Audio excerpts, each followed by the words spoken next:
Hello race fans and welcome to Gomez Sim Industries Endurance Series presented by IVRA live here on RaceSpotTV from the World Centre of Racing, Daytona International Speedway. We're about to go multi-class sports car racing for 12 hours. It's going to be mighty exciting. My name is Peter Mackay and joining me today in the RaceSpotTV commentary box for the first 6 hours of the race is Lorenzo Bonder and Paul Smith. Paul, a new race here as well, round 3 of the championship. What can we expect? We should expect plenty of action, plenty of excitement, and plenty of fun as well around here at Daytona. It's a track that a lot of drivers know from taking part in the iRacing 24 hours of Daytona. Of course, the real world Rolex 24 as well is well known and renowned throughout the entirety of endurance racing. So should see some classic endurance racing here. We certainly will. This circuit is certainly well known for it. Let's have a look at our schedule. We've been to Road America, we've been to the Circuit of the Americas, and we complete our stateside swing here at Daytona International Speedway. Then we head across to Europe, Autodromo Nazionale di Monza for the 1500 kilometre of Monza, then off to the Twin Ring Motegi in Japan, with Fuji International Speedway rounding out the 6-round series. Fantastic endurance motorsport brought to you by Gomez Sim Industries.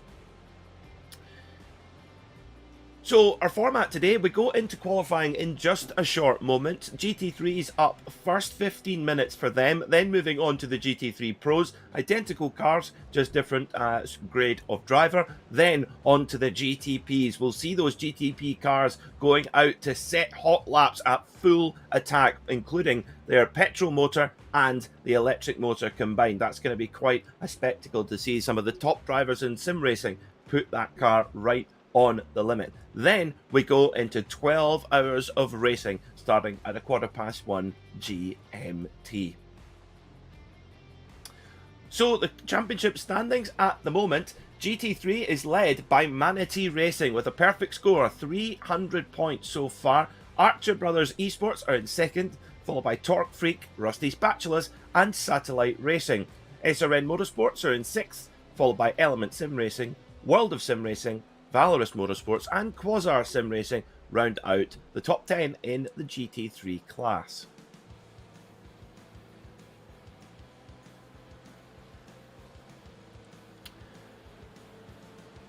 So we are under the cover of darkness here at Daytona International Speedway. Lorenzo, how difficult or otherwise is this going to make it for the drivers?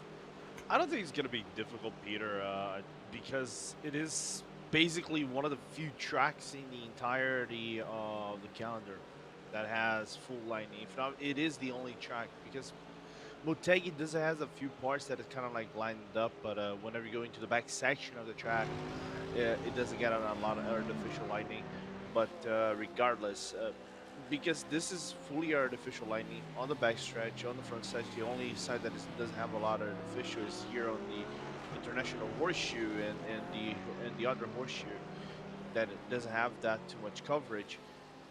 Doesn't change a lot in terms of braking references and everything. You just have that in the night and you don't have to quickly adapt or fully adapt into braking something, things like that. So we shouldn't see a huge difference in times, whether it's going to be day or night. Well, this race is brought to you by Gomez Sim Industries, makers of high-end esport equipment and controls. Make sure to go and check out their full lineup of sim steering wheels at GomezSimIndustries.com. Group qualifying session, and Paul, this is interesting because, you know, normally we would see in somewhere like Daytona, you would see a solo qualifying session, but because with the group qualifying session, the draft comes into play very importantly. Yeah, it's very much like the school disco at Christmas. You've got to partner up with somebody and get the dance on there. And that's exactly what you're seeing out there, is some drivers trying to utilise the slipstream of their fellow competitors and to try and get themselves the best times possible. And it's the run out of the bus stop chicane. You've got to carry that speed all the way through to the finish line to get yourself a time. You could see That Element Sim Racing car did not want to give too much slipstream to the car in front of it through the exit of the bus stop chicane. He wants a nice clean lap. No, he's going to come into the pits. I wonder if he maybe just broke track limits there at the newly named Le Mans chicane, or formerly known as the bus stop. It's if you just at any point, if you stretch over track limits, your qualifying lap is null and void. And Lorenzo, it's so easy to do that coming out of that bus stop chicane. Yeah, because you either try to take it too aggressively into the first leg of the chicane, or the car just sort of understeers into the exit of the chicane, and you go into the patch of grass, and you basically get an off-track incident, and that kills the entirety of your moment in lap. And in GT3s, you kind of need that precision of sorts for your hot lap. If not, you kind of have to come back into the pit lane, kind of like reset yourselves all over again, and focus for the next lap. But yeah, it's gonna be the trickiest part of the track, in my opinion, because all the rest of the track is pretty much free flow, fast and fluid. You know, Peter. Other than that, only that portion that can accrue a lot of off tracks, and we know from Coda and other tracks of the season that off tracks and incidents regarding off tracks can be a killer in this entrance series. Yeah, it certainly can. It certainly can. Well, on top of the timesheets at the moment is the Porsche 911 GT3R of the Rusty Spatula team. Henry Maitinen on pole at the moment with a 1:43.551, leading by 0.1 of a second from Maniti Racing and their Mercedes on screen right now. Now, let's see. Can Joachim Meyer improve? He's got someone behind him there getting a little bit of a tow along. Up to the line we go. It's got to improve on a 1:43.690, and no improvement there for the Maniti car, but we'll carry on.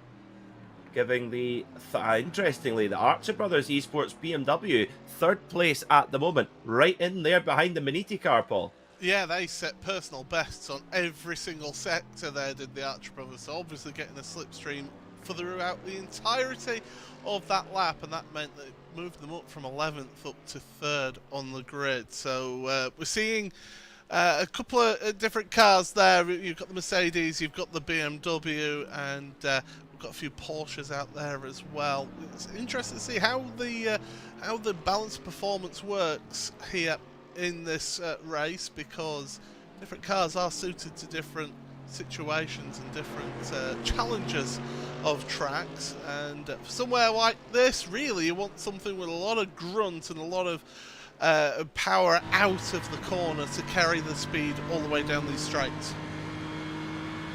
Of course, this is the first race of the IVRA season where we're on the new iRacing tyre model. The cars are very different in the way that they behave. I've heard mostly positive things about the GT3 cars in particular, but completely different strategies now that the teams have got to think about, Lorenzo. Yeah, absolutely, because now it comes with the implementation of changing tires and also fuel at the same time, because you had that, I think, about 2 years ago when they started implementing this towards IMSA, having a little bit of experiment. So they had that, but reverted back to what was normally done in the GT Road Challenge series, for example, where you have to fuel the tires. But now they're back with the same things, the same strategy of, you know, pitting and also pitting and putting tires and fuel. That changes a bit of things. But Daytona, I think under these cold conditions, I think it's going to be interesting if we start under the cold conditions. How do they manage double stints? Because on paper, now the tires are meant to do single stints. They do spin a lot of more rubber. And so it's going to be interesting if we're going to see 2, maybe 1, 3, maybe how many tire strategies they're going to be placing when they never do their pit stops. I think it's going to be really, really interesting to watch, to see how the teams play that one. I mean, Daytona's not particularly hard on tyres. There's not too many fast corners. I mean, you could count the banking, but the tyre's not under really much load there. So I wonder if we might see some teams trying to stretch that. But of course, with it being able to, of course, actually no, there's no need because you can change during your fuel going in. So of course that would not be the case. But we do have the potential for full course yellows, Paul, which always throws a little kind of spanner in the works from time to time.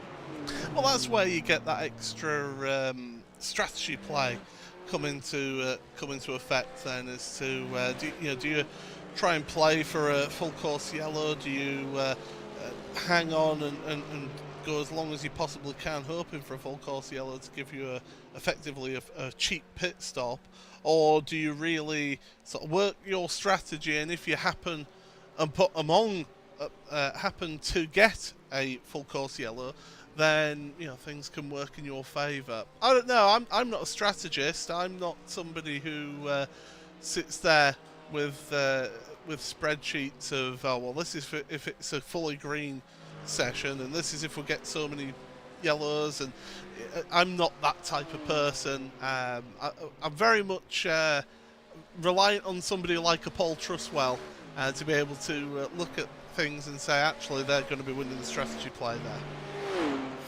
Yeah, it certainly makes my brain hurt, the potential permutations from time to time. But yeah, feels like a new era that we're going into here in the world of iRacing, and of course having the GTP prototype from BMW as well. Big props to BMW for getting that car here onto the service for people to enjoy and get a flavour of what these new GTP cars are going to be like before they hit the track in the outdoor world in a little over a month's time at Daytona International Speedway. Have you got Rolex 24-hour fever yet, Lorenzo? Whoo, man, I do. And I think we're going to be poised for one of the best seasons ever in the history of IMSA, because we're starting to see the full integration with the Le Mans series, where we're going to be seeing an LMDH, and futurely we might be seeing the hypercars more and more, and this new category of now GT3 Pros now coming into Le Mans series than everything else. So this embroilment of the union of the teams and the brands and everything makes me just jittery. But I'm not gonna be there this next year. I'm probably gonna be only on 2024. And but still, I saw some cars already being tested out at Daytona earlier this week. I'm already excited.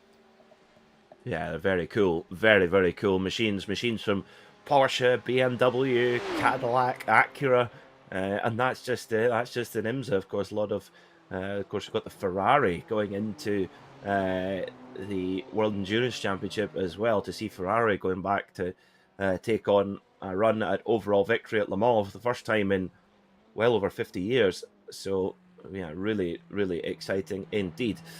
So Rusty Spatulas, they are on the top of the shop at the moment. Henry Maitinen on top with a 143.551. Maniti are in second. The Archer brothers in third with their BMW. And quite pleasingly, Paul, we've got three manufacturers in at the top three. The balance of performance working nicely so far. It certainly is, isn't it? And that's exactly what we want to see. Lorenzo has kindly dug out the balance of performance for this event here, so I'm sure we'll talk about that at some point during the actual race. But yeah, it's great to see that balance of cars out there. But right now, for me, qualifying in a race at this venue in particular, yeah, it's good to get pole position, and it's good to be able to get yourself up there at the front of your group. But I don't think it's quite the be-all and end-all that it would be at some other circuits where you're affected in more technical tracks. I'm thinking like Twin Ring Motegi that they're going to be going to later on this season. I think that'd be a track where you definitely do want to be on pole position and then sort of controlling from the front. Whereas here, that draft, it's so powerful that really it's good to get a pole, and it's good for the team and good for the stats. But otherwise, really, for me, if you're in third, fourth, fifth place, it's not the end of the world. keep that lead pack and get yourself some fuel saving. Yeah, I think that's the thing. As long as you don't lose that lead pack, as long as you're in that lead pack, that's where you need to be. I think you're right. The if you are the leader or the rabbit as such, yeah, you're the only car that's not getting a kind of tow along from your fellow competitors, and therefore not getting the fuel saving benefit. So we could see a little bit of posturing in the opening stints between the GT cars. But of course, Lorenzo, once those GTP machines, the BMW prototypes, when they start coming through, that's when it could sort of shuffle the pack out a little bit. Yeah, it would be very interesting because now you kind of have a car that it's kind of like an LMP2 on crack. Like I was joking with some of my teammates, but as we got GT3 qualifying is over, I'll hand it back to you, Peter. Surely will provide a different gameplay how we actually address things for the GT3 class. So it's the Porsche of Rusty Spatulas then on pole position with an advantage of just over a tenth of a second from Manatee Racing and their Mercedes AMG. The BMW of Archer Brothers Esports is third, with Torque Freak Racing in fourth, Element Sim Racing in fifth. Then it's SRN Motorsports, Satellite Racing, Prestanda Nomad, Belarus Motorsports, and the World of Sim Racing team. Rounds out the top 10 in the GT3 class. Next up is the GT3 Pro class. So the same cars, but different grade of drivers. We're going to turn the wick up a little bit, and be interesting to see just how the difference in times are. Confirming that Mercedes AMG Team Urano, they sit on the top of the timesheets on top of the championship, excuse me, at the moment, ahead of Impulse Racing. Team Heusingveld are in third, Maniti in fourth, and Glacier Racing round out the top five. Obsidian Racing are in sixth, followed by ATRS, Phoenix Racing, Deutsche Payment Racing, and German Sim Racing rounding out the top 10. So GT3 Pros going out onto track now to get their lap times underway. And this is going to be quite serious as well. Lots of cars out there in one big train as well. Of course, in qualifying most other circuits, Paul, you want clean air to set a fast lap, but here you like you say, you need something completely different. You need people to help you. Oh, we can see a little bit of dive bombing going on there on the outlap. Yeah, you're going to see people trying to posture and trying to get themselves into a optimal position in this field, and you can see some just saying, "Do you know what? I just want to get up to near the front and get to near the front of the queue." It's all about getting yourself set up ready for the run out of this Le Mans chicane. And if you've got a teammate and you've been able to get to them, then that can really work in your favour. But yeah, it's all about the run out of this corner, and you don't want to be too close to the car in front of you. You want to have about a second or so between you, just to allow you to slowly gain on that car in front going into turn one. Because if you're too close, you're right up to the rear bumper coming into turn one when you're hitting the brakes, and you're having to slow down more than you would optimally like to. Yeah, that's very, very true indeed. Of course, your braking point can change quite a bit based on whether you've had a tow down the straight or not, and that braking zone into turn one, really, really tricky. The camber changes quite a bit as well, and of course these GT3 cars do have anti-lock braking systems, which does help. But yeah, really, really different. The prototypes, of course, they don't. They're big carbon brakes, and well, they're all carbon brakes, but no ABS in the GTP car as well. And it's Lorenzo, have you had of course the GTP car brand new on the iRacing platform in the last week or so? Have you been able to get some laps? Not particularly. This is interesting. Ever since the build got out, I haven't done any laps in the car specifically, but I've done laps at the Expo, the Sim Racing Expo in Germany, where they showcased the car prior to everyone on the Saturday of the Expo weekend. And me, for example, Dominic Hoffman, Patty Wolf, our own Will Chadwick, we were like breaking out the car, doing laps, doing some very small stints to understand the car. It has a different mindset on some cars is taking the scenic route, into the Le Mans chicane. But it's for this track, I think it's going to be interesting because the way we try to fiddle with the car was very interesting into turn one, how it behaved, and also in the international horseshoe. So it does take a little bit more than usual to get acquainted with the car. Yeah, I'm really enjoying it. Really, really cool car to drive. One thing that also be a factor as well is how the teams adapt to the hybrid system as well. There it is, waiting for to go for a qualifying run. But yeah, the hybrid system as well that the car has. It's a spec hybrid system that all the GTP cars are given, and they put it together with their own internal combustion engine. But yeah, managing that hybrid power. And when you use it, when you don't, and where you regenerate it as well. Of course, you regenerate a bit of power under braking. I think that strategy of how the GTP teams do that, because of course, Paul, it's brand new. The teams have only had a week or so to get up to speed with the car. Absolutely, and there's also been a couple little bits of stability issues for people whilst they've been learning it. Locking up the rears going into hard braking zones, so like the international horseshoe and the West horseshoe as well. Those are going to be issues. I mean, they will have dialed that out. This is the thing, people will have dialed that out of their setups and being able to get used to how the car drives and how it handles and basically just get used to that machine and the foibles that it has. But it does seem to be a little bit can have occasion where it is unstable under hard braking, so those drivers are going to have to be careful with that. I mean, you've been enjoying it, Peter. Me, I'm the old man of the commentary box, so it's very much a case of anything over about 3 horsepower I can't handle anymore.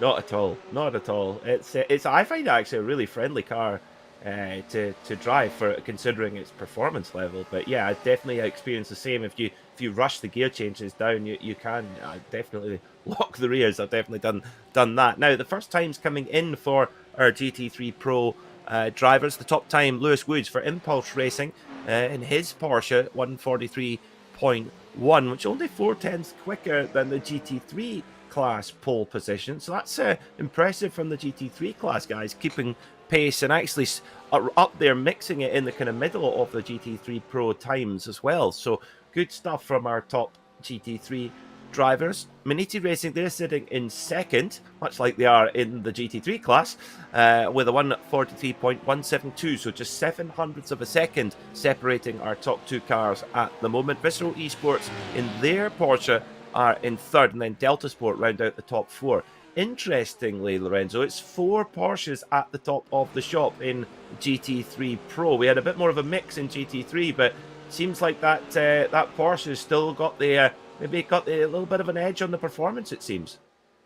Which surprises me a little bit, to put it mildly, But what I'm very surprised of is seeing the Lambo of Samba Racing Team in there, a team that in qualifying for the other series, as you see, Fabian Seicheg, wasn't that impressive. Was around the top 10 usually, trying to get usually into the top 10, but seeing finally into the top 5. I know one of the best cars when I was talking to drivers prior to the new build probably would have been the Lambo, and would get a little bit of boost around some of the tracks.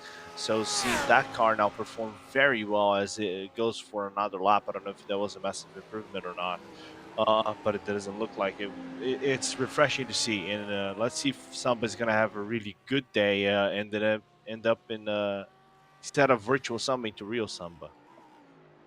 Yeah, it's interesting as well that it's all naturally aspirated cars at the top of the shop. The turbo cars in certainly in the GT3 Pro class, the turbo cars aren't really up there yet. However, Paul, a lot of the factor of where people are in qualifying is down to the kind of fun and games that we're seeing here, the posturing for position, trying to get a good lap in.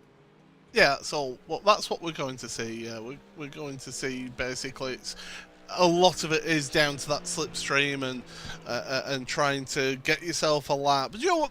The best qualifying I've ever done around here in various different cars is actually when I've been out on my own, just getting a lap time. But the problem is, you're losing yourself the best part of 7/10 of a second just by running around on your own. But maybe that's just me. I'd always get caught up in traffic or something like that if I tried to get the slipstream all worked out for me. But yeah, these drivers, they're infinitely more talented than I am, hence why I'm sat here talking about it on a Saturday morning rather than competing. But these drivers, they will be trying to get the advantage, the best that they can, to get the time, extract that time out of those machines. I mean, the Impulse Racing, I can tell you at the moment, the fastest of all first sector, but then the times have dropped off in sectors 2 and 3. So there's time there. It's just how you get it. Yeah, it's. I think. I mean, they're giving away 7/10. You're right, giving away that 7/10 of a second without a tow. It's the difference of being on pole or just climbing into the top 15. That's the difference. As we can see, in fact, 7/10 of a second from pole. That's 12th for ATRS Esports. I wonder, actually, Lorenzo, this is one for you. You know, a lot of these characters within the championship. Well, do you think there'll be any kind of horse trading going on in the background, saying, "Oh, you give us a tow, and then we'll give you a tow"? Do you think there's any of that going on? I think there will be between some teams. If I remember correctly, there isn't too many teams aside from the German sim racing that have multiple cars around the track in the same category, so they can kind of like swap tracks, even though they kind of need to do that. They're not. I don't think it's going to be aggressive out of the gates, you know, trying to make overtakes on one another and try to move up. Unless you're starting, let's just say what Glacier is starting at P16. They made improvements though, as we speak. No, not improvements. It was actually taken down by I think that was SimCity that come into the timing scoring, and now they're relegated to P17. So Nicholas Lauby's running in 10th at the moment. Got a very, very, very strong driver indeed is Nicholas. Very strong in these endurance races as well, and of course carrying the official sponsorship of the Mercedes AMG team, Urano. So they didn't need to worry about choosing a car for the season. They knew exactly what it was going to be. This updated this year on iRacing. 2020 model of the Mercedes AMG GT3, a car that has won everything all over the world of endurance racing, and it's a proper monster. It's got a great thump from its afterback built V8. But Lauby's on a clear open lap all by himself here, so it'll be interesting to see what kind of lap time he can come out with. Maybe he's got a spin in front of him. That's one of the It's one of the Porsches. It's the GT Tire car, Lucas Lang for WS Racing Esports, and those drivers around him there would have, Paul, mate, that's their laps into the bin. Yeah, that's but that's it. It's not just that lap that they've gone and put in the bin. It's the following lap as well, because they're slow away from the Le Mans chicane and to pull round back onto the straight. So they're going to have to go this lap as a preparation lap for then a fast lap, but they've fallen off the back of everybody, so they're all on their own in doing that. We did actually have two teams that were yet to set a time. They have now actually done so, so everybody in the GT3 Pro have set themselves a lap time. It was one of those teams was Pure Sims Esports, who have actually put themselves up into second place. So really, really good lap. They only needed one lap, but it's counted. Yeah, I love that sort of chill out until the end of the session and then just whack in a fast time. Very classy, very, very classy indeed. Lucas Lindquist in second, but on pole it's Alex Bennett for Maniti Racing. So we've got a Porsche 123 at the moment in the GT3 Pro class. Then it's two Mercedes for Team Heusingveld and Alpine Stars Geodesic Racing Black, to give them their full name. And then it's the Audi as well, the Audi R8, the first of the Audis in 6th. GermanSimRacing.de by ACV there in 6th position. Then it's another trio of Porsches, Visceral Esports, IVRA Endurance, Vince Peters there, Delta Sport, and Deutsche Payment Raven all in there as well. So quite a lot of Porsches up there in the top 10. But we do have a good mix. Interestingly, though, that haven't seen a very good showing at all from either the BMWs or the Ferraris. They appear to be struggling, guys. Oh, well, that Audi's struggling. Ow. Oh, ouch. Oh, that's it. Oh, Ow. dear. And it's, oh, dear. Well, Marvin Lesbowman for German Sim Racing found out very quickly that those walls do hurt.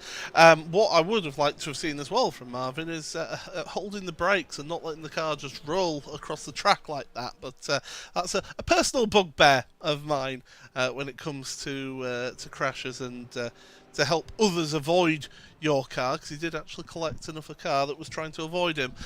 We have got 1 minute remaining of GT3 Pro Qualifying, so basically, if you're on a lap now, this is going to be it pretty much. Yep, last chance saloon here. This is Dennis Gerritsen in one of the BMWs, sitting down in 23rd overall at the moment, behind a few of the GT3 cars. Let's see if he can improve on his previous lap time. No, stays in 23rd position as well, so they'll be starting deep in the pack, will Virtual Motorsport. The top BMW at the moment, 20th overall, and that's actually one of the GT3 cars, GT3 class cars, the third placed car of Archer Brothers as well. So not a good qualifying session for the BMWs at all. Let's see what Pure Sims can do, though. They're in second at the moment. They need to find 200ths of a second to take Maniti Racing off pole position in the GT3 Pro category. Remember, we've got two categories, GT3 Pro and GT3. Let's see what Lucas Lindqvist can do. He's got, giving a car behind him, a really, really big, juicy toe. They come up to the line. No improvement for Lindqvist. But Vince Peters does improve with that big toe there, Paul. He played that one perfectly, did Vince Peters. Yes, sat right under the engine cover of that Pure Sims car all the way around NASCAR's turns 3 and 4, should I say. And yeah, made the most of that. Up into third place. So the second place car dragging the third place car up to a position. These are the last few stragglers to come across the line. There's just 3 more on a lap, and then that will be your GT3 Pro done for you here today. WS Racing Esports down there in 18th. I don't think they'll be too happy with that qualifying performance there. No, not at all. Not at all. Lucas Lang in that GT Tire sponsored machine looks fantastic. I love the blue and the yellow.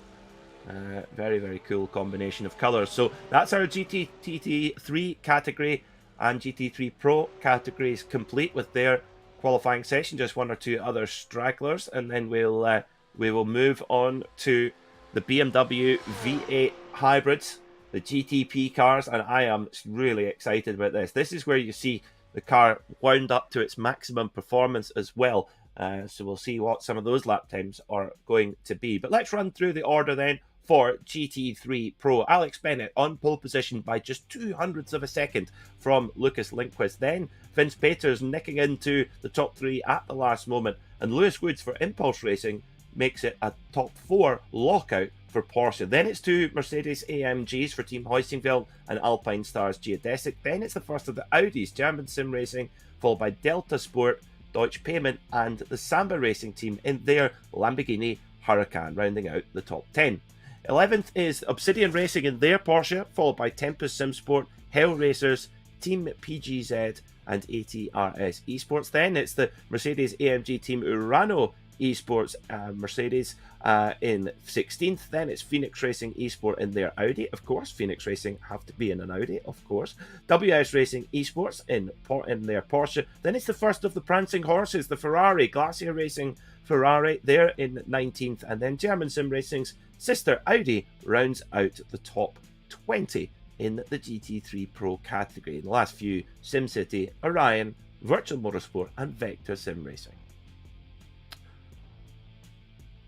So on we go then to the GTP class. The championship leaders at the moment by just 4 points are the Veloce team followed by SRC, Movano Course, and Satellite Racing. Pure Sims Esports in there as well. Very, very tight at the top of the championship. Team RSO in 5th.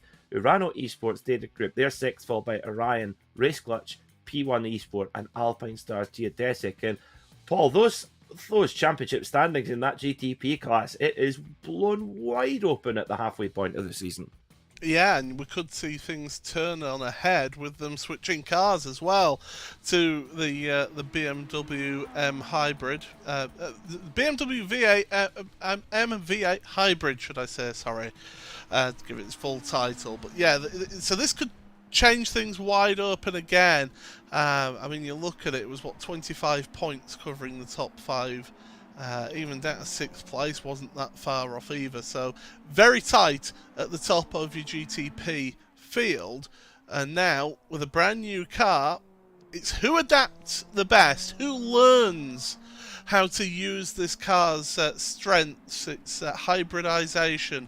Don't forget the hybrid energy, how you utilize that throughout the race in terms of strategy calls, and how you get used to the foibles of the car, the characteristics of how it drives.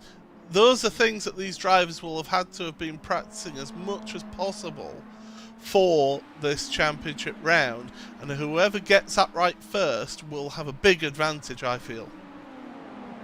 Yeah, I think you're absolutely right, Paul. It is a really different car to what the teams have been used to so far this season. A little bit different to the LMP1 hybrids that we have on the iRacing platform as well, the Porsche 919 and the Audi R18, where you can they're a lot more complex, those cars, and you can deploy the power manually. These cars are different. They deploy the power themselves. However, there's 3 modes. Oh, there's those lock-in rears we were talking about, Lorenzo. Yeah, this car on the first, I think the first lap or two, they're very, very tricky for you to get around the track, and they're very sensitive towards braking. The car really either wants to lock it up or lock up, and you completely lose the performance, or the rears just go out. So it's not easy. And trust me, I've tested this with the DD wheel and pedals on the Fanatec booth, and I was struggling quite a lot, and also the other drivers as well, to try to get this car around the track when we were doing some testing. So done some improvements, but nevertheless, still a tricky car for the first few laps. You're watching the Gomez Sim Industries Endurance Series presented by IVRA live here on RaceSpotTV. This race is brought to you by Gomez Sim Industries, makers of high-end esport equipment and controls. Make sure and go and check out their full lineup of sim steering wheels at gomezsimindustries.com. So, times are now coming in thick and fast. It's P1 Esports on P1 at the moment. Daniel Civi Sabo using his BMW M Hybrid V8 to its full potential. Just over a tenth of a second to the good at the moment. But yeah, coming back to the way these cars deploy their power, they have 3 different modes that you can put the car in. In fact, 4. There is a qualifying mode, or party mode if you like. But there's attack, there is balanced, and build. And we'll get into more of those as we go into the race. But the car deploys the power in a certain way depending on what mode you have the car in. But at qualifying, it is basically use all of the battery as much as possible. And I tell you what, the one thing I noticed as well, Paul, of these cars is they're very powerful, but it's the instant torque that they have with the electric motor alongside the petrol motor. They really do, in first and second gear, trying to get the power down requires quite a kind of delicate touch. Yes, you need a right foot made of flesh and bone, and not that of lead like I've got. That's definitely. But I'm not a fan of brie, so that's why I didn't bring You know, I love brie. I'm a big fan of brie. What about you, Lorenzo? Is this the new pineapple pizza?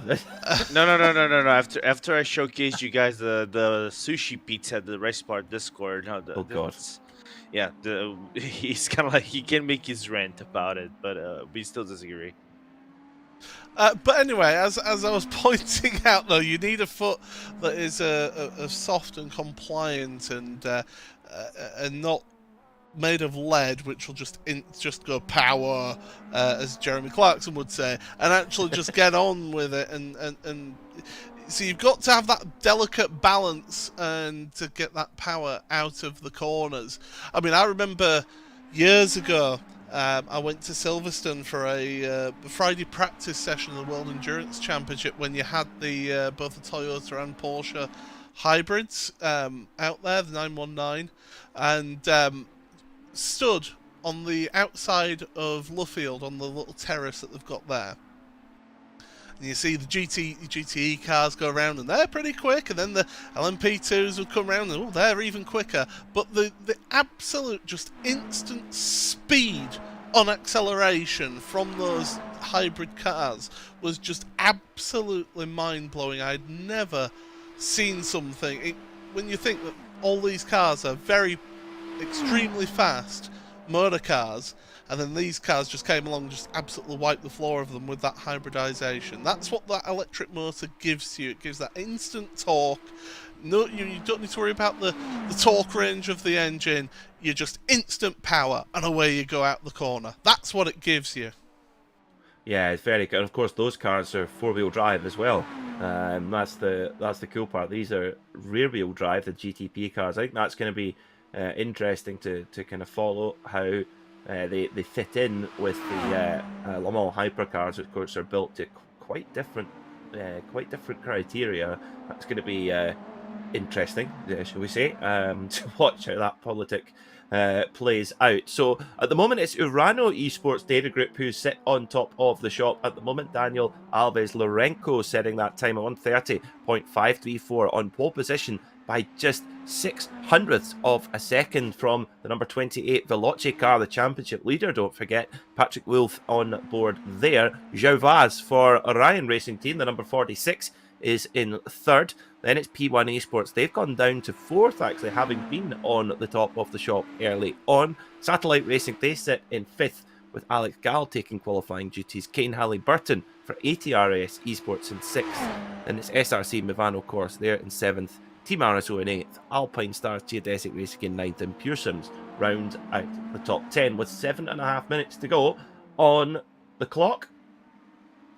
And yeah, to go around Daytona in a minute and a half, these cars are seriously quick. 7-speed gearboxes in them as well, and they'll be getting right to the very top of that range. Of course, two gear stacks that you could put in. You've got a long gear stack and a short gear stack. I would imagine that the teams have gone for the long gear stack for Daytona.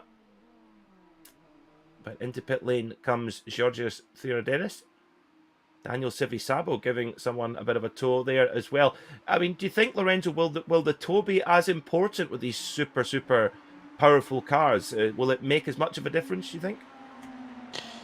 It might make a little bit of a difference. I think the biggest topic might be how they distribute the hybrid into the attack and maybe balance modes whenever they do their racing, because you do feel quite a lot on these open courses. We see Graham wrap up his lap, and might actually be starting his hot lap and going to turn number 1. Very tricky, but because now they have open setups.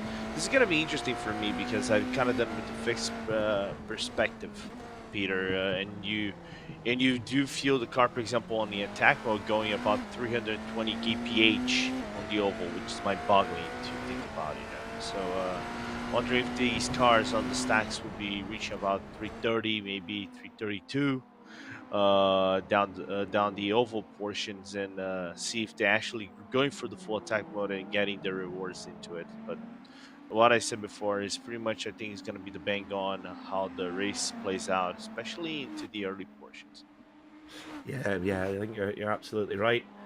It's been interesting watching footage of these cars testing at Daytona International Speedway, and the way that the iRacing have done an amazing job to replicate the way that they kind of behave. Just when you look at the videos closely of the real world car, they have this real wiggle under power when all the power comes in. Of course, a lot of power going to the rear wheels, and yeah, that really does. You see the drivers fighting to get that power down onto the tarmac, and Wayne Taylor team with their Acura, they were playing about with the traction control, really trying to get that dialed in as best as possible. Whereas the Mike Shank team, they actually had it switched off entirely.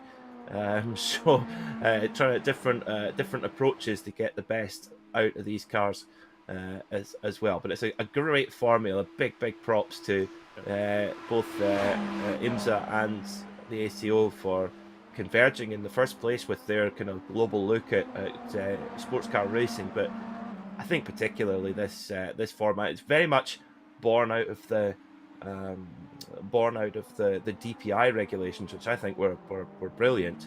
Where you have styling of a manufacturer, you have the manufacturer's engine, but there's a lot of shared componentry as well, which keeps the cost down as well. And Lorenzo, I don't think we'd see as many programs as we are seeing if they hadn't really hit the nail right square on the head with these regulations. It's a real smash hit, I think.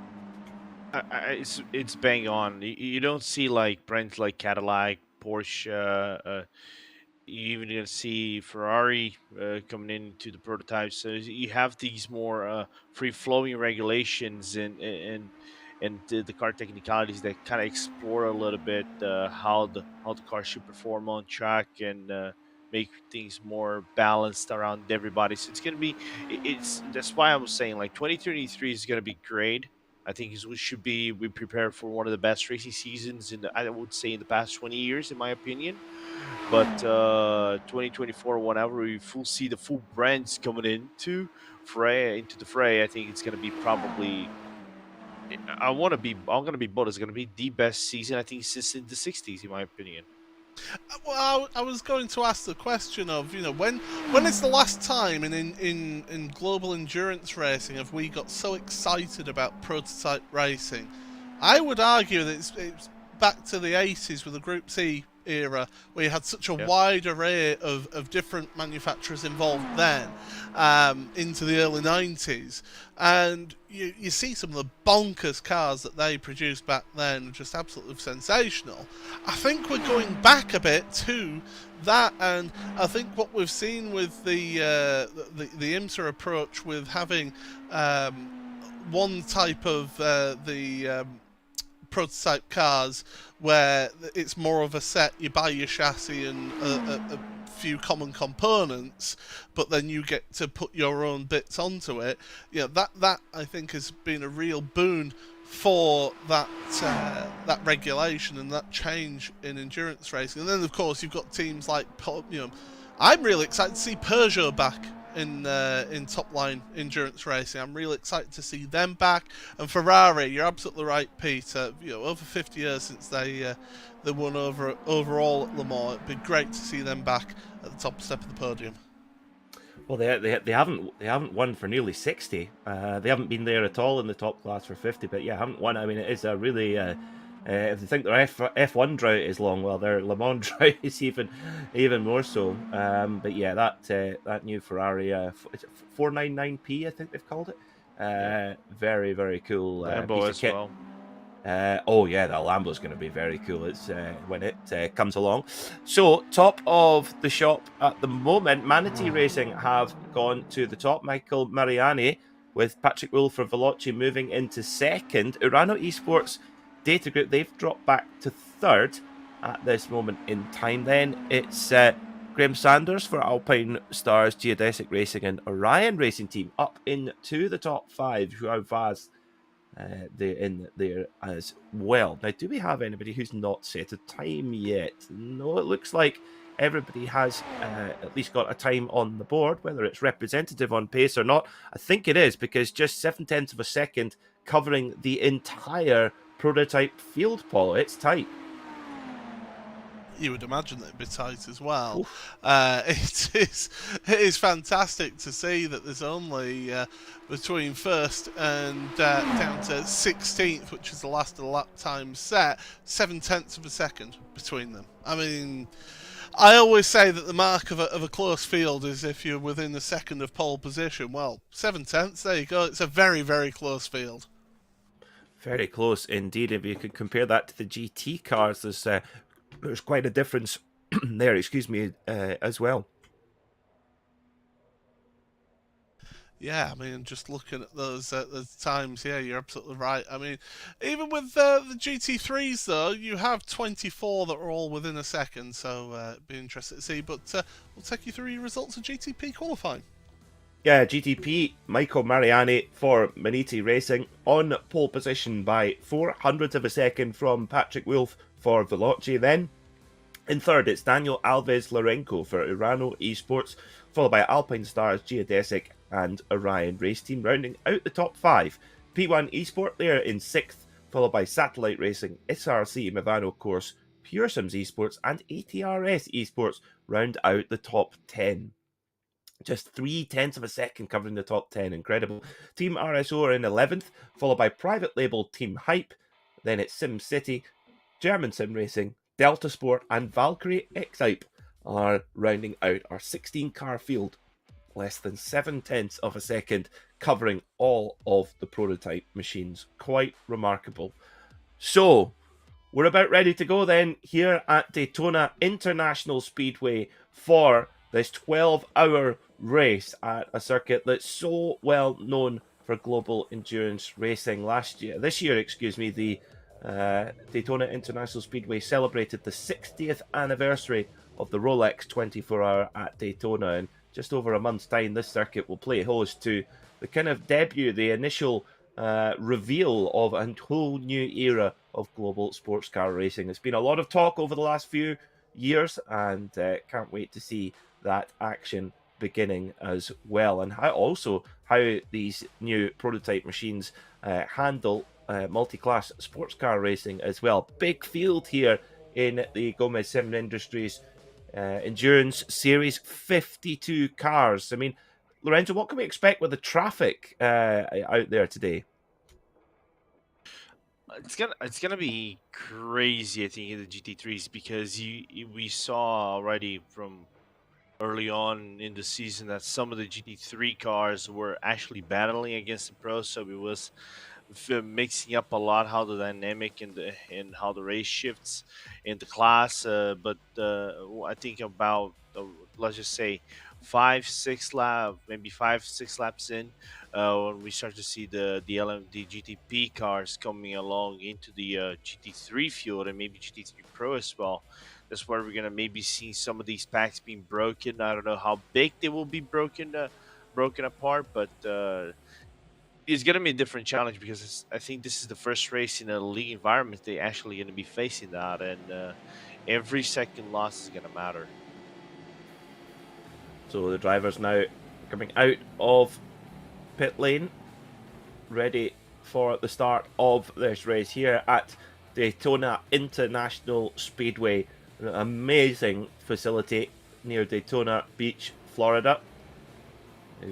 They started racing on that very beach before deciding to build this facility, and the France family, the owners of NASCAR, what a facility they have created and have continued to develop. But let's have a look at our grid then for this third round of the Gomez Sim Industries Endurance Series presented by IVRA.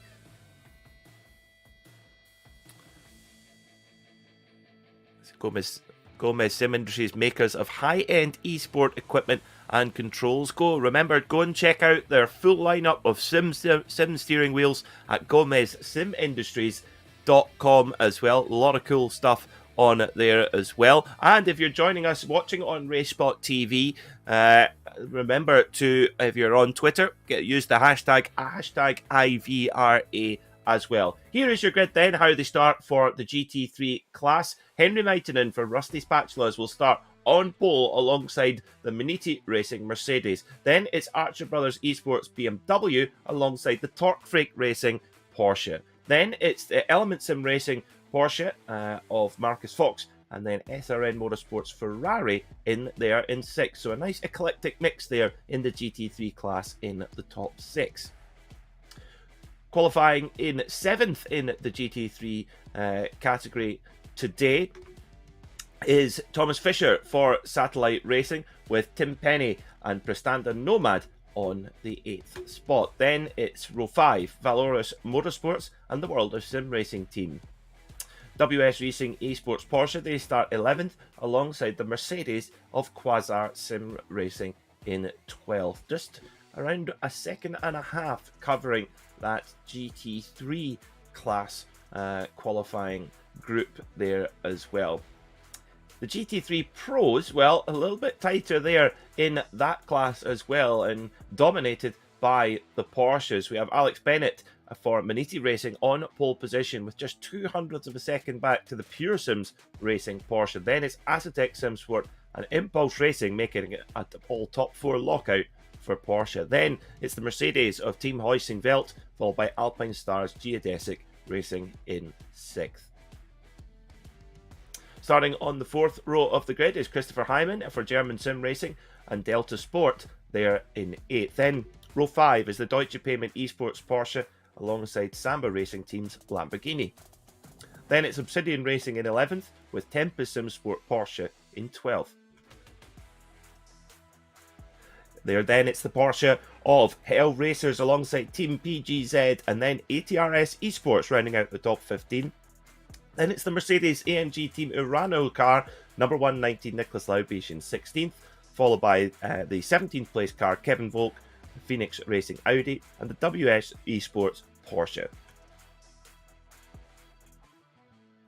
Rounding out the top 20 then, we have the Glacier Racing Ferrari and German Sim Racing's Audi, followed by SimCity Racing, Orion Race Team, Virtual Motorsport, and Vector Sim Racing. Pack grid, 24 cars in the GT3 Pro, 1.5 seconds covering them, but it's even tighter in the GTPs. Maniti Racing on pole there as well, alongside the Veloce number 28 car. Then on row 2, it's Urano Esports and Alpine Stars, and row 3, Orion Race Team and P1 Esports. Starting on the 4th row is the Satellite Racing car, number 64, alongside SRC Mivano Course. Then it's Pure Sims Esports and ATRS Esports rounding out the top 10. Team RSO are in 11th, followed by the private label Team Hype car, number 73, rolling off from 12th, just 0.4 of a second off pole. Incredible. 13th will be SimCity Racing, with German Sim Racing in 14th, Delta Sport in 15th, and Valkyrie X-Hype rounds out the 8th row of the GTP field. Well, nearly ready to go for this one. Lorenzo, predictions? Oh, you put me in the spot already. I thought you were going to pass down to pole first. I thought you were going to be the nice guy. Okay, I'm gonna be bold on that LMP on the GTP. I'm gonna choose Veloce just because it has to be Dom and Patty, so there's a 1% bias in there as well. On the GT3 Pro, I'll pick Pure Sims to win, and then GT3 I'll pick the Rusty Spatulas. Okay, Paul, how about you? Well, all I'll say is that because I have beaten him in a touring car in the past, I don't think Pure Sims will do well in the GTP class. Wow. Daniel Kraft, I have beaten him at the Nürburgring and the Nordschleife, just saying. But in terms of your prototype, I mean, for me, the field is wide open. Because it is so tight with those cars, it's going to be how they all work out the strategy, how they work the cars and the tyres. So I think definitely it could be anybody's today in that GTP field. GT3, I think you're looking at potential Team Heusing-Welt doing well for that outfit, but definitely we're in for a really good motor race, and it's worth pointing out track temperature is 24 degrees Celsius, so it's nice and cool for those drivers out there. Yeah, that's very important as well. That's going to help with the tyre wear as well. A new era here for the Gomez Sim Industries Endurance Championship. Round 3 of the championship, but so much has changed since the previous rounds. And let's see who is going to come out on top here as well. Maniti Racing on pole position in there in that green and black car. Veloce in the kind of plain white machine. Almost looks like the old V12 LMR colours there. A BMW prototype of old. Porsche pace car pulls off. We're about to go racing for 12 hours here at Daytona International Speedway. Green flag in the air. We are racing. Down towards turn 1 they go. It's a great start from the Maniti machine. It was a long way, a long parade down the oval there as well, but Maniti hold on to it for now. Alpine Stars, they're just settling in there.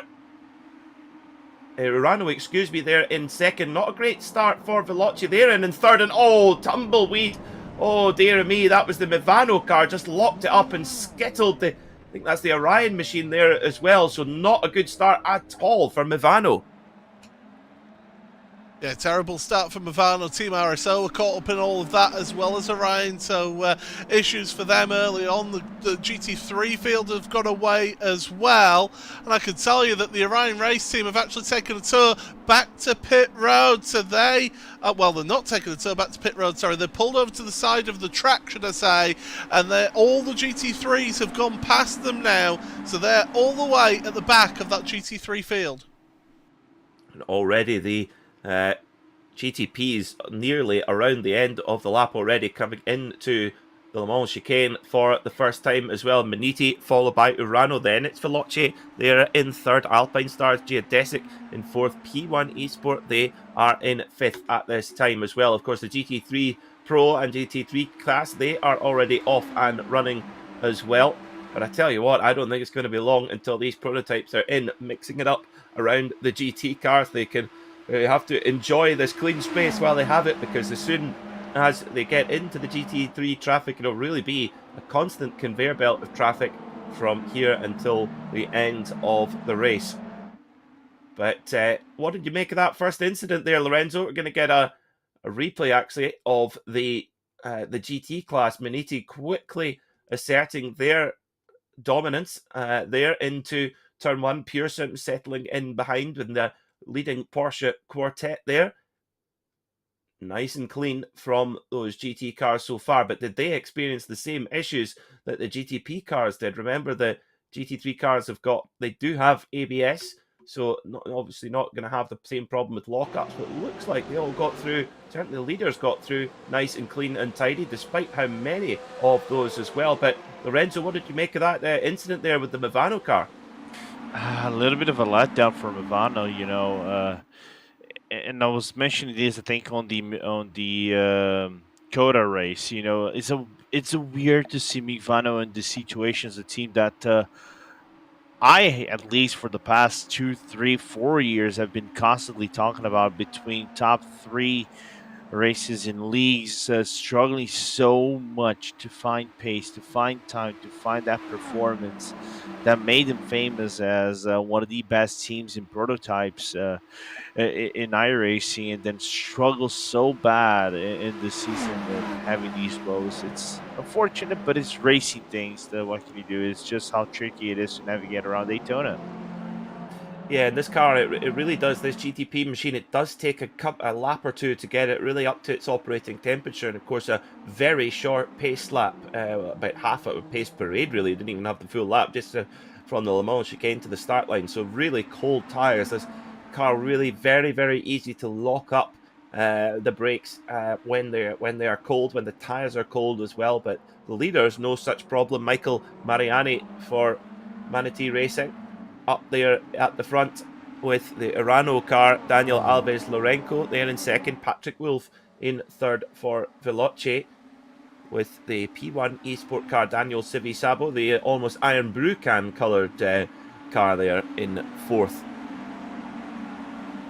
Yeah, I thought you'd mentioned the colour of that car, Peter. Yes. Here we go. Here's a look. But here's a point to make about that opening. The first time that they've actually had the opportunity to get any load into their brakes, to warm up the brakes, was when they're going flat out into turn 1. So I'm not surprised that there was a little bit of lock-up, and yeah, contact between a couple of the cars off the go. 3 cars in total went off, and Orion have actually taken a tour back to pit road, so race control gave them permission to do that, and they are on pit road with a mechanical fault flag, or a meatball flag as people know it as, and so they are currently sat there getting repairs done, which I mean, if you're only making it to the International Horseshoe, you're having a bad day already. Yeah, it's so painful because the amount of preparation that these teams put in for each and every race is quite remarkable, and for it all to go to nothing at the second corner is really difficult. It did see that there on our onboard shot there of just in the braking zone, a car sort of moved across in the braking zone, which kind of caused a little bit of a chain reaction. Very easy to do when everyone's bunched up so closely, tiptoeing on cold tires, but it's going well so far for Minetti as well in the GT3 Pro category. Alex Bennett leading with Pure Sim's car of Lucas Lindqvist right behind, who has decided not to pop out of the draft. He's actually giving Alex Bennett a little bit of a bump draft as well, some proper stock car racing style here, trying to break away from the field, but that's going to be mighty difficult, Lorenzo, to be able to do that. Oh yeah, it's not gonna take a special performance to break away over here. If you have even though you might have the fastest car in the track by 0.2 of a second, that 0.2 can be shredded at any portion of the track. You're gonna need something called GTPs, I think, Peter Maka. I don't know if you have heard of them. That might be breaking away the pack a little bit, and then if you create about a second gap from braking these fields, then you can actually form a smaller pockets, like 2, 3, maybe 4 cars instead of the entirety of the grid behind you. Yeah, it's very interesting to see when the GTP cars will actually come through. I do not think it's going to take long. The delta in lap time is about 15 seconds a lap difference between the GTP cars and the GT3 machines. So yeah, I really don't think it will be long. And of course, they started the prototypes, of course, start up at the front as well. So that delta is going to come down pretty quickly. As well. This is where I think Paul. This is where it's very helpful to have. Have allies in if you're in the prototypes and you've got some of your own team cars in the GTs. Yeah, absolutely. We've seen cars ducking and diving out there, and I can tell you, Peter, that the prototypes, as you see, just exiting the Le Mans chicane. Well, the GT3's leaders have just gone through turn 1 now, so they are catching up pretty fast here now with them. So I would imagine that they're going to be leading through these cars this lap, and getting to the leaders of GT3 by the end of this lap into the start of next lap. So that's what we're going to be seeing right now here in this one. So interesting to see. You can see already the back of that GT3 queue. There's a train of cars there. One of them, which is off the back of the queue, which is the Virtual Motorsport Dennis Garrison car, is going to be the first one. And he'll look in his mirrors, Lorenzo, and he'll think, my goodness, I'm going to be going backwards through a BMW showroom very quickly here with all these prototypes going past me. Yeah, it's kind of like they're going to Munich of sorts, to visiting the museum, as you can see Patty Wolf's cockpit cam a little bit convoluted if you look at the rear view screen just above your screen, and you can see it's going to be busy, and oh dear, they're going to be reaching some of these cars around the Le Mans chicane. This can get very complicated for you to make those overtakes, Paul, but that's what racing is all about, making or breaking around these marks. Yeah, look at that. The car's now just having to compromise their lines in a spinner. Oh, my goodness. Who was that? It was one of the BMW GT3 cars. There's a couple of prototypes around as well. That's one of the German sim racing cars. And the Pure Sims car has got caught up in that as well. So Daniel Kraft again falling down the order there in that Pure Sims car, down 3 places from where he started. But yeah, definitely interesting to see how there's those changes in Archer Brothers. Oh, they were the no. ones who got caught up in all of that. They are heading onto a pit road for a repair there, so definitely not ideal. Yeah, German Sim Racing Blue as well. They have damage. They've got a meatball flag. They're headed onto pit road now as well, so more drama for them. And yeah, as I say, they got caught up in that incident down at the Le Mans chicane. You can see that car crabbing away. Well, that's going to be spending a good 12 minutes down on pit road minimum. Yeah, just like I said, it's the danger of, getting so convoluted around the Le Mans chicane and overtaking those cars. From what it looks like, from I saw, I think that was the German series that made contact initially with the Archer brothers. I kind of saw their car on the frame spinning around the Le Mans chicane, but still not done. Let's go second rounding of passing around the Le Mans chicane, and Beniti already more than a second over the Urano group. Now, this is where you've got that difficult situation. If you're in those GT3 cars, it's a case of do you let them pass before the bus stop at the Le Mans chicane, or do you try and make them wait until afterwards? Because the worst thing you can do is go too wide through there. You're compromising both of you, and you end up with incidents like we saw just a lap ago. But so far, the leaders are making it through, although GT3 traffic is blocking the path. And, well, you've got to be patient there if you're Beniti right now. Patience is the key in endurance racing, and they've got that Urano Esports Data Group car right behind them as they go through the International Horseshoe, Lorenzo. But this is once they get that first run through of this traffic here, Lorenzo, things will start spreading out, and it'll become easier to put the laps on these cars. Oh, absolutely! It's gonna become much easier, I think, for the prototypes at a sense. Then it kind of reversed itself back. I would say maybe 2, 3, 5, 6, 7 laps where they're doing 13 seconds average quicker than these GT3 cars. That is about 2 seconds faster, if I remember correctly, from the LMP2s in average time. Whenever we were doing the L124 last year, we're gonna look on the replay here, Paul.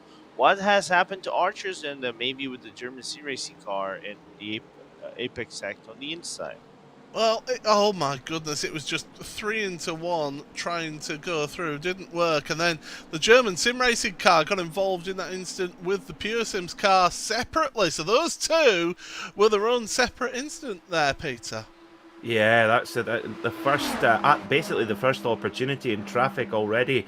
Problems, and I think that's going to be a factor, especially in the early part of the race when the GT pack is still very close together. I mean, we saw with the Beniti car had a huge, well, comparatively huge lead of about 1.5 seconds, and then all of a sudden it just eroded. But look at that, all arms and elbows everywhere. Yeah, patience, really important in multi-class racing. And this actually brings me to an interesting point. I don't know if you guys have seen this, that of course at Le Mans you have the Garage 56 entry, which is usually a really exciting. It's an experimental class. Usually there's one car in it, but running the race, either running some form of environmentally friendly exercise or something like that, or it'll be a team of disabled drivers or whatever. But we're going to have a NASCAR in the Le Mans Centenary race. Albeit in a slightly adapted NASCAR, but a NASCAR nonetheless. I mean, Paul, I reckon that's going to be borderline dangerous going through the Porsche curves when you've got 20 prototypes all battling, and you've got this NASCAR that's wallowing around in the middle of a high-speed corner. You made a key point there. That there are going to be changes made to that car. It's not going to be an absolute stock NASCAR. It is very much going to be an adapted car for Le Mans. But you know what? Why not? Why not have those changes? I mean, Porsche curves isn't as bad now as what it used to be. They've really opened up the runoff and the sight line, so you can actually get a better sight as to what's coming up compared to just a few years ago when the walls were right up tight against the corner. So I don't think it's going to be quite as bad as it could potentially have been. But that NASCAR, you know, down the straights, one thing that it will have going for it, you know, big V8 motor, getting the power down, big fat tyres on those things, going down the Mulsanne straight. It'll be tremendous to see that at speed, Lorenzo. Oh yeah, absolutely. But it bears two questions. First and foremost, do they have any drivers that can handle that car around Le Mans? And second, do they have any drivers that can actually turn right instead of just left? That's he's throwing some shade. Lorenzo Bonda, ladies and gentlemen. Those are the views of Lorenzo Bonda and Lorenzo Bonda only. Something's happened up, please. Oh, thank you, Deutsche Payment Esports, for a nice segue away there. Marius Rommelfanger just nipping off as well, and puts a big heavy move there on one of the German sim racing Audis, who tries to get the power down and can't get it. Just gets it loose a little bit there. I mean, for me, coming back to it, I always think that, you know, Garage 56 at Le Mans, it should prove something. It should it's got to give a message. It's got to have some sort of positive impact. I just don't see what the point is, really. But anyway, he got a big help there, and threads the eye of the needle. That was the Urano Mercedes there, getting into the back there, coming through the kink and into the West Horseshoe. It was good heads-up driving by that car that was in front to see in the rear mirror. There's a Porsche coming at a very high rate of velocity. I'll just pull over to one side and let it go past there. But do you know what? I still think that the Garage 56 provided one of the most emotional, heartbreaking moments of motorsport history for me. And that was, and I know a lot of people didn't like it, but the Nissan Delta Wing, when it failed and the driver was desperately trying to fix it, and you know, the team were behind the gate there, just giving advice as to what to try and what to do, and just everything he tried, it just did not work, and eventually they had to retire the car. But you could see, you know, the crowd were willing it on to try and fix and to try and get a repair done. And it is you can find it on YouTube, the video. It is one of the most heartbreaking pieces of motorsport. Yeah, that's the little Delta Wing. It looked so funny, didn't it, around? But again, you're trying new technology. I think it's very much a way to try new technology. I actually think it would be super cool Porsche have got they've got the Mission R concept car, which is actually evolved into a car that we're going to see on the racetrack for real, the GT4 E Performance, and it's got a reasonable range on it and can be charged at 350 kilowatts per hour. It's a really, really impressive piece of kit. I reckon, Paul, using something like that in a Garage 56 would be far more relevant to what we're trying to achieve in motorsport, in sort of a better environmental impact, and use new technologies and show what they're capable of. It would be an excellent Nürburgring SPX car, actually, I think, to show what it can do. I'll get back to that in a second, because Pure Sims Esports have just moved up to the lead of GT3 Pro, so they've decided that they've had enough of sitting behind Maniti and said, right, I want to get clear. And do you know what? They've got a nice little bit of a gap there as well forming. If they can try and run away as quickly as possible and have Visceral Esports try and battle away with Maniti, they could get a little bit of a gap. And we've seen it time and again. Once you break the slipstream here, Peter, that's it. You can run your own race then. Yeah, and I think that's what the Pure Sims team are trying to do here. Lucas Lindquist has hit the front as well, and Maniti, Alex Bennett's got the attention of Vince Peters, of course, who got a perfect tow to get up into third position in qualifying. That's where he stands in the race right now. Question is he going to use the run here to try and get past the Maniti car? I think he'll be more concerned about seeing the Pure Sims machine scampering off into the distance as they come hard on the brakes into the Le Mans chicane. Trying not to pick up too many off-track penalties there. Don't breach track limits if you can. And even worse, the worst thing though is, Lorenzo, is when if you break it too much there, you get a slowdown penalty. That is the biggest mistake that the drivers could really make, short of writing the car off at this stage.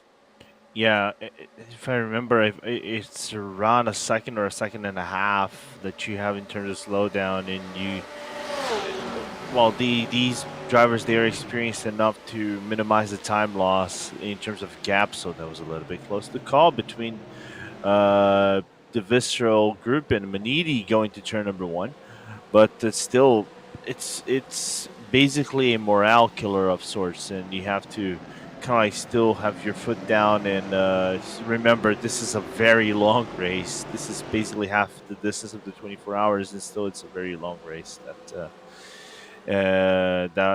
you have a lot of stuff going on. You still have yellow flags to be to contend with in comparison to the other official series that we have that doesn't have yellow flags. So if you're watching with us today, great to have your company here for the Gomez Sim Industries Endurance Series presented by IVRA. If you're watching, do send us a tweet on Twitter, hashtag IVRA. Let us know where you're watching from, who are you cheering for. So do send us a tweet. Paul, I'm at Mackay Podcast. Paul, your Twitter... At Smileable. At Smileable. Lorenzo? At Lorenzo Bonder. Nice and simple. At Lorenzo Bonder, at Smileable, at Mackay Podcast. Do send us a tweet. We'll be delighted to hear from you. And it makes a change of talking about the Harry and Meghan documentary on Twitter. I don't think we'll be taking on their hashtag anytime soon. Yeah, I think they're quite safe with that. Worth pointing out for people while we see this battling going on here at the top of GT3 Pro, it's worth pointing out that all 3 cars that have been on pit road for damage repairs, that's the Archer brothers in their BMW GT4, you've got the GT3 M4, and then the German Sim Racing Blue and the Orion Race team are all back out onto the track. So every car back out on the racetrack. Yeah, good to see. We want to see a nice full grid racing on, and good to see the spirit of endurance. Even when things don't quite go your way, you never know how far up the order you can get. And I guess Lorenzo, with especially in the prototypes where the championship is so tight, the top 5 or 6 can easily, leap into the lead of the championship from any point. I mean, getting to the line and getting as many points as possible, even if it hasn't quite gone your way, that damage limitation, that recovery drive is so important. Yeah, absolutely, and you still have to keep your foot down and everything. For now, for Pure Sims, this is the worst case scenario. You have these issues early on because they are one of these teams that are within the top 5. They're 4th place, just behind the singular point on Satellite. That's 201 for Satellite and 200 for Pure Sims. They're not far from Veloce, which has 223, which is the leaders of the Prototype Championship. So I think this is a championship where every point will matter, even the halfway points whenever we get them at the 6-hour mark.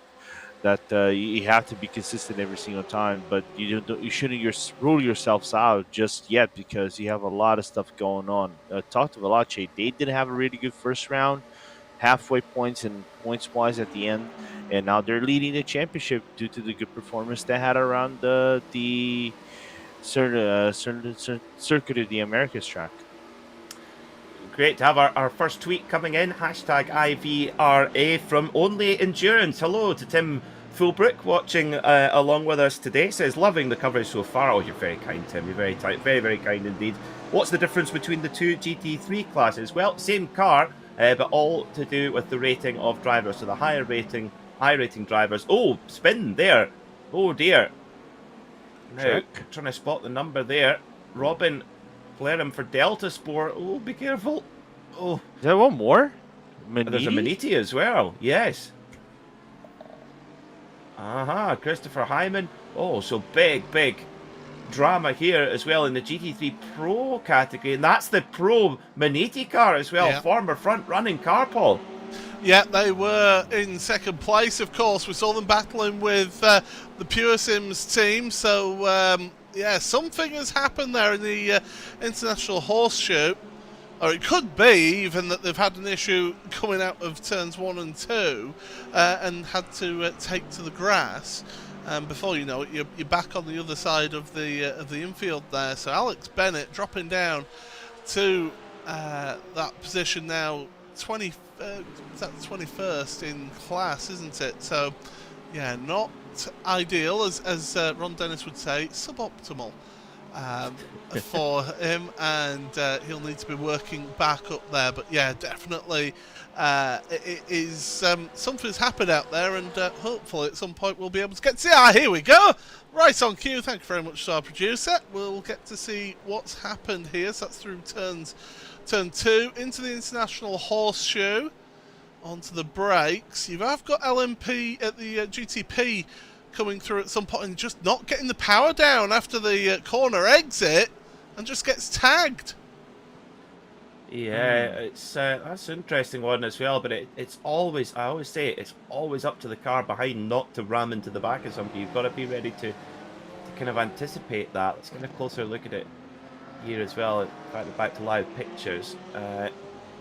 And yeah, and then of course it then just created a huge chain reaction with the other cars as well. They've got just nowhere to go, and dear mate, clatters into the no. And then that was the was that the WS GT Tire Porsche coming through there? Got a clip. Looked like that. I really want to see from Delta Sports angle this contact they made with Medidi, because it did, like Paul said, it doesn't look the car was getting the power out that too much, and maybe the car traction control might have kicked in up to the point that the acceleration gap was just too big between both tires. I'm curious about that. I really want to see that. Well, here we go. We get to see it, don't we? And see what happens. So it's the International Horseshoe, tight line, and yeah, it just doesn't get the power down. But rams him. Now, one thing I didn't like about the and he gets the punishment from the German sim racing car, to be fair. One thing I didn't like about the German sim racing car, and I'll point back to it again, didn't hold his brakes. Yeah, it was a bit of a mess there, all told. Interestingly, the two cars that got together, they are now glued back together again. The Mediti machine and the Delta Sport car. Delta Sport goes through there, makes the pass into turn 1. But that's a real shock for Mediti, and that's really going to hurt them. They are at such strong pace, and meanwhile, Vince Peters has popped in to the lead, so he's got past the Pure Sims Porsche of Lucas Linkfist.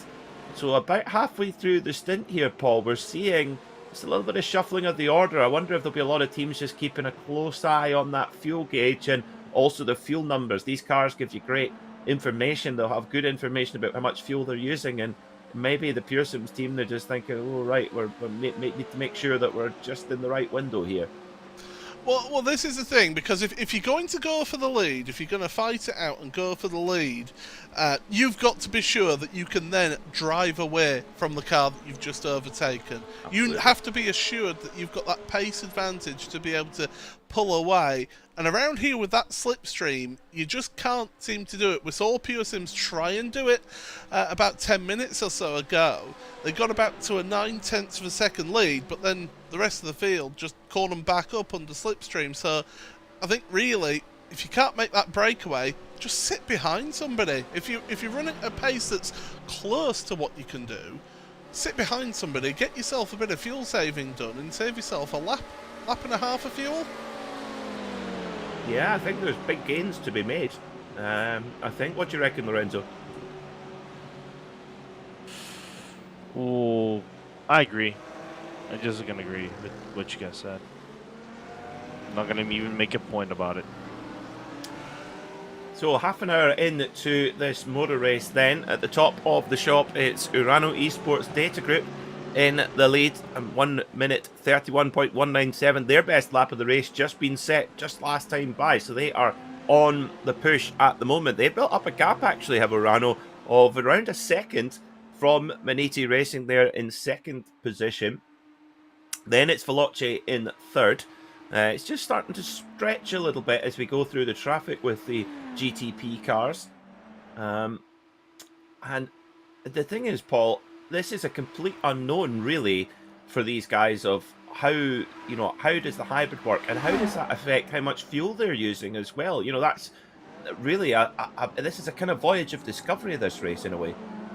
Yeah, it certainly is, and they will have worked at all of this and worked at the strategy and how to deploy that hybrid power to their advantage as well, and we'll see what the outcome of that is. But of course, that's in 11.5 minutes when we find the outcome of that, how it all pans out. But this first stint, I think, will give us a good indication as to what to expect from these LMDH cars going forward in the rest of this race, and also looking forward to mid-January for the iRacing 24 Hours of Daytona. So it really could be an intriguing eye-opener to these teams. And do you know what? For these teams here, if they're going to be competing in that 24 hours in January, this is some really good testing that they're getting in here. Oh, huge testing. I actually think we're going to see participation records in this year's Daytona 24-hour. I mean, again, yes, exactly. Again, Lorenzo, you're right. It's I think it's going to be fantastic, and there'll be a lot of teams want to come out to play with that new GTP car, particularly. There's something kind of for everyone as well, and then if you don't, you can of course still go for the LMP2 as well if you want to drive a prototype, but not the full Buna, as we say. I have to say I'm a big fan of the Dallara LMP2 as well. It's a really nice car to drive. It's raw, it's knife edge, but it's cool. It's cool. Front of the GT3 Pro field, Vince Peters still leads then from the Pure Sims car of Lucas Lindqvist. In the GT3 category, it's Henry Maitinen, our pole sitter for Rusty Spatulas. And he holds a lead now of about a second and a half to the Maniti Racing Porsche as well. So in the GT3 class, Maniti's still up there at the front, but after that incident, dropping out of the lead battle in GT3 Pro, has got a big 3-car train there, a proper Shinkansen style express train there at the front. Look at that, absolutely glued together. 4 cars at the front of the field, and good to see as well, amongst those 3 leading Porsches, there is a Mercedes in there as well, the Alpine Stars Geotesic team, Miguel Vigo, Paul, and you wonder how that Mercedes might get into the play here. I mean, that Mercedes, it's a sizable beast, isn't it? It's got a very, very long bonnet, and front-engined, of course, is that Mercedes, compared to the Porsche rear-engined car. You've got that difference a little bit, and the handling characteristics are different. The Porsche, I think, is just a hair shorter in wheelbase, so it's a bit more nimble through the corners. But that Mercedes with that V8, it just sounds absolutely epic. Not that the Porsche doesn't sound epic, by the way.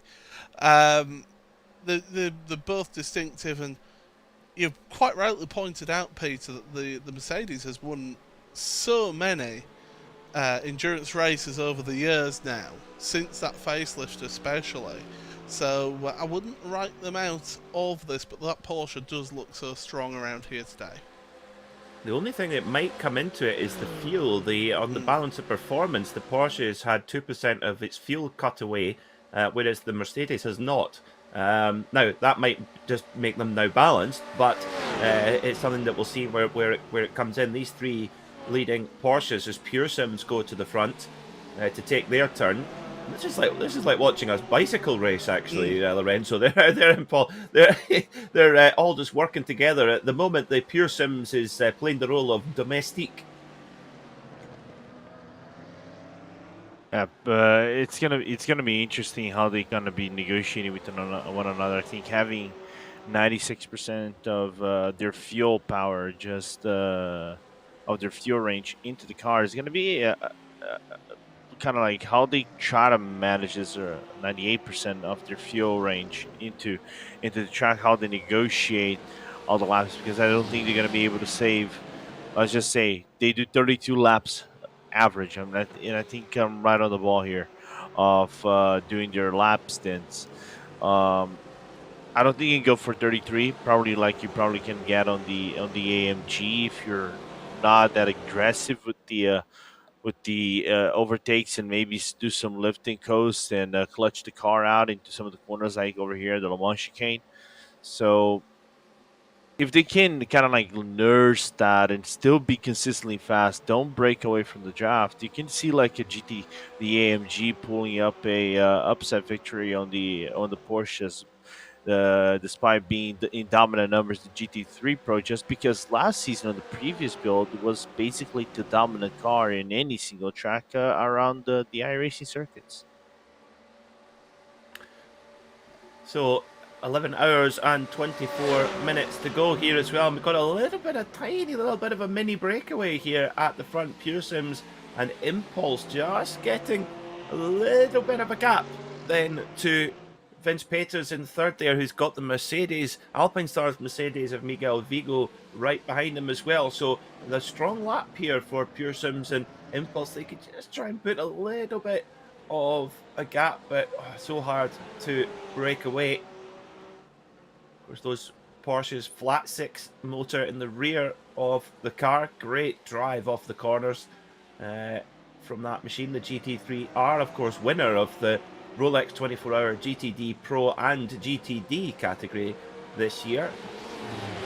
Well, will it repeat it this year? Well, it won't, because there's a brand new Porsche coming out, Paul. The 992 version of the GT3R, which looks a pretty menacing beast, to say the least.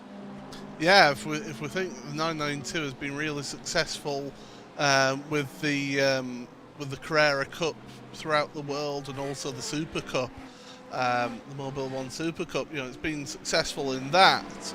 Now they're bringing that 992 into GT3 racing. I think it's going to be a real sort of step up for Porsche, is that over the older 991 shaped car. Yeah, it's going to be intriguing to see how Porsche get on this year in GT3, and as we see that evolution of GT3 and of the regulations that go with GT3 as well. I want to point out as well that the Visceral Esports, they did a very clever thing in that they decided to, rather than be at the lead, just backed off the throttle, allowed the front two to go past, and now they're just sitting there behind. And you're quite right in saying, Peter, it is very much like the breakaway at the front of the peloton. So first taker for service, Daniel Sabo for P1 Esports into the pits, filling up with fuel up on the jacks for new tyres as well. So very much more like the like we would normally see in IMSA, where the tyres are changed as the fuel is going in, as opposed to the kind of WEC method where it's fuel and then tyres if you wish, but that takes extra time. So a total change of how things are done here in the iRacing world. So Daniel Sabo appears to be after 24 laps, he's the only driver to pit at that point. That all of the rest of the cars going on for at least one more lap at this stage, Lorenzo. Yeah, which I think is right around the same amount. Oh, okay. The Urano car just having a little bit of a wiggle moment outside of the Le Mans chicane, but managed to get away unscathed, which is what matters the most. But they're doing pretty much, I think, around the same amount of laps as the LMP2 used to do back in the day. And nice fake from the Urano car, playing games with the other cars. But it's, again, 25, 26 laps. It's right around the ball for those LMPs. But stretching out, I think, one more lap than the LMP2s whenever they used to drive around this track. Interesting stuff. Yeah, that or the race leader, Urano, not only are they the race leader, but they've gone 2 laps longer than the P1 Esports car, and at least a lap longer than the rest. Also, Veloce able to squeeze an extra lap, as are Satellite Racing. So, Paul, does that maybe hint at that these cars that have been able to go an extra lap from their peers, have they got more pace if they need it? Potentially. I think they are very much controlling their pace and controlling the narrative as to how they go about racing this motor race. Don't forget as well, we had the quarter of a lap pacing on the start of this race as well, so you've got to take that into account a little bit. It's not going to use that much fuel, but it's a little bit more used on this first stint. So the second stint, I would expect to see an easy 26 laps, and if you've got someone like Daniel Alves at the front, then 27 laps could be a possibility. So that's our last 3 takers for pit service after 25 laps. So 23, 24 and 25 laps stints being completed by our GTP field. And just after the 40-minute mark of the race as well. Drivers in. Now, one car they are not taking tyres. Interestingly, that's the Alpine Stars geodesic machine. Now, why might that be, given that you can put new tyres on as you fuel? They were on in their pit box for 1 minute 34 seconds, so that's why. Ah, okay. So they'd already, so they may be taking damage repair while they were in. Potentially. Aha, so they'd already got their tyres by that point by the time we picked them up. Aha, I see.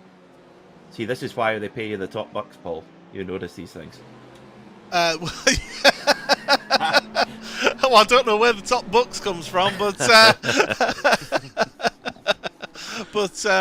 yeah, no, they'd been a minute 34 actually in the box, getting, as pointed out, either repairs or possibly speeding onto pit road as well, or an unsafe pit entry, something like that. Very unlikely that it's an unsafe pit entry, but possibly speeding on pit road. That's always a really frustrating one. Of course, here at Daytona, you've got a very fast entry to you're coming off the banking at, well, in these cars, 200 miles an hour, and then got to get down to 50 miles an hour. So it's it's quite a reduction in speed. So after the shuffle out of the pit stops, before we get into the GTs, let's run through the order after the first set of pit stops for the GTP cars. It's Urano Esports Data Group, car 90. They are your race leader at the moment by a margin of 2.5 seconds from the number 28 Veloce car. Then it's Miniti Racing. They're in third in the number 79. Satellite Racing, they've had a good run of that first pit stop. They're up into fourth now with SRC Movano, of course. What a recovery from them. Fantastic. They are in fifth despite that early incident. That's incredible. Team RSO are sixth, and then Pure Sims Esports are in seventh, ATRS in eighth, Private Label in ninth, P1 Esport in 10th. Not so good for them. They've dropped back a little bit through that set of pit stops. SimCity Racing in 11th, then it's Valkyrie Excite, Alpine Stars Geodesic, and Delta Sport round out the top 14 in the GTP category. Two drivers who are still, or who have taken service and repairs right down the order. German Sim Racing Blue and Orion's racing team, they're right down the bottom of the order after taking repairs, but they're still pushing on. They're still taking, cracking on, and they'll be hoping for some yellow flag to try and get some of their laps back as well. So at the top of the GT category, well, this is how it looks. There's not much in there as well. The top two absolutely glued together, quite literally in contact with another going down the straight. Pure Sims Esports in the lead, but here comes Vince Peters around the outside. He's got the double bubble draft and then just pulls out of it at the last minute, trying to save that little bit of extra fuel. And Lorenzo, I think we could see this order shuffling a little bit depending on who's been lightest on the throttle in this opening stint. Yeah, like I said, you can see I would see the Alpinestar geodesic car maybe jump in one spot, maybe 1-2 spots once they come in the pit lane, and try to get himself maybe last fuel, which wouldn't surprise me at all if you try to go for maybe one lap of last fuel, and then you just use the lifting coasting just to let's say, to level the field or level the playing field for you.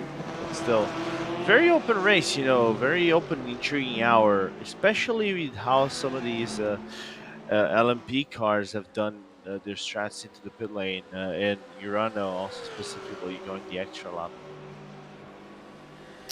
Yeah, just looking at the pit stop times, very similar for the top three. They were in for 1:03, 1 minute and 3 seconds. Very similar again for actually really the entire top 8, all pitting for around 1 minute and 3 seconds. It then starts to get a little bit interesting. Private Label were in for a further 9 seconds.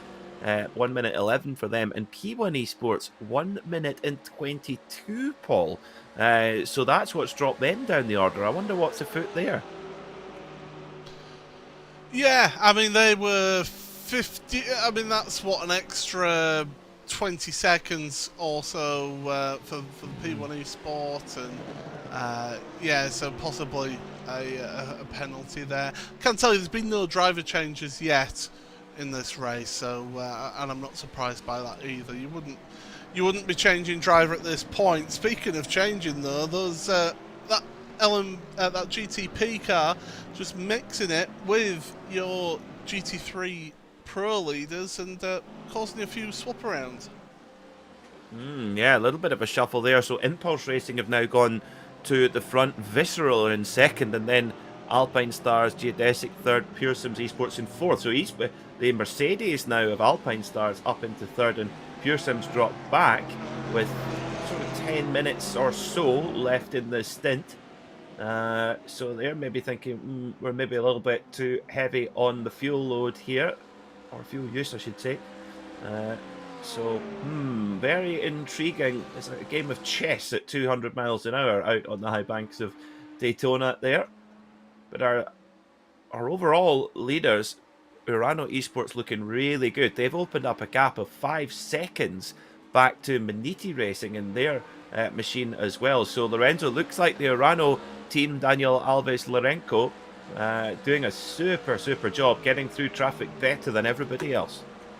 Yeah, in that 4 second kind of like surprised me a little bit, because he was around 2.5 seconds when at a certain point after the pit stops, and then like you said, navigating traffic better, I think being more aggressive or getting the better luck into some of the turns. It's a little bit surprising to see, at the very least, that he's doing that kind of performance.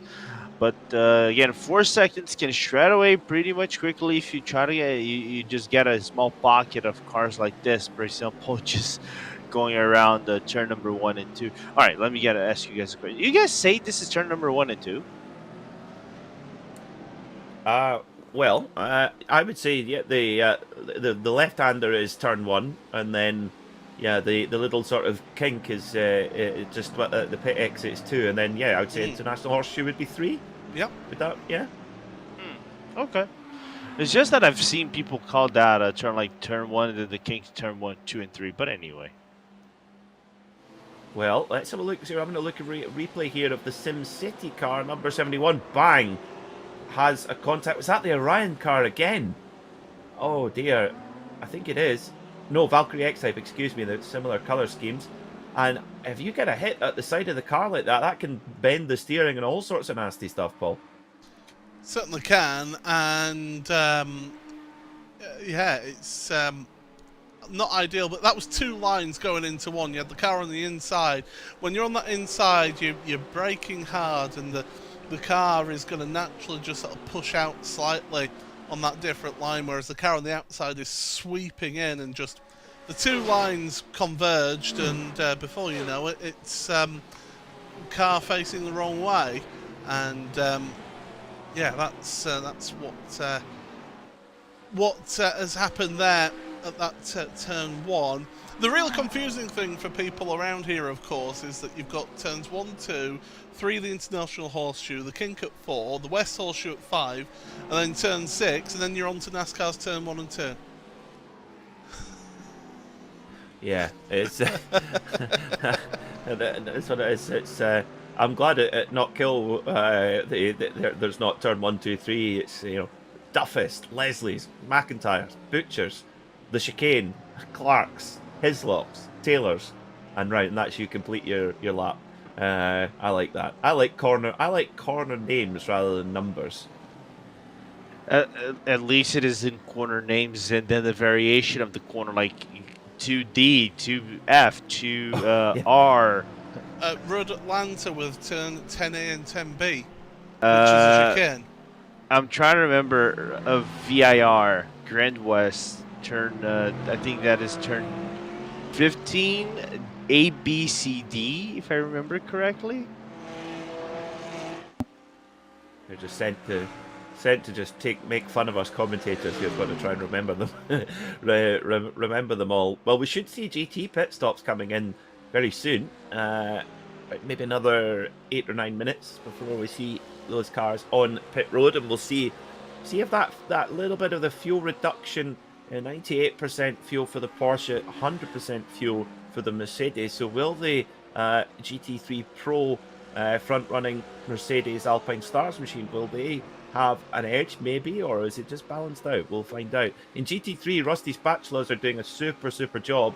They're leading by just over a second from Maniti Racing, running a perfect run at the moment. And they, you know, I don't know if I mean in any form of racing, the standard of the team catering is very important. That's a blown Audi. Oh my word! Now, Marvin Lesmallman, we saw having issues early on, remember? He did get involved in an incident at the start of the race. So, yeah, we could be seeing the effects of that right at the end of the first stint there, as also Virtual Motorsports have headed onto pit road as well for their first pit stop. So, yeah, GT3s are starting to come on to pit road, but yeah, I was actually going to point out the GT3 class lead, about how pretty much the entirety of this first stint, the Maniti car and the Rusty Spatulas car have pretty much been together all the way through. It's been great to keep an eye on the timing, which of course is available, RaceSpot.tv/timing. There is the link at the top of the YouTube chat if you want to keep up to date with everything going on in this race. Yeah, it's a good run from the Rusty Spatulas as well. Although I don't know if I'd want to eat at their team catering, to be honest. Best team catering in motorsport, Burnett Motorsport at Not Kill, best Legends team. For all because of their catering, absolutely fantastic. Always sending up gear packages to the commentary box at Not Kill, but yeah, Rusty Spatula need to pass. So I wonder what happened to Marvin Lesman, because that was a V10, a beautiful Audi V10 motor gone pop, Lorenzo. Yeah, it's gonna be costly. I wonder if the contact that he probably have that made after that incident was on the rear end. I think I'm trying to remember which car it was now. Was lengthy enough to actually cause any considerable damage on the heating of the car, you know, on the cooling of the car. So, but that's unfortunate to see, man. A car that was doing quite promising at the start of this race. So, we can already see a few of the GT cars coming in for their service with about 6 minutes to the top of the hour. Interestingly, it's the majority.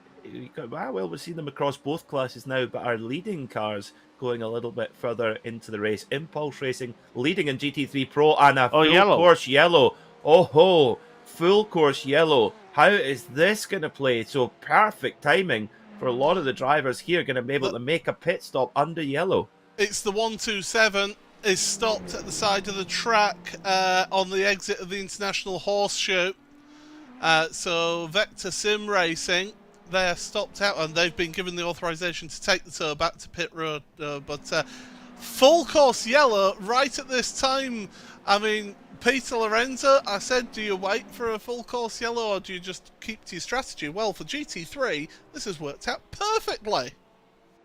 It has, yeah, it really has.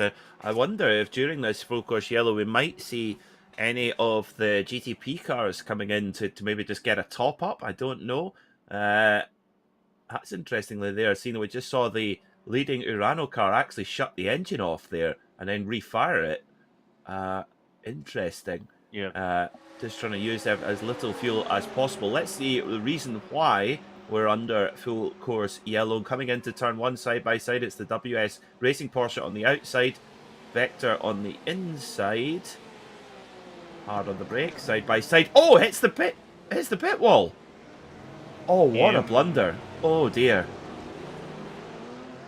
Yikes. Oh dear.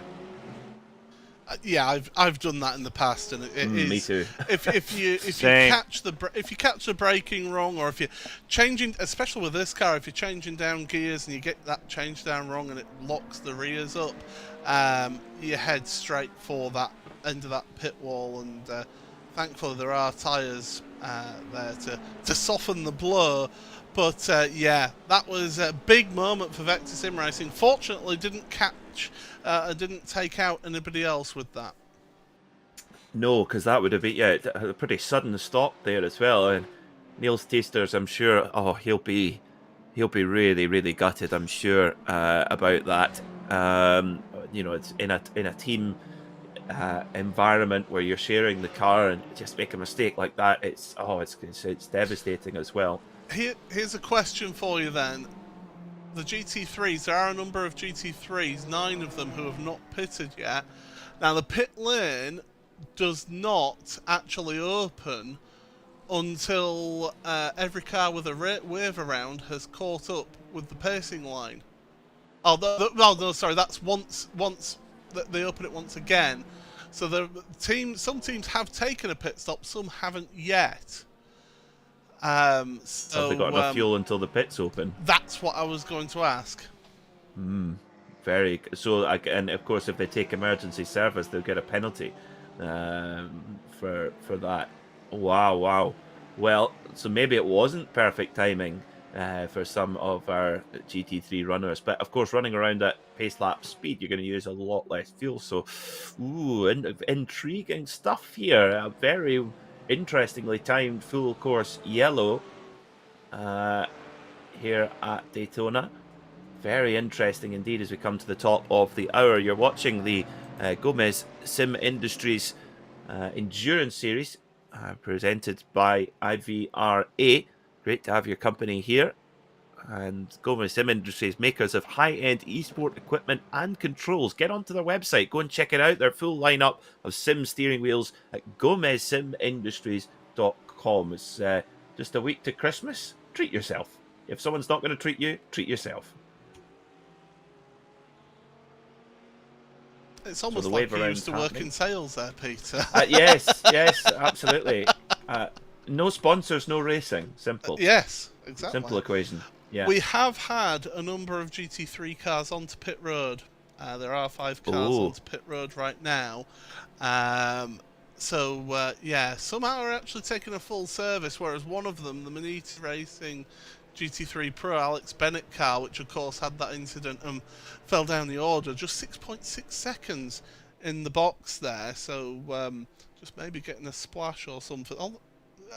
We'll have to see how this all pans out. And fortunately for us, we do have access to the race control penalty sheet, and we can see what's happening in this one. We have had 2 penalties, by the way, in this race so far.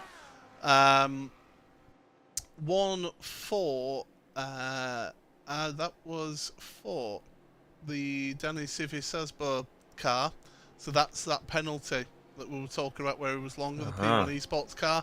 That's why he lost out in the pit lane. And the other one is Nicholas Laubish in the car 190. Got a 10-second penalty as well.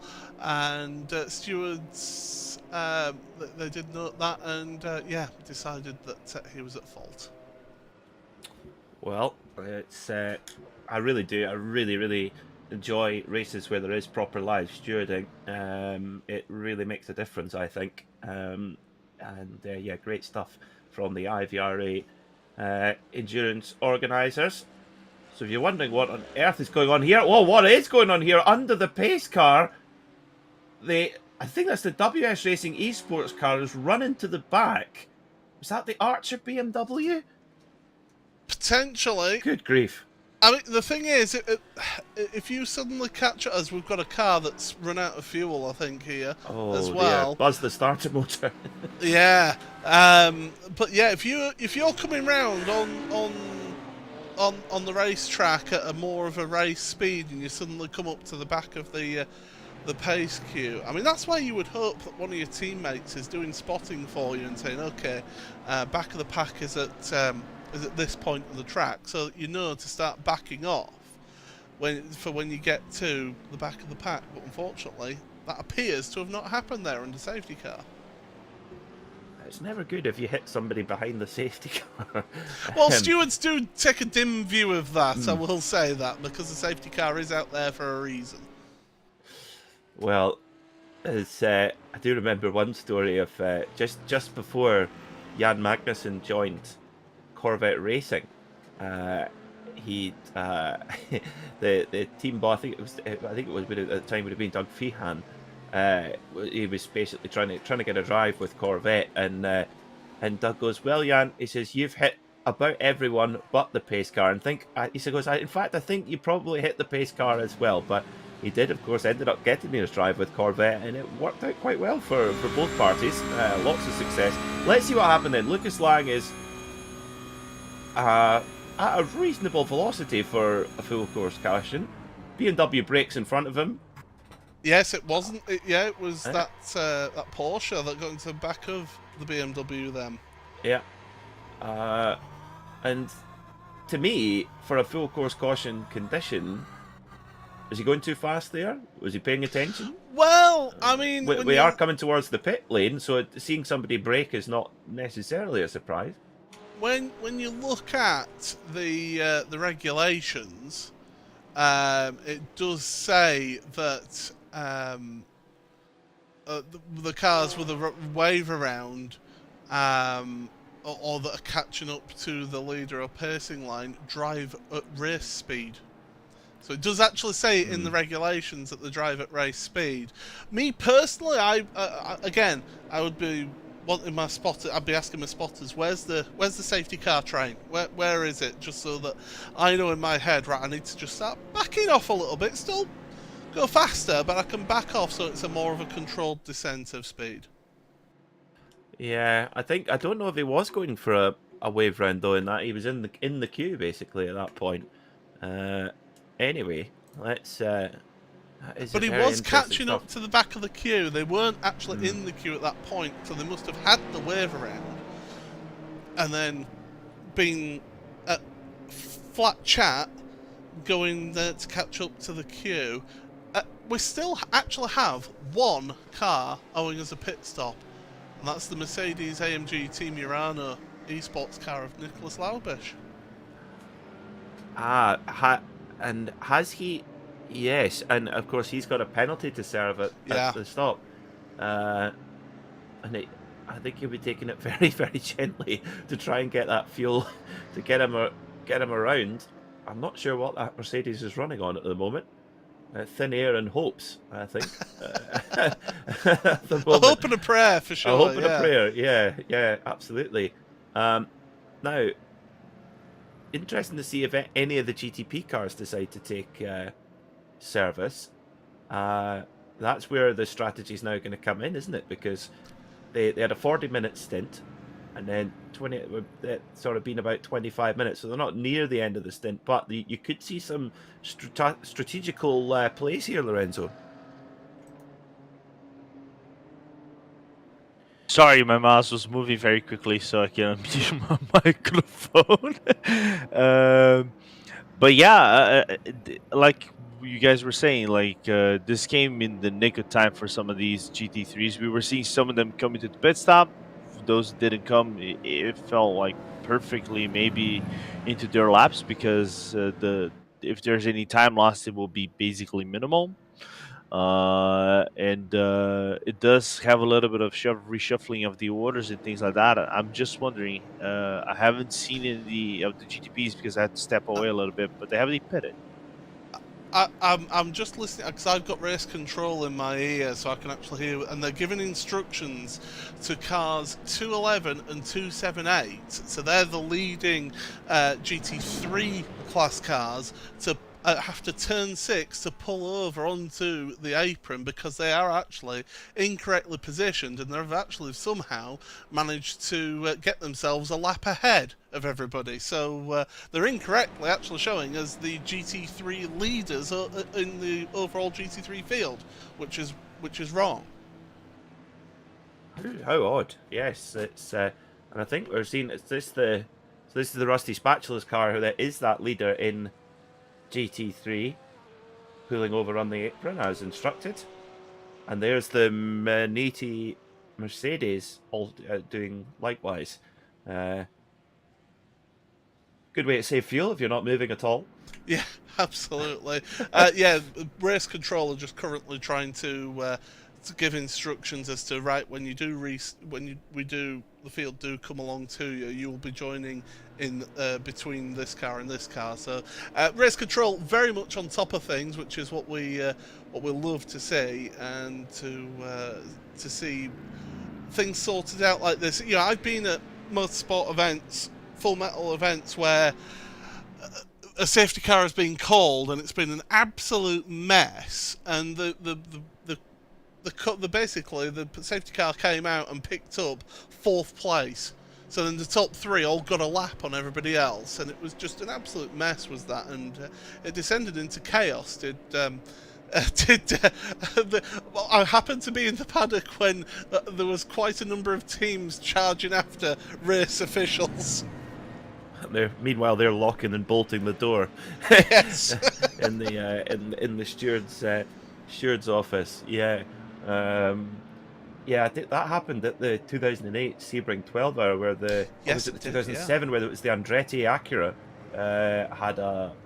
got put a lap down by a kind of error, and they did get it reinstated as well, so they could crack on again. I think it was the 2008 edition actually, when the Porsche RS Spider won overall against the Peugeot, the Audi. Quite amazing achievement. For an LMP2 machine. So it's still under full course caution here while everything gets kind of shuffled and settled out. How on earth is this Urano Mercedes still going? I had no idea how Nicholas Laubies is able to keep this car moving. Yes, we're under the pace car, but we're well past the hour. And I tell you what, that 100% fuel tank maybe could just be the difference here, but I just don't know how he is. According to our unless there's a glitch in the timing screen, I haven't seen him come to pit lane, Paul. No, I've not either. Yeah, this is intriguing. But the problem is for them that at this point, when they do come onto pit road, they're going to be pretty much at the back of the pack, aren't they? Yeah. And with not really much benefit in terms of fuel, because everyone else is kind of, they've only just been in, so you can just hear. Yeah, he's just dropping the clutch, isn't he, and just letting it coast.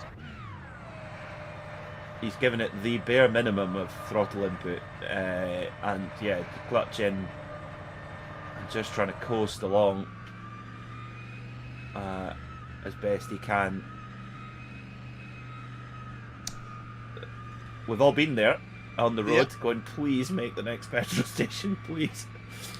It's like your dad when you went off on a long trip on the motorway when you were a kid. No, we're not stopping at this one. We can make it to the next one. It's empty. It's saying it's empty. No, we can go for 30 miles.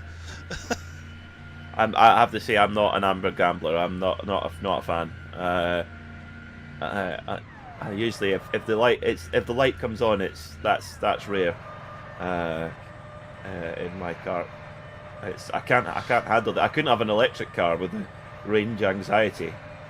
I will say our producers made a very good point, is that they're actually waiting for it to go green so they can serve the penalty, because of course if they get given up, if they take a pit stop now, one, they're at the back of the queue, and then two, they're going to have to come down pit road anyway to serve the penalty. So yeah, it must be under green.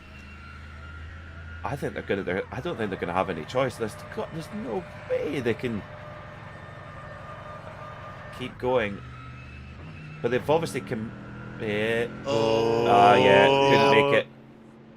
couldn't make it any further. They took the gamble. I mean, the thing is, well, at that point, you've got to take the gamble, haven't you? Yeah. And they're maybe thinking that the yellow has gone on longer maybe than they expected, possibly. I'm not sure, but good effort for Nicholas Laubich. I've never seen a GT3 car do that length of stint before. Has he missed his stall? Oh no. Because this was a drive-through. But you can't serve it under the game over. Yeah, he's had to go, but you're right, he's missed his stall. I don't believe it. Oh my word. So, not often we get tongue-tied as commentators, but my goodness, that is so... After all that effort to make a GT3 car do an hour and 12 minutes on a tank of fuel, how that's possible, especially at Daytona, where you're so much of the time on full throttle. Nicholas Laubich has managed to get it to pit lane and then missed his pit stall. Incredible. This is the second weirdest thing I've seen in Daytona with GT3 since Oscar Irene killed Gianni Vecchia at the IMSA Endurance Championship. We covered for at the IMSA Global Esports Championship, rather, right? That's the proper naming. That he killed Gianni in the pit lane because Oscar just decided to stay on the slow lane instead of the fast lane. There's nobody sat in that car at the moment either, so... Game over.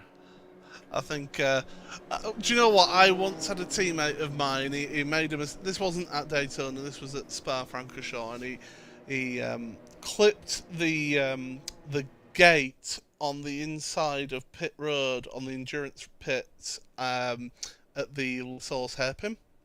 Clipped the gate, rolled the car over, got it back up on its wheels, and then carried on down to the pit stall. Pulled into the pit stall. I jump into the car with a little bit of damage to repair. 15 minutes later, he came back and went, right, I've had a shower and I've had 2 tins of lager as well. Oh dear, drowning the sorrows. Well, I think we could well see a real split up here of the GTPs of who decides to take service and who doesn't, because they've done about a lot under yellow, but they've done about 16 laps since their last stop for most of these cars. They have 15-16 laps depending on which car you're referring to, but I wonder if we'll just see some that's come in, top up with fuel, and chuck some tyres on there as well while that fuel's going in. And of course, this will be a great time as well to make sure the hybrid mode is in build mode rather than balanced or attack. So it's basically the hybrid strategy. If it's in build mode, it's actually building the battery back up to 100%. If it's in balanced, it sort of keeps it around half full. And attack, it empties it. So... And leader in, Urano in, Maniti in, Veloce are in as well. And who was that who went on, who decided not to take service? Looks like Team RSO. RSO stayed out, P1 Esports stayed out, Valkyrie stayed out, Delta Sports stayed out. So a split indeed, Paul, we're seeing here on strategy. Yeah, I'll take over from Paul. Surely I will not try to do his Yorkshire accent because I really don't want to go downhill from here, Peter. But yeah, some of these teams not taking the chance. It's gonna be interesting. I think for example, Daniel's Civisabo, this came like as a blessing in disguise because he had a pit stop, like the penalty to take through. I think he actually took the penalty on his pit stop, if I remember correctly. He did, yes. That was a little bit of a blessing. Try to make a little bit of a different strategy, and the other ones kind of like fall back under your lap to have to do that instead of taking the normal route. So for some of these teams taking that risk, like RSO as well, it was well worth the risk. And I don't think he's gonna reset the status quo because it's gonna be weirdly enough for you to try to navigate around the track with less fuel and maybe a little bit more worn out rubber, but still it spices up the game for the LMPs. How like Urano and the teams in the back try to negotiate with these on paper slower but lighter cars. Yeah, very interesting. Very, very interesting to see how it'll shuffle out once we go back to green. And of course, that gives it does break up the traffic as well. You're going to have the prototypes starting ahead, and then they kind of get a few laps at least without any traffic to worry about. Likewise for the GT cars, they don't have prototypes bashing their way through. So I'm sure the drivers will be looking forward to that. Light still on the pace car. That means it is going to carry on for another lap. As soon as the lights go out on the pace car, that's signalling that we're going to go back to green flag running. And of course, if we get another incident on the restart, then of course we'll end up with another full course caution, and that could throw another set of spanners into the mix as well. But I wonder actually, Lorenzo, especially for the GTP cars, what the tyre pressures and temperatures are going to be like when we come out of this safety car period. Would they drop below their kind of optimum temperature, would you say? Absolutely. We might. This is the first, and this is what for me is very intriguing because it is. I think because in this league you have the yellow core, these full course yellows. You really don't know how the car behaves under the LMP, these LMDH cars, because LMP2, you would have a little bit of a struggle. You would have to maybe go 2-3 laps more than the quota that you have to go to the optimal temperature, as we see P1 Esports coming to the pit lane, but I think they can kind of do that. I think the pit's still green of sorts. The entry is green. It's not closed, so they don't take any OL for it. And the car usually locks up. And for a car like this that has some good performance brakes, but we saw the car can spin around it on its rear, it's gonna be interesting. It's gonna be quite interesting, in my opinion, how aggressive you want to be on the brakes. If you want to lift the car a little bit and then brake to minimize the potential damage you're going to have on the frame of the rear end of the car because you're overstressing it due to cold tires. Well, a bit of news down from pit lane for Urano Esports. Paul, what have you got? Yeah, I'm not quite Shea Adam, but yeah, Nicholas Laubish is back out onto track now after taking a tour back to the pits after they missed their the pit stall. So they will have to serve their penalty. They've got a 10-second penalty under green flag conditions. There are a couple more cars onto pit road as well. The 207 of Element Sim Racing Water and the 144 of Orion Race Team. They are both on pit road getting some services. Okay. It's equally as charming as Shea, Paul. I think very, very good. I would say a northern Shea Adam, but the problem is that she's from Canada, which is yeah, more she's north also than what northern. I am. Yeah, absolutely. Well, light's still on the pace car, so we're going to go for another one here. It's been quite a long caution. That's sort of 25 minutes. I can see that the race control are giving a few end-of-line penalties to teams who did pit when the pit lane was closed. So I think they'll be trying to sort them out first before we look at getting back underway. Yeah, that's important stuff, and I think this will be. I mean, this will be a voyage of discovery again for the teams to see who to see how this BMW M Hybrid V8 really how it behaves after a pace car. They kind of know how it behaves on stone cold tires. They know how it behaves when they're heated up. But this is kind of again a voyage of discovery. This is why it's so exciting when we get new cars on the service, because the teams have got to adapt to them quickly. And it's interesting, Lorenzo, how it is always the top teams who get on top of it quickest. Yeah, because they usually do many runnings and in many different scenarios with the cars, maybe some yellow flag restarts or simulated yellow flag restarts, and see how the car is going to perform. Because they've been there for quite a while, so we expect the tire temperatures to be at its lowest. So it's those who have trained for it, they're gonna know how the car is gonna behave on regardless of how cold or how hot the track it is, and get the good performance in the first few laps, and maybe try to break away just due to having that preparation advantage.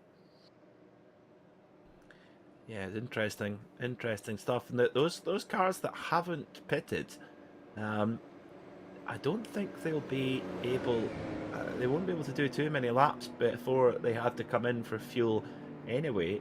So I'm surprised actually. There's been quite a few cars that didn't take service. I mean, especially in a 12-hour race like this, if you've got that opportunity to effectively take a free pit stop and fill up, everybody has their own way of doing things, Paul, but I would certainly want to, if I got a chance to fill up under the pace cars, especially at this stage of the race where there's so long to go. I would think it's ideal. But if you're at the back of the field, back of your class, do you do the opposite of what others do and try something different to try and get yourself up there? Because, in GTP, it is Team RSO who had issues at the start of the race, don't forget. They are up there in the lead of this race, so they're getting laps in the books as race leaders, and, why not try something different if you are at the front of the field? Okay, how often do you actually see that work out for somebody? Well, we'll have to wait and see. But if they catch lucky and they end up with another safety car that's more advantageous for when they're on a pit cycle, it could actually work out for them. Yeah, good point. Yeah, very good point. It's and of course, if there's another yellow shortly after this, then it's their cock a hoop. They'll be delighted because they've kind of shot up the order a little bit. But that Miniti car in third, looking quite ominous there as well. Veloce in fourth, ATRS as well in fifth, Pearson's in sixth. As we'll go back to green, the light's still on the pace car. So it's been a long caution, this one, approaching half an hour caution. So I'm sure the teams will be itching to kind of get back going again. So race control just giving an instruction for those who have end of line penalties now. So the majority of the field will move to one side of the track, and those with end of lines will drop back and get themselves into their correct queue position. And if there's something that us Brits know about, it's queuing. Oh, we're absolute world champions of queuing. Love a good queue. Although I tell you what, you have to give a good tut as well if somebody pushes in. Oh no, that's just unforgivable behaviour. Yes, absolutely. Although if you want to really take part in the International World Cup of queuing, Schiphol Airport is the Super Bowl of queuing at this oh my goodness, yes. Yeah. And why do they always put the British flights, and this is going back to 2006, the last time I went to Schiphol Airport, why do they always put them at the furthest gate from where security is when you're on an inbound flight into there? I don't know, but yeah, I'm sure it's a punishment of some sort. Schiphol used to be the best airport in the world, and it's now not the best at all. It was, yeah, it's not ideal at this present time. They actually, when I used to work in the whiskey trade, did a lot of travelling, and there was a lot of times you would fly from Edinburgh to Amsterdam and then out to wherever you were going from there, and a lot of the times there was quite tight connections, and there was actually it became known as the Schiphol Shuffle in the industry, when you actually had to sprint in a sweaty mess from one flight to the next to try and catch your connection. So yeah, I've done a few Schiphol Shuffles in my time.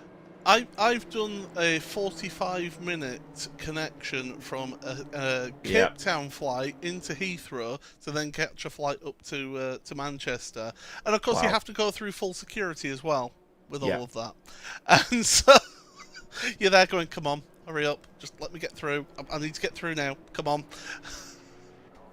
That sounds like my experience at Gare du Nord when I was actually catching the Eurostar to London. I arrived and you have to go in 15 minutes, and me asking around in French when I used to know French where it was the Eurostar, and I was asking like crazy because I thought I was going to miss the train and still had the security check.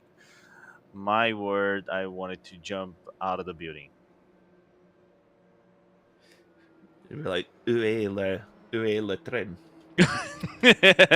Eurostar. S'il vous plaît. To be honest, I did German at school, so and even then, I've not remembered any of it because it was. How shall I put this? A number of years since I last went to school. So.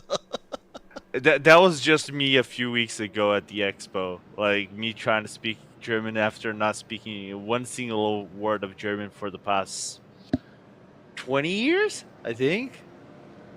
Man, it was funny. It was like sprechen Sie Deutsch or sprechen Sie English. Meine and I was trying to get around. So good. Yeah, basically, I was saying that every single time around the expo or other places. So lights still on the pace car, and we might be setting a new record here for the longest caution without having to clear up an airplane accident. Wow! It just shows you how a pretty innocuous sort of issue for one car has triggered a caution that's gone on for over half an hour. Unfortunately, it's all the end of line penalties having to get all that sorted out. It's the modern the modern approach to safety cars of getting lap traffic or getting people into the correct position. I mean, it's correct to do. It's just that people then end up just taking time to do it and to do it in a safe manner and make sure everybody's correct. But yeah, it's far from ideal. But unfortunately, from a race control perspective, that's how things should go. Now, are we looking at a race start? Because I do believe the lights are possibly out. They are. Yes, here we go. Right, ready to go back racing at Daytona International Speedway. Just coming up for 10.5 hours to go here in the Gomez Sim Industries Endurance Series presented by IVRA. Lights are off on the Porsche pace car. It will be Maxime Naz who will take us back to green flag racing for Team RSO. Green flag in the air. We're back under racing conditions. Great start there from Maxime Naz. Gets down into turn one with a really good gap back to Alex Galdier. A couple of car lengths instantly. GT's back under green flag conditions as well. And that is the Lamborghini of Samba Racing Team who have made their way to the front. Oh, what was that puff of smoke? Where did that come from? It was a GTP car, and it's pulled over. It's going slowly. I don't know who it is. It's possibly one of the GTPs that have a number of laps down, getting out of the way. Oh, Ilka Happala for our Orion Racing Team pulls over, and Yeah. We'll be waiting. He's at the back of the field, so yeah, he's waiting for everybody to go past here. Fair play. Yeah, fair play. That's what we like to see. That's a Connery Maddock approved rejoin there. Mirror signal maneuver and back underway, but yeah, we'll lose the tail of the field there, unfortunately. But it's Alex Gall who's nudged his way through into the lead, and he's pulling away from Maxime Naz to the tune of 2.5 seconds. Sheesh. So Alex Gall is off. And now, did they pit as well? Yes, they did. So Satellite Racing lead and have a full tank of gas as well. Alex Gall is in dreamland here at Daytona. Surely his teammates at the Satellite Racing are going to love it. Not just Cy Andra, but also Adam Crane, who might be doing some engineering in this race. And let's see how this Satellite car is going to be doing, because they kind of had their struggles around Coda. Fiddle with the tactics around the Road America. Nearly, they were going to get second place, and Pure Sims then decided to have a little bit of a blunder. Won the race after all, and are still also in contention within the top 5. So for them, this has been a very productive sort of a championship after the woes last year. Well, as you see, the Maniti car just making a move up there and moving and shaking. See what happened to Kane Halliburton here. Oh, just asks for the power, and round he goes, and somehow manages to avoid any contact. But that's what kicked off the chain reaction there. So someone, even if Kane Halliburton's caliber, opening up the power, and it just let loose on him there, Paul. These cars, we've got our answer of how difficult they are after a pace lap or pace caution conditions. They are wild. So what we're finding, aren't we? They are not planted immediately as we've got those cars going through, and I've got a yellow flag showing, and it's the 13. It's ATRS. That's Kane Halliburton again, and that's on the exit of the Le Mans chicane. Is that going to be another caution? Oh dear, and Kane Halliburton waiting for his permission either to tow or... he's not moving that car. No. There's no way he's moving that car. It is a mess. Oh, so he's hit the wall then, possibly, at the Le Mans chicane. We'll try and get a look at it for you folks, but yeah, so disastrous restart for Kane Halliburton.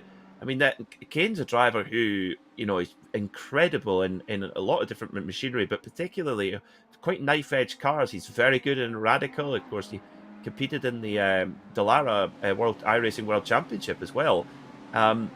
So, you know, he's used to really high performance cars, but it shows you that these things are nasty if you get it wrong. So through the chicane, and it just snaps on him. Nasty, nasty, nasty. Oof. And we have a yellow. We have a full course caution. Another full course caution. Okay. Well, that the Paul Smith theory comes true then, Paul. Those teams that I think it was just RSO, wasn't it, who didn't pit, their strategy, their gamble has paid off. Potentially, sure. Because they've got themselves up into the front by not pitting, and then they've got their next yellow flag period to make their pit stop. But now, do those other teams who did take a splash in that they go forward. Pit stop, do they go forward and not take a splash this time? No, I don't think they would. They've only had a couple of laps under green, I think, though. So yes, it might just come back again. I think for the hybrid runners, for the LMDH cars, this is where again they don't have a full battery. They can put the car straight into the build mode, and that builds the battery back up to 100%. They do generate that by braking. So under the pace car, they've got to be quite clever where they actually use the brake, and then you've got to just soft throttle to just use the internal combustion engine rather than the combination of the internal combustion engine and the battery. So again, these are all things that the teams will just be getting used to and learning the tricks of how to get the best out of these cars. So, under full course caution once again, but I wonder, Paul, will this be as will this be as long a caution as the last one, with maybe less pit work to go on, and of course the field in more or less the right order? Yeah, and that's a key point that you make there, Peter. Is that there's not as much people out of position here.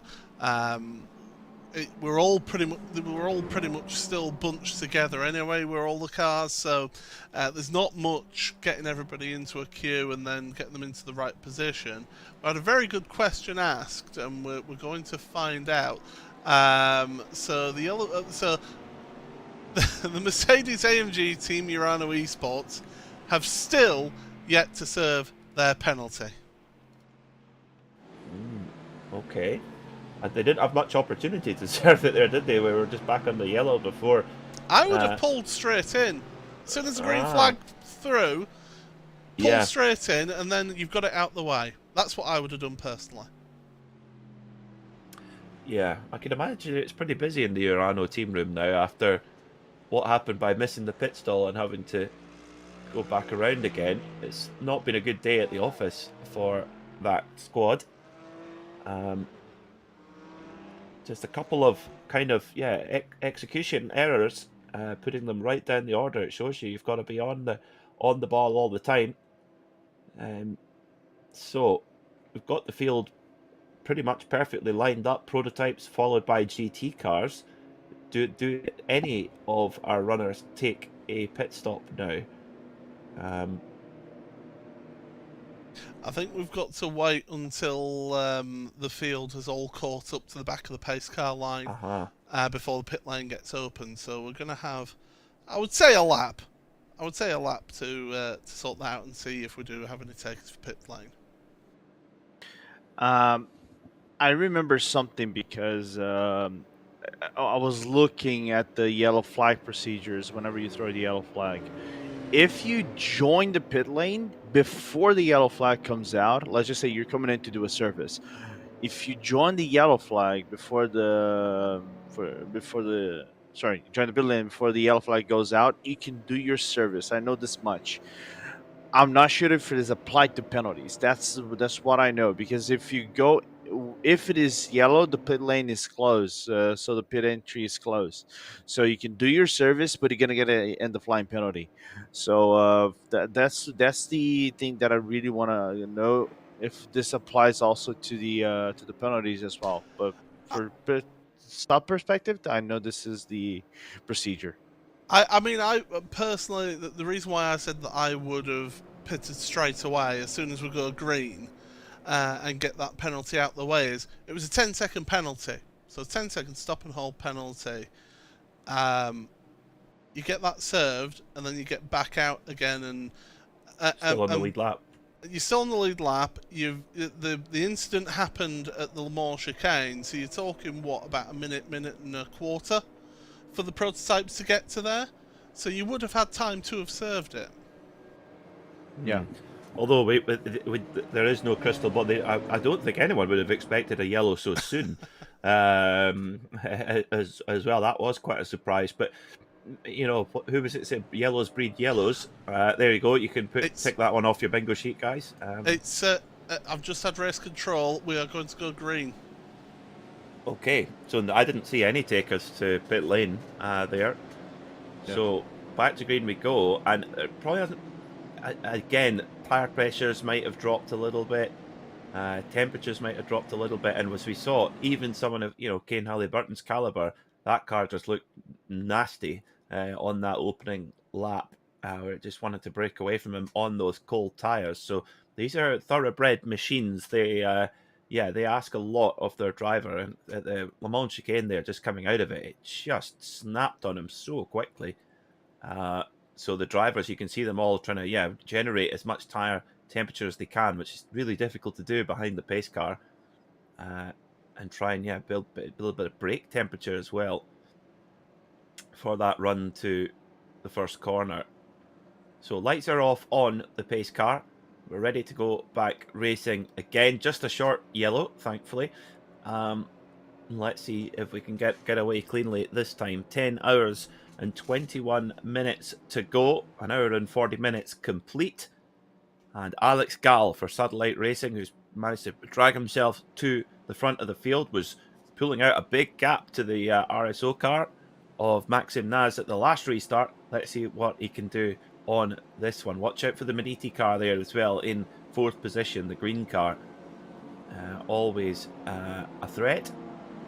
So, Porsche pace car will pull away and we'll be ready to go back to green flag running here at Daytona International Speedway, the world centre of racing.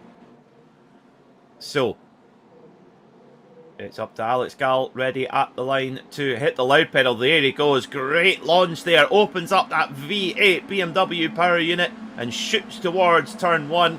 Maxim Naz knew exactly what he was going to do there, though. Great reaction there from the 2nd place car as well. So they come through turn 1, and the Maniti trying to go round the outside of the SimCity Racing car. Did he get the move done? Oh, he's going to get it done at the International Horseshoe, I think. Yep, there he goes. Into 3rd position goes Michael Mariani. Oh! We got cars dropping down the order as well on the timing screen. One of them being the Pure Sims Esports 116. That was in the first stint, leading your GT3 Pro class. Lucas Lindqvist is actually stopped in the runoff of turn 1. So obviously something's happened to him there. There was close action going on with the GTP cars as well. So yeah, drama on this restart again. Yeah, you know, it's cautions do breed cautions, and when you've got the field all bunched up together, it's so easy to get into incidents. It's always a danger point, and with 10 hours, 20 minutes to go, you just do not want to get into an incident at that stage of the race. You never want to get into it at any stage of the race, but especially so early on, to have yourself put down the order. But through the Le Mans chicane they go. The drivers getting those tyres up to temperature as best as they can. Unlike in the past, you can't just push full gas straight away. The tyres really do need brought up to their optimum working temperature. So Satellite Racing lead then, Team RSO in 2nd, Maniti in 3rd, and already Alex Gall opened up a half-second gap at the front of the field. Brilliant stuff. Yeah, amazing stuff for Alex Gall, and again, their strategy working to perfection right now. But it's not 2.5 seconds like we had at the beginning of the races. We looked at the replay. What happened to Robin Blair's perspective on Delta Sport? Just getting too close. All right. Clumsy. This is really clumsy. You know, this is a race restart. Everybody's going to be close to one another. You want to try to move to position, but no, you have to expect this kind of behavior coming out of the cars in front of you. You just cannot get yourself boggled down behind someone else's car and think that he's going to brake late just because of positioning around the car. No, that's just poor judgment. I don't blame Pearson's one bit over here. I feel bad for them. No, there's nothing they could have done. Yeah, poor Lucas Lindqvist. Now, who was that car that got fired into him like a snooker ball? Really, really clumsy stuff there from Robin Glarham, I have to say. Unfortunately, from Delta Sport. Poor form, especially as you called it just right there, Lorenzo. It's a restart. You know that everyone's bunched up. And yeah, I didn't see which car it was that got fired into. Was it the 80? Looked like Orion, I think. Orion, yes, could be. Yes, could be. So yeah, 2 cars, races ruined. Yeah, Mike Dam for Orion Racing. So there you go, douche. It's like a John Virgo trick shot. Oh, you took the line right out my mouth, Peter. Oh dear. I was waiting. I was thinking, oh, as soon as you mentioned snooker, that's it. I'm waiting. Oh dear, Peter, you took it right out of my mouth. But I love that we were both thinking the same thing. Delta Sport, the 99, are on pit road, so they're having a out of sequence pit stop, and so they're just loitering around pit road, waiting for. To get their service done, but outside of yellow flags, that tells me that it's maybe sounding like a potential penalty. We'll have to double check the sheet for that. I think that was a pretty slam dunk penalty for the 199 Delta Sport car, but yeah, it's It's under review. Surprise, surprise. Oh, let's see with 2 GTP cars here. This is the Veloce car on the outside there, with Nathan Nicholson on the inside. Oh, Veloce gets away with it, and then Nathan Nicholson loses the rear and then gets whacked by a car following through. So there's a lot of attrition all of a sudden getting into this motor race. And that's why they're on pit road. Yeah. Okay. Well, who was the car that made contact? Looked like the private label team hype? Possibly. Yeah, possibly. I couldn't quite see it on our feed, but yeah. Delta Sport number 99, excuse me. Yeah, so it's Delta Sport's day has gone from, is descended into disaster almost instantly. Their prototype machine into pit lane to get repair, and I would think that we don't know, but I would think a penalty will be coming the way of the 199 car. And you have to think, Paul, that hit from Delta Sport to the Porsche in front, you've got to think he can't really have got away unscathed damage-wise from that, surely. Yeah, and we're just being told it was the Alpine Star GT3 Racing car that made the contact there. But yeah, as soon as that 99 had that contact, those two pieces of contact, that would have caused them damage, and definitely would have had to have had a change of a front clip. As 3 wide into the international horseshoe, that never works out, and it's the car on the outside that pays the penalty of that one. That's Vector Sim Racing, who took to the grass after being assisted there. Oh, so the difficult day continues for Vector Sim Racing. Of course, they hit the pit wall earlier on, so yeah, it goes from kind of bad to worse for them, unfortunately. Although a lot of people have hit that pit wall on both sides of it. Remember Rolex 24 2 years ago, Ross Gunn coming out of the pits and on cold tyres and just understeered straight into it, and that was the end of that. So yeah, it can be done. That's another wall of champions, I think you could say. Yeah, you certainly could say that. Yeah. I think race control, unfortunately, have been very busy. So I've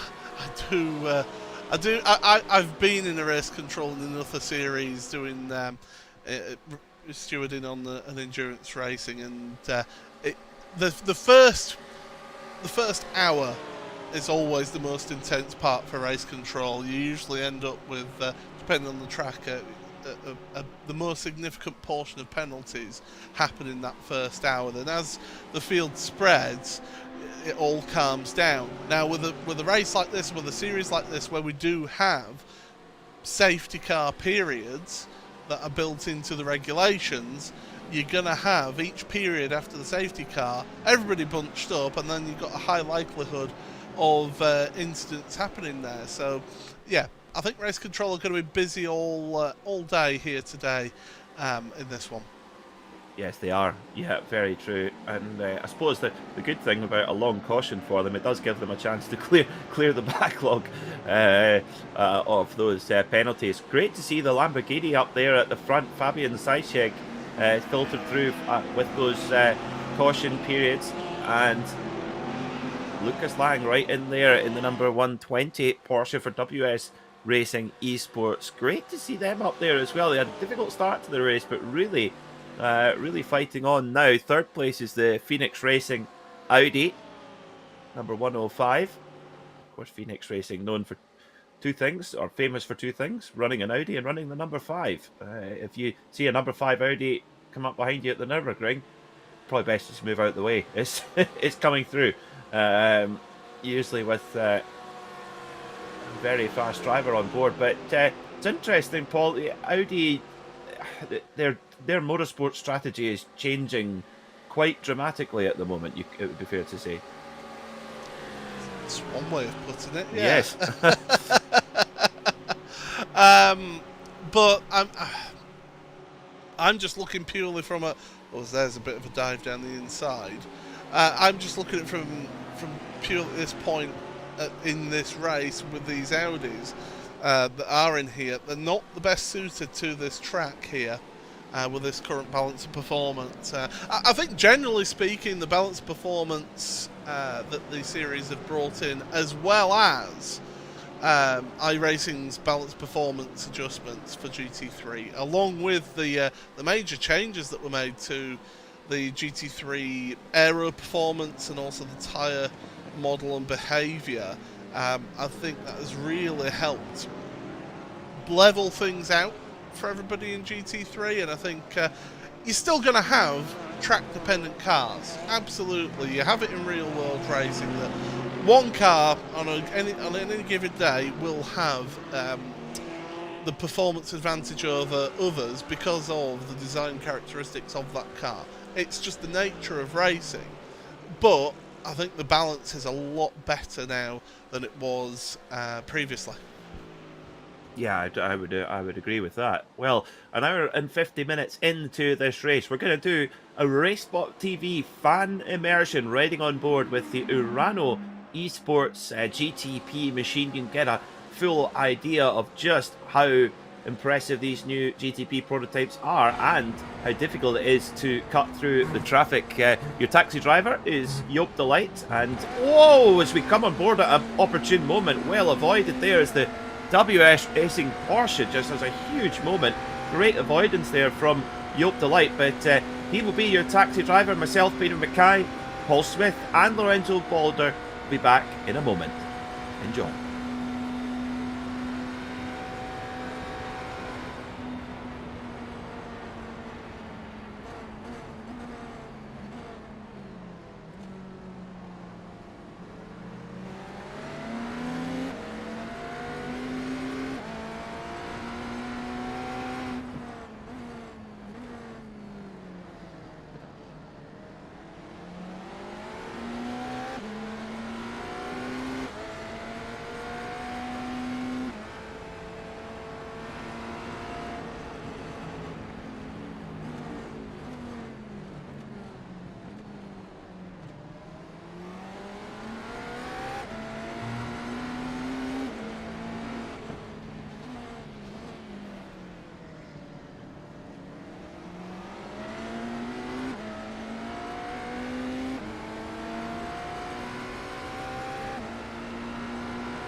Welcome back to the Gomez Sim Industries Endurance Series, presented by IVRA, live here from Daytona International Speedway. We hope you enjoyed those few laps on board with Joop de Light in the Urano Esports BMW GTP machine, and it's all been happening while we've been on our fan immersion there as well. P1 Esports and Torque Freak have had contact. Paul, what have we got? Yeah, this is heading down towards the Western Horseshoes. Torque Freak Racing get back onto line into there, and well, P1 end up collecting them going into there. Both of them are on pit road right now, getting services. Torque Freak, they did try and carry on, but had to pull over to the side of the track, and race control gave them permission to take the tour, so they're getting repairs done as we speak. Okay. So this, it just gets back going again. This race is brought to you by Gomez Sim Industries, makers of high-end esport equipment and controls. So go onto their website, check out their full lineup of sim steering wheels at gomezsimindustries.com. That's gomezsimindustries.com. If you're watching us today, it would be great to have your company. And if you're on Twitter, send us a tweet, hashtag IVRA. Myself at Mackay Podcast, Paul at Smiler Bull, and Lorenzo at Lorenzo Bonder. It would be great to hear from you, hear what you think of the race so far as we hit the 2-hour mark. And it's all been going on, and we've had 2 full course cautions so far, one very long one and one quite short one, which is kind of mixed up the strategy a little bit. What it means, it's Satellite Racing, they lead the way by 1.3 seconds overall at the moment from the Veloce team in car number 28, with Maniti Racing holding the last spot on the podium as things stand. In the GTs, your top 3 is WS Racing Esports. They're now at the front with their Porsche, followed very closely, as you can see there, by the Lamborghini of Samba Racing Team. Then it's the Audi of GermanSimRacing.de as well, making a move there up into second place as the Lamborghini goes a little bit wide. So great move there from Christopher Hyman. So it's Porsche, Audi, Lamborghini, the top 3 in GT3 Pro.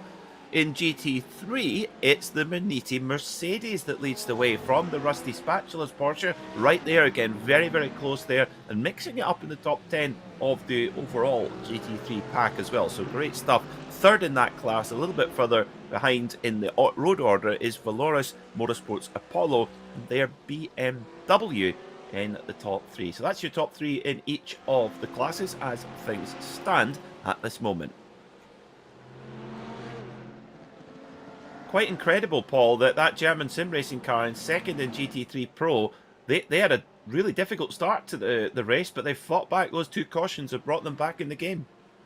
And this is one of the good things about having safety car periods in endurance races, is that it does give opportunities to teams out there to be able to work their way back up and try and sort of look into a strategy and make things work out for them. So I think that's where races like this and in series like this actually have a really good element to them, whereas some series and of course the special events that iRacing hosts, those do not have safety car periods, so it's just an out-and-out sprint from start to finish for those events. But here we have got those safety car periods, and I think it really works nicely into this, and it's much more sort of as per real world, full metal racing in terms of strategy, and having it forces teams to have to think on the feet as well, which I think is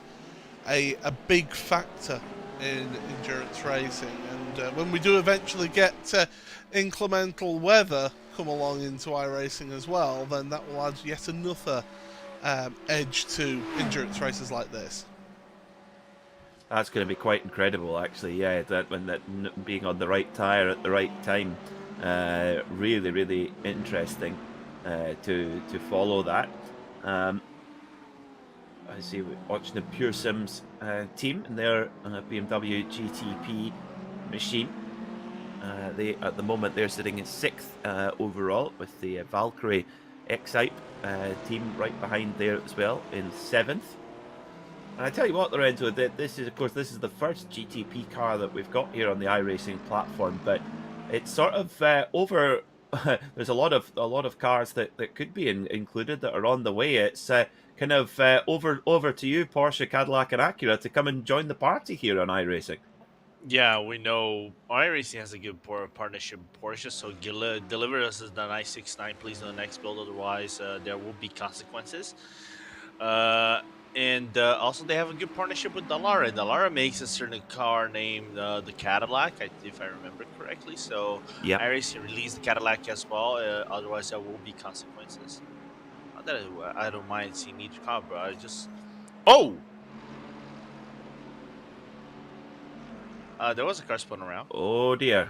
That's the 8th placed GTP car. Is that the private label? No, it's Alpine Stars. Alpine Stars Geodesic have a spin, it looks like, coming out of the Le Mans chicane, I think. And they're not going back up onto the banking. I think that's going to go back to pit lane then. Graham Sanders having an issue there, and that's going to really hurt them. As yet, he's come straight into pit lane. Car looks not too bad, unless we're missing anything. But yeah, straight down to pit lane for service. Let's have a look. So coming into indeed to the bus stop chicane, 7th gear down the box to 4th gear, and oh, he's done. That's exactly what happened to Kane Halliburton, and oh, backs it into the wall. So that's where the damage was, Paul. Yeah, he's not actually got a meatball flag, but he must know that straight away the damage that will have caused to the aerodynamics, it will have affected him. So therefore, he wouldn't have the same top speed as he would have had pre-contact with the wall. But it looked loose as soon as he turned right for the second part of the Le Mans chicane. He just seemed to be a little bit twitchy and a little bit of a handful going through there, and then just snapped, as you saw. Not quite as hard into the wall as Kane Halliburton had, but certainly still made a significant contact. Yeah, interesting. Just shows you that these BMW GTP machines, they are quite knife-edged. And I guess, Lorenzo, you'll be, of course, here at Daytona, you're running the car and it's very lowest downforce trim to get that maximum speed on the straight, and that's not going to help in those faster, that kind of quite fast Le Mans chicane. No, not only that, the car, from what it looks like, whenever you're coming out of the bus stop, it's a very weird behavior. And this was something that I was talking with Patty and Dominic, which I kind of related to it. It's very, very hard. I'm not going to say hard, but it's very odd for you to get a read on how the car behaves into corner entry and a little bit of corner exit. So that's why we're seeing these struggles for some of these teams. Like, you don't know if the car is drifting away. As we're seeing a little bit of a dive next to a crash. I think it was next to the Rusty Spatula's car, from what it looks like. So we don't know if the car is gonna overdrive itself or is gonna understeer or something like it. So that's why I think it's gonna take maybe a few weeks, because this is basically the first week officially with the car in iRacing. With the new build, so people are still trying to get their setups around to see which one fits best for their car, and it's again hard to get a read on it. And I know the car is going to be improved as we go along the weeks in iRacing. Yeah, I think they're definitely in the exploratory stage with setup, etc. That's for sure. Is Lucas Lang there for WS Racing. Porsche just goes across the bows of the Audi for German Sim Racing, who goes into the lead in GT3 Pro. So an Audi leads here at Daytona. Christopher Hyman, he's had a great stint here. Really moving forward, looking strong in that Audi, Paul. Yeah, looking like it's dancing around for him nicely, but it's one thing to catch up to leaders. It's another thing to actually be the leader, and that's when you've got to think differently, and you're given a draft don't forget you're giving the slipstream to those cars behind you, so that's keeping them with you. So yeah, is this where we're seeing that balanced performance coming in now, further into stints, that it's working out for the Audi? We'll have to wait and see how that all pans out, but definitely with that balanced performance, the Audi, it is, I'm just having a look through that, it was 10 kilo weight penalty and only 96% fuel tank, but 100% power, so it has got a weight penalty to it. It'll have a slight effect, but I don't think it's the worst for that Audi. Interesting one with the 96% fuel. That's the more cautions, the better, I would imagine, for that team. If they're running 96% fuel, that's definitely going to make it harder to get those full stints. And yeah, they'll be hoping for some more cautions to come as driver change for Valkyrie X-Tank. Michael Meyer getting on board that machine as it's in for service, tyres and fuel going in. Also the German sim racing team in there as well in their GTP machine, although they are running a little bit further down the order, in fact very far down the order, several laps down, but with 9 hours and 50 minutes to go, and if we get the a sort of 1 caution per hour, which is the rate that we're at the moment, there is an opportunity to fight back. Please don't say a yellow flag every hour. No, but that's our strike rate at the moment, is my point. Okay, fair. It's kind of like my I don't know if my sanity would take it. I don't think the team strategist sanity would take it either, as our leader into pit lane, Satellite Racing, Alex Gall in, followed by Miniti for their pit stop. Veloce carry on though, so Patrick Wolf goes into the lead here in the 12 Hours of Daytona in the Gomez Sim Industries Endurance Series. So once again, Paul, Veloce able to just go that little bit longer than the rest. Yeah, absolutely. By the way, me and Peter know how good Alex Gall is in a GT3 car. Oh, yeah. From covering another series here on RaceSpotTV. But yeah, interested to see how he gets on in this GTP car and pushes on. He is staying in the car, so that's going to be another stint for Alex in the books as away he goes. But yeah, Veloce right now, Patrick Wolf, is that is that a penalty then for Alex for Satellite Racing? Is that looks what like they're it having to serve? Yeah. So that is for an incident in the first quarter of an hour of the race. Oh, and it's come back to haunt them. Oh dear. Yeah. So that's 20-second penalty that was. oof, that's quite a big penalty there then. So that's Alex Gall's going to have to. He's got a lot of hard work to do. He'll be now hoping for a caution to try and get back into the kind of leading battle. That 20-second penalty, but I think if you can serve it and stay on the lead lap, that's all. It's kind of what it's all about at this stage in this style of racing. Stay on that lead lap and wait for that caution to get you back into back in the game. As Veloce and Urano, they do come in 1 lap longer stint than the rest.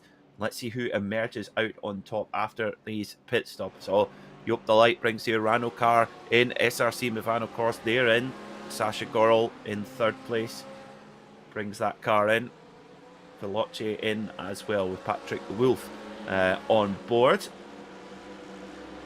As Luca Pape for Team RSO might well filter through into the lead here, actually, if they haven't, if he hasn't already stopped. Yes, he might well do. So a little bit off cycle. Of course, Lorenzo RSO didn't. They were the only people not to pit at that last long caution. Yeah, so they were on this. That's why they're on the off strategy, and we saw Maxime Nas give the car now to Luca Pape as we're looking on screen. And because of everything, into P2, about 5 seconds behind Patty Wolf, which decided maybe going on off cycle again of sorts in terms of maybe fuel strategies, because he opened up a massive gap on Maniti,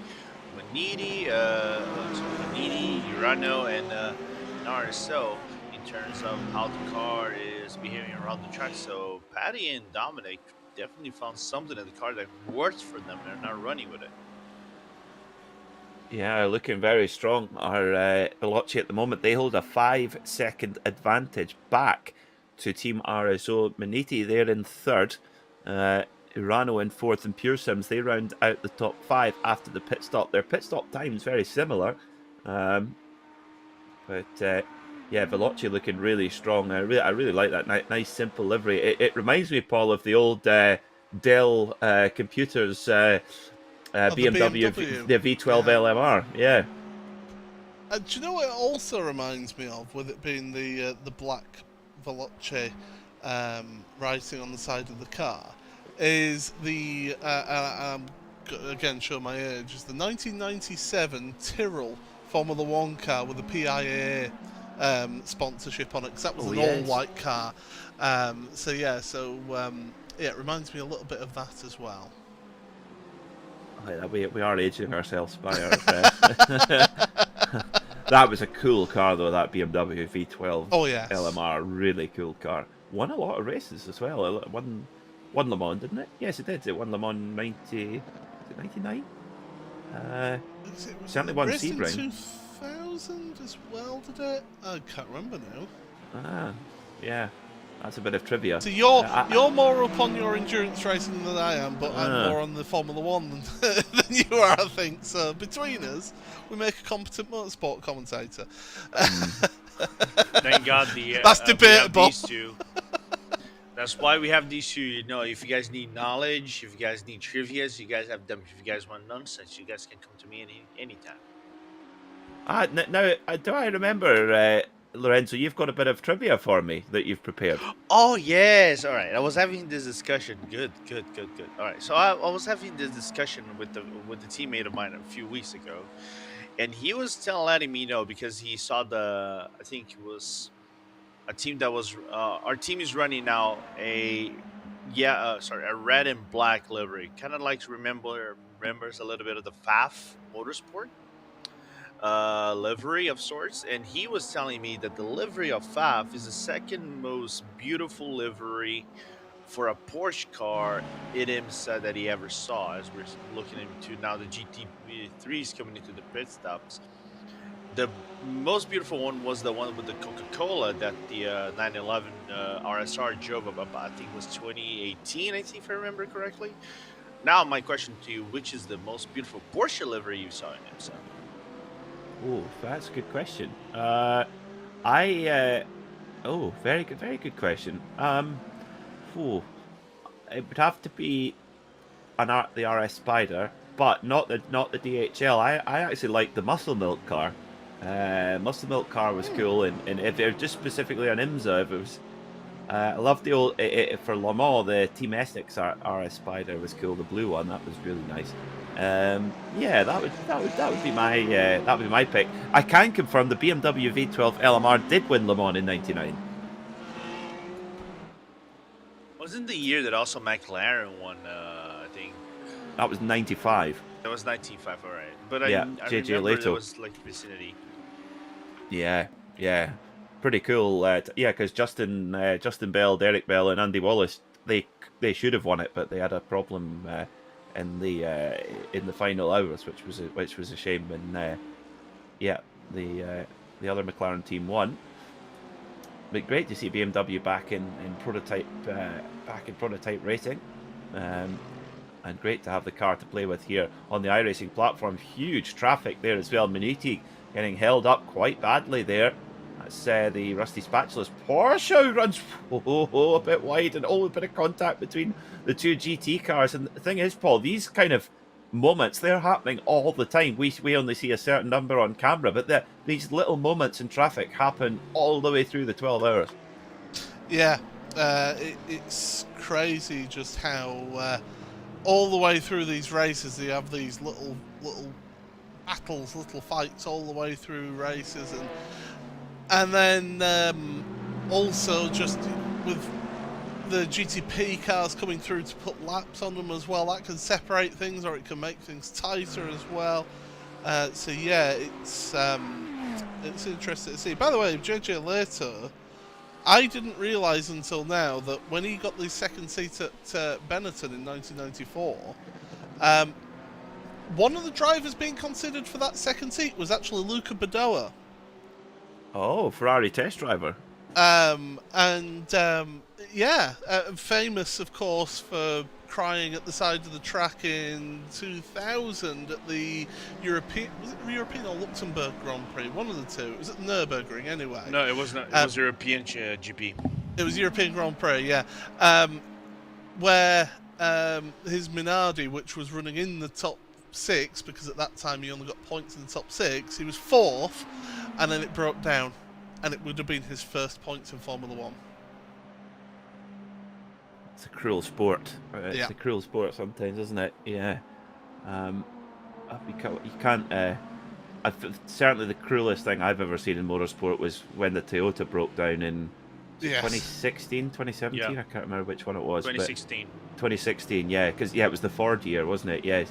And the look of just utter dejection on the Japanese engineers who put their heart and soul into this car. And Toyota, of course, had never won Le Mans at the time, and they were about to win it, and then all of a sudden they hadn't. That was.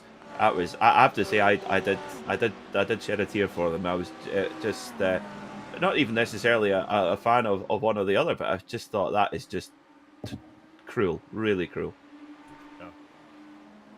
Well, you know the effort that goes into that, because it's not just for that one race weekend where no. the effort is put in. You know, that is years and years of hard work, toil, blood, sweat and tears, and many late nights at deserted racetracks just getting your endurance testing in, where they're putting in like 36 hours of testing in the car in one go.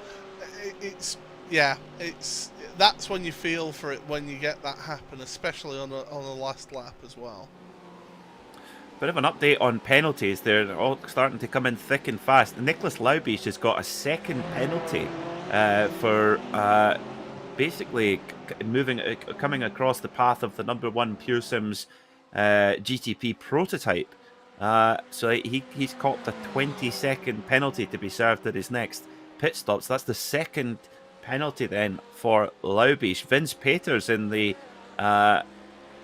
his Porsche car 145, he's got a 10-second penalty. Robin Glerham, well, this is hardly a surprise. Robin Glerham for the John Virgo trick shot accident, as we'll call it, at the restart, 30-second penalty for that. That's for not following correct procedures. Yes. So he's so he's actually got 2. So he's got 20-second penalty for the accident, and then 30 for not following the procedure. And there's one thing though, here in IVRA, if you get less than a minute, if I remember correctly, and you get a yellow flag, you can take the end of line penalty, so that would be no problem. But if it occurs over a minute, if I remember, you have to take the penalty no matter what. So it's like you're not kind of like. Team RSO, worth pointing out, they're getting their pit stop done because, well, actually no, they've only done 17 laps on their stint. So Team RSO, and they've been on pit road for almost 2 minutes now in the number 17 car, and they do have a 5-second stop and hold, but that wouldn't explain being on pit road for 2 minutes, or in the pit stall, should I say, for 2 minutes. So Team RSO having issues out there after being off cycle with the rest of the GTP field and getting themselves some laps in the lead under the books. Looking at the drivers who are down the order and showing is not on track. P1 Sport, their number 30 GTP car. Orion Racing Team's GTP car. ATRS Esports GTP, all out of, or seemingly out of the race, which is a real pity for them, and hardly a surprise, Paul, especially for that ATRS car, Kane Halliburton. It was so badly damaged that it's going to take so long to repair. They've obviously just decided to park up and come back another day. Yeah, there comes a point where you have to admit defeat and say, today's not our day, and we're going to get in the way of everybody. I think that's happened with the Orion team as well, number 46. I think they've decided, you know what, discretion is the better part of valour, and have got themselves pulled over and out of this race. Team RSO are back up and running now, and they're getting going again with Luca Pope. Here is what happened to Luca. So it was, into the back of the Manetti car. That's where the damage has been caused. Thank you very much to Iku, our producer there. Nice bit of slow-mo for us. But yeah, so that's the reason why they ended up with that damage and that long pit stop. Front to rear contact is generally looked at dimly by race stewards, so I don't know if they'll be having a look at that as well. Well, I doubt the Manetti car will have got away completely unscathed either, Johnny. Verhoef at the wheel of that Manetti machine, and that's not gonna help. I mean, looking at the lap times as they stand, pretty strong lap time last time by for. Well, maybe, I think, all things considered, not too bad, but it'll be interesting to see the next flying lap for Manetti. Actually, yeah, they are about half a second off the pace there, so I wonder if they have picked up some damage there, Lorenzo.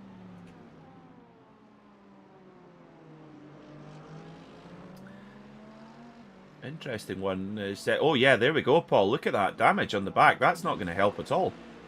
Well, we'll have to wait and see. They can get repairs done to the front and rear of these cars, so it's not the end of the world. It's if the floor gets damaged, that's when you can really feel it, and you'll feel that for the rest of your race if the floor gets damaged on these cars. So they are fragile, these cars. You've got to be careful with them, even though they will just go on and on and on mechanically.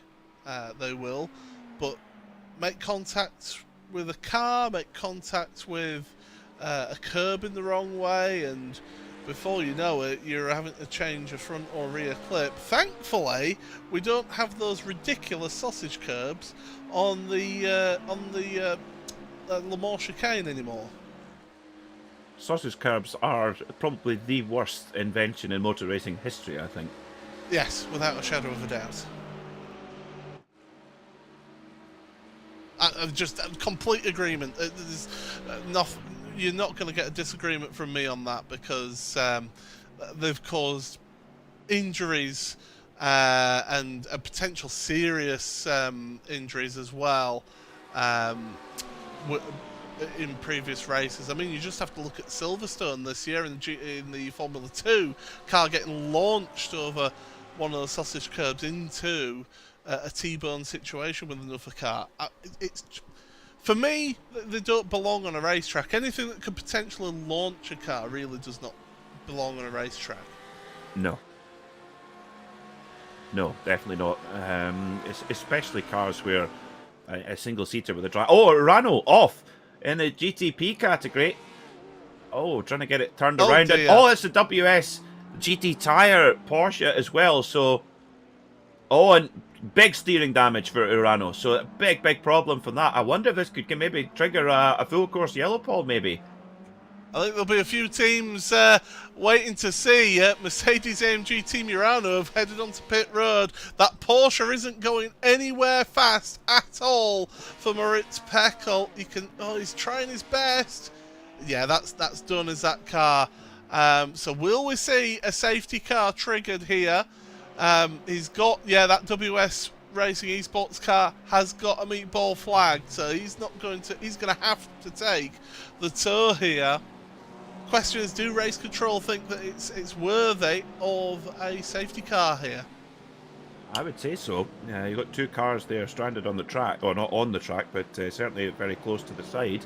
I would say this definitely would, but they're not jumping for it straight away, so that's good. But yeah, definitely got lots of contact between Prototype and GT traffic. Story of the race, really. Getting through that traffic, the Urano car is still there at the side of the road. I do think we will see a yellow here. Yep, and right as we say it, there's the caution. Oh, it was a wiggle!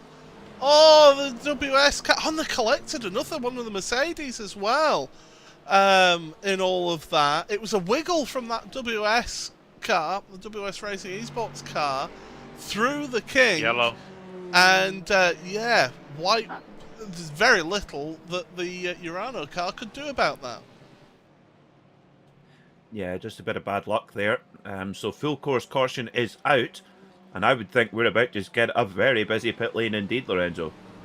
Oh yeah, most definitely. It's gonna be completely busy. I think we might be even seeing the entirety of the grid, to be very honest with you. I wouldn't be surprised if there would be and there might be a car or two that would be staying, but whoever else is on track, they would be coming to the pit lane most definitely. It's like good timing for everybody to refresh, you know, but that isn't look so weird. It's just your traditional Daytona stuff that you have to navigate around the track. Bad, wrong place at the wrong time for the LMP. Which Mercedes was that? Because they Quasar. Yeah, they will have picked up damage to the rear of the car, maybe a slight bit to the front as well. Yeah. Pit entry is closed, so nobody can come onto pit road at this moment without getting a end of line penalty. So race control, you're reading down the edict, but there is, you can see damage to the front as well of that Quasar Sim racing car. So yeah, big drama for them. It's funny. I think we're all guilty of it when you see a kind of a prototype in a GT car off, especially after the kink. You, I don't know why it's wrong, but you always think, oh, I wonder what the prototype did. But that was, yeah, the prototype completely blameless there. Just actually, it was just an unfortunate mistake. One of those really unfortunate deals that can happen in multi-class endurance racing. It was just a racing instant for me. Yeah, You know, just a car can get a wiggle, because remember, you're through that kink, especially if that WS racing car was just not. It was deciding, right, I'm going to leave some space for that prototype around the outside, taking a different line to what they normally take, but taking it at full speed. Get a wiggle on, away you go. Yeah, it certainly did. And of course, don't forget, folks, these cars are running in their very lowest downforce trim as well for maximum top speed. That does make them a bit of a handful in those faster corners.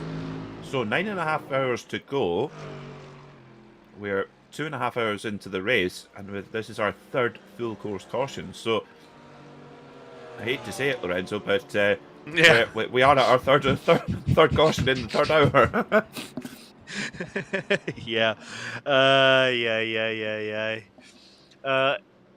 I'm starting to see that my emperorship of calling yellow flags or something like it is actually dwindling now that you have the stats over here. Or just because I am here commentating, yellow flags are becoming a nature of things, you know. It's just that I'm starting to consider, man. It's kind of like I should buy myself a crown and a throne after this one. But it's the nature of Daytona anyway. But I would never expect to see this so much carnage of sorts around the track. Yeah, I think it's probably just about what to expect. I mean, I think these GTP cars they're a little bit faster than the LMP2. I mean, do you think, Paul, are they so much quicker than the LMP2 that that's catching the general balance out because they arrive on the scene just that little bit quicker? Is there enough of a difference for that to be the case?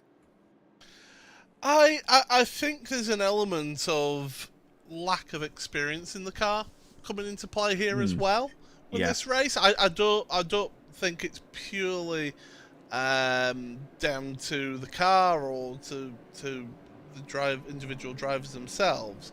I think there is an element of just people haven't had the amount of time that that they've had in the LMP2, for example. So it's a case of learning a new car, learning how it behaves, and how often do you actually get to put in practice time in and around cars of different classes?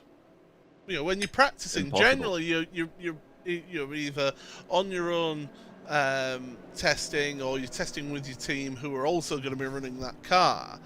Yeah, how often is it that you actually get multi-class test sessions for these drivers, for these teams, other than anything that a series may put out as an official test session? And I guess even then you're not going to get the same turnout. You're not going to have every single car in there as well. So, and also you've not got the same mentality as well in the test session. It's a case of, I'll back out of that one because, well, I'm not going to lose time because at the end of the day we're not racing. Whereas in the race, I will back out, but I need to lose as little time as possible compared to my competitors, Lorenzo. Yeah, and I know you have to practice. Teams have to be at least in one practice session to actually get the laps around the track. It's kind of like is a rule. I think if I remember, I'll look it up. It's like it's pretty much over. But anyway, prerequisite, isn't it? It would be prerequisite. Yeah, it would be prerequisite. But I think for more importantly, not only that, if you try to mimic what is happening on official races, like in the official series, like IMSA or ESS, we have in iRacing. ESS is at Daytona, right? So it's you practice around with the GT cars around Daytona, but you have the LMP2. So it's kind of like you have that middle ground parity of sorts. But anyway, wouldn't be a proper training, I would say so, with GT3 cars to have a different aerodynamic than the GTEs. And in GT3s, whenever you go to IMSA, they're in Interlagos, which is a complete different track in terms of how you navigate through traffic. It is more convoluted than Daytona, absolutely, but it is so much more convoluted in terms of making all the dive bumps, overtakes, overlaps that it's hard to transfer this into a more broad track, a more wide track, and faster than which is Daytona. Yeah, it is a unique place for traffic here at Daytona. I always think Road Atlanta is right up there as one of the most difficult for multi-class racing. I think when you look at to win the Petit Le Mans and to survive that race, to manage the traffic there is so hard. Especially the opening section of the lap. It's incredible for prototypes to be able to get past the GTs there safely, and we usually do see an incident or two. Pits are open this time round, Paul. Yeah, they certainly are. So will we see any takers head on down to get a splash? I mean, we're 13, 14 laps into the GTP stint right now, and yet we've got takers. Not everyone. Oh, who's that? So that Pure Sims that have stayed out, it looks like. So they're deciding that they're not going to pit this time. It's worth pointing out as well, Race Controller, another decision has been made, by the way, going back to the incident between the P1 Esports and Talk Freak Racing Redgate car. A 60-second penalty for the P1 Esport car. Well, it doesn't matter because it's been sat on pit road for 44 minutes, best part of, and it's not going anywhere fast. No, and having that penalty hanging over, yeah, it just adds to the pain. Miniti, they've taken their service, they've taken their opportunity to do that. Pure Sims did not. Valkyrie Excite did not either, by the looks of things. We've got a bit of a queue. McDonald's drive-through queue here. Other fast food outlets are available. Yeah, they have to, of course, wait for race control to give them permission to leave the pit exit once the end of the queue is gone. So, yeah, it's very much like you see in IMSA and in other series where pit entry will be closed until a certain point, and then if the queue of cars is going round, you've got to wait at the end of pit road before you're given that go again. So you're watching the Gomez Sim Industries Endurance Series presented by IVRA live here on RaceSpotTV. It's Peter Mackay here alongside Lorenzo Bonder and Paul Smith here in the RaceSpotTV commentary booths. And do go on to GomezSimIndustries.com. Go on and check out their full lineup of sim steering wheels as well. The level of technology available now in the sim racing world is just astounding. But the best thing is to have a good wheel, to have a good connection to the car, and the level of realism is amazing. So do check out GomezSimIndustries.com for their full range and get yourself geared up for the sim racing season. We've had prototypes come in as they filter around. Will we see GT cars coming in for pit service, I wonder? They came in as well. They did. Excuse me. So, of course, we did. We had the big queue at the end of pit lane. Now, question is, how long? At last caution period, Paul, we took half an hour to work our way through it. It does seem that things have got a little bit more organised this time. It looks like we might get back to green a little bit quicker. Yeah, the race control currently getting all of the GTP cars together on track, so that's why you see them moving their way past GT3 cars to get them to the front of the queue, because yeah, this series does separate the two at restarts, which is in my opinion the most sensible approach to it, because the last thing you want on a restart is prototypes in the mid pack of GT3 on a restart, because you can have all forms of chaos happen. I mean, we get it bad enough when when we get a restart anyway, without throwing them into the mix as well. So, yeah, we've got a couple more heading onto pit road as well. So the 62 and the 3 are both onto pit roads. That's the SRC Movano course and Alpine Stars GSD6 Racing onto pit road. Yeah, Andrea Barellaro has not been on board for long in that SRC Movano course machine. So the Alpine Stars geodesic racing car, they've got Austin Young in there at the moment, but might... now I wonder if it actually might drop off the... Yeah, it's dropping down the order at the moment, strangely. He scores... because he's been a number of laps down anyway. So gets back going again. So at the moment, we're showing us 7 cars on the lead lap at this moment in time. The Delta Sport number 99 is showing us a lap down. The SRC Movano course also showing as a lap down. Will they get the wave by, though, I wonder, to get back on the lead lap? This is the question. I always find this a little bit confusing at this point, whether you get the wave by or not. It doesn't help that we have sort of different series that we cover with different regulations when it comes to things like this. So Lorenzo's the one who's got the easy access to the rule book. I'm sure he'll be able to have a quick look and see. I know that you do get a second wave around after the pit stops are done, so you reorganize the grid, and because some cars do stay in between the pit stop and the leader, so... That's in the case of a leader of a class pitting, though, isn't it?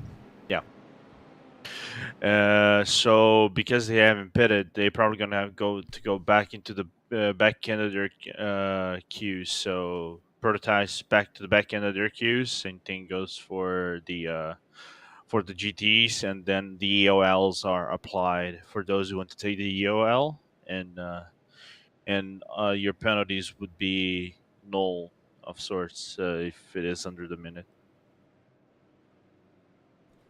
Well, still under yellow for now.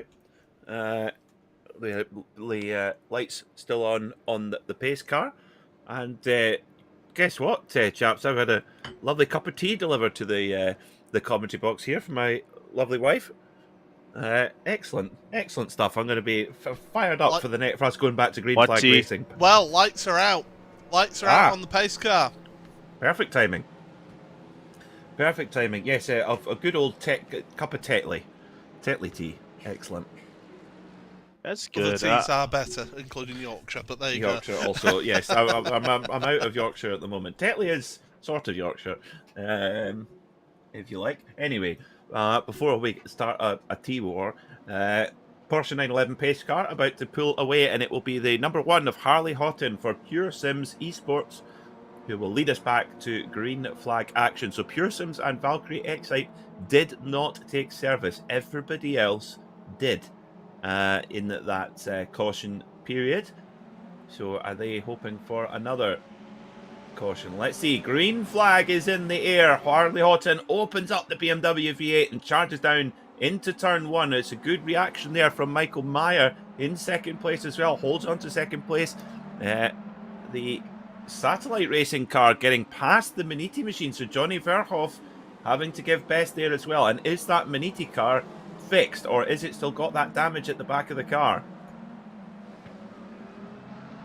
We'll have to wait and see there, but GT3's there getting away as well from the restart, so relatively clean, nothing major happening, no cars stuck by the side of the road, which is always what we're glad to see. I think teams have reached this point of the race. We're getting towards the quarter of the race done, and thinking, do you know what, actually, let's not drive like it's a 15-minute sprint race. Let's actually try and finish this one.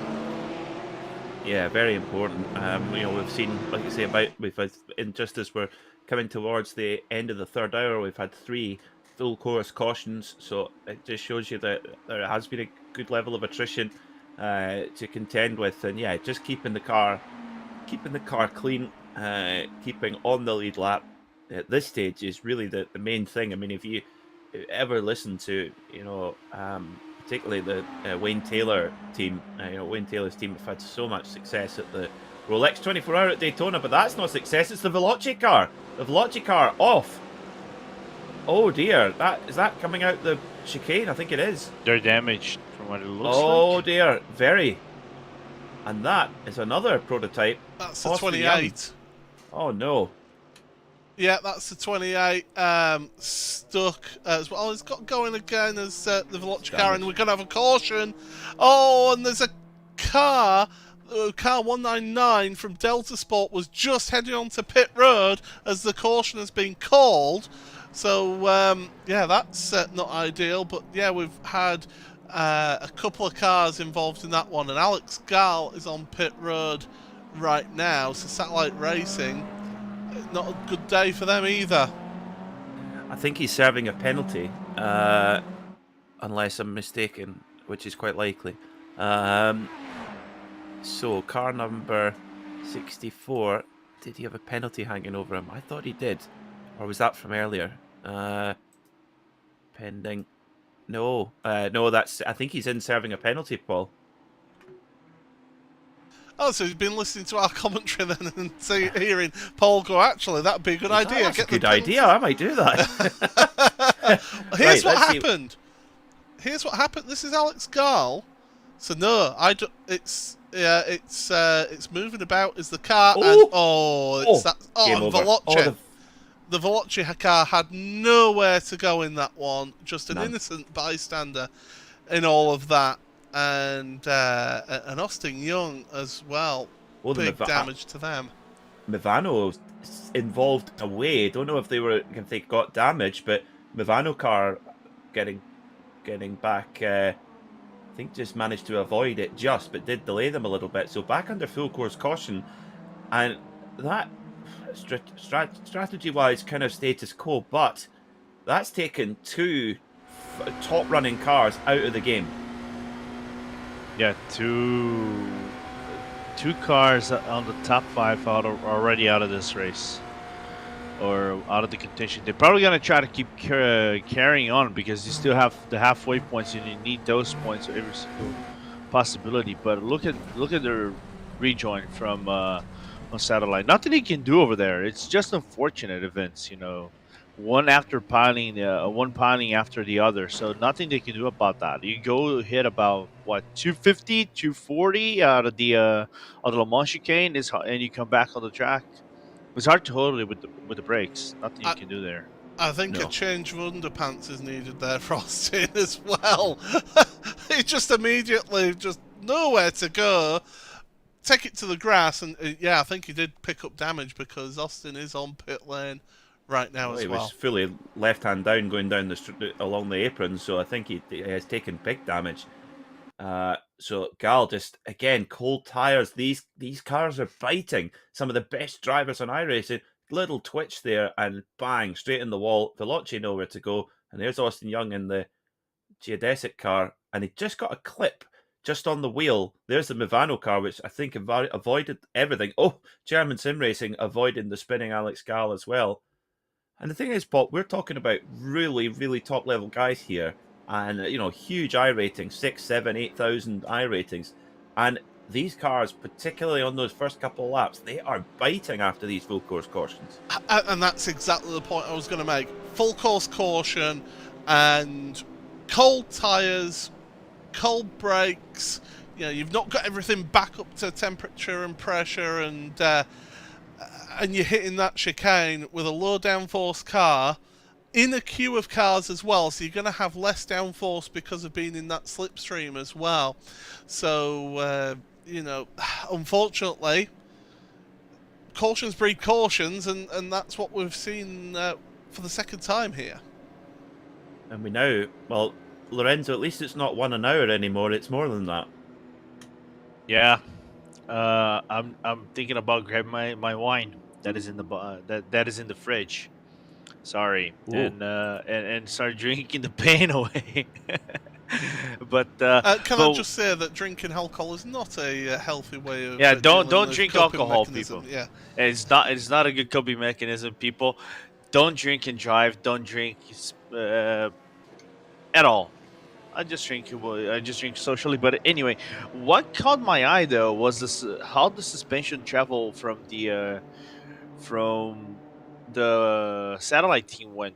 Like the suspension was just like completely off the rails during the transition of the car. Surely that does happen from time to time, but the instability from what it looks like on the car and try to get that feedback and still being fast is just so hard to read. Paul, different procedure here for this caution compared to the last one. well, I mean, we saw it after the first caution when we got the quick succession second caution. It's a short caution, so the lights are out on the Porsche safety car, which means pit lane has remained closed throughout this caution period, and it means we're going to be going back racing very shortly indeed. In what, about half a lap? Well, that's interesting. We've had basically 2 pairs of cautions. We've had a long one and a short one twice. So let's hope we stay green for a little bit longer. And there's a few cars in the pits at the moment. If we want to try and get out of there before the pace car lets the field wild. So it will be Harley Houghton again who leads the way. This is the onboard from Alex Gal. Should I just listen in?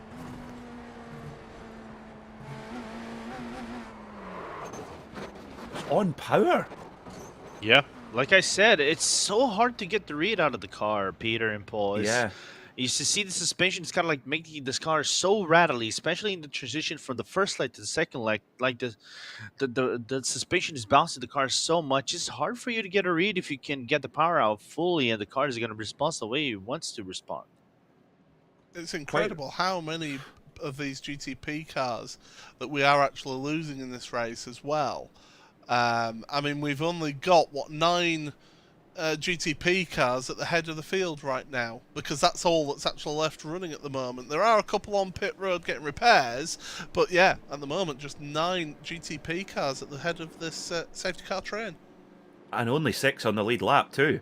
So you've okay, they've got a few that are just 1 lap down, so they should get back in the game. But Pure Sims Esports are going to lead us back into it. Manatee are in 2nd, Valkyrie in 3rd, Private Label 4th, SimCity in 5th, and it's showing Veloce in 6th.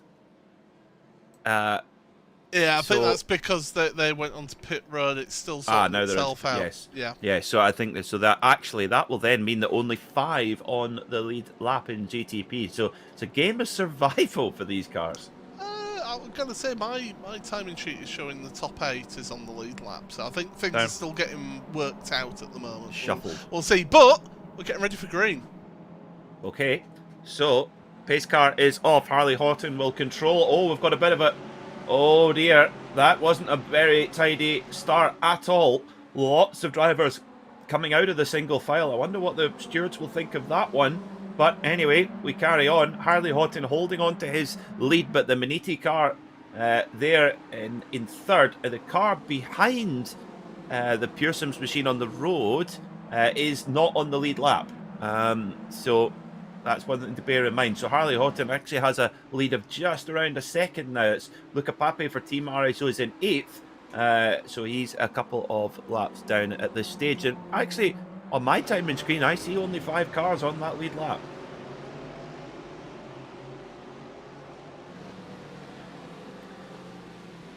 The GTs are trying to sort themselves out here. Oh, spin! Oh, it's the satellite BMW nerfs the German sim racing Audi. And oh dear, oh dear, oh dear, they both go to get going again. They do, but they've both got big damage there, Paul. I think that German sim racing car had actually had issues earlier on the lap as well down at the International Horseshoe. So it was trying to recover from that, and then that satellite car just ends up losing it and wiping them out. So yeah, the 264... that's Ryan Robertson for Satellite Racing GT3 AM. Not having a good day, and neither is the German sim racing car. And we've got a yellow flag out there as well for one of our GT3 cars, the 129. Oh, it's the WS Racing GT Tyre Porsche. Gets back going again, but the bus stop, Le Mans chicane, claims another victim then.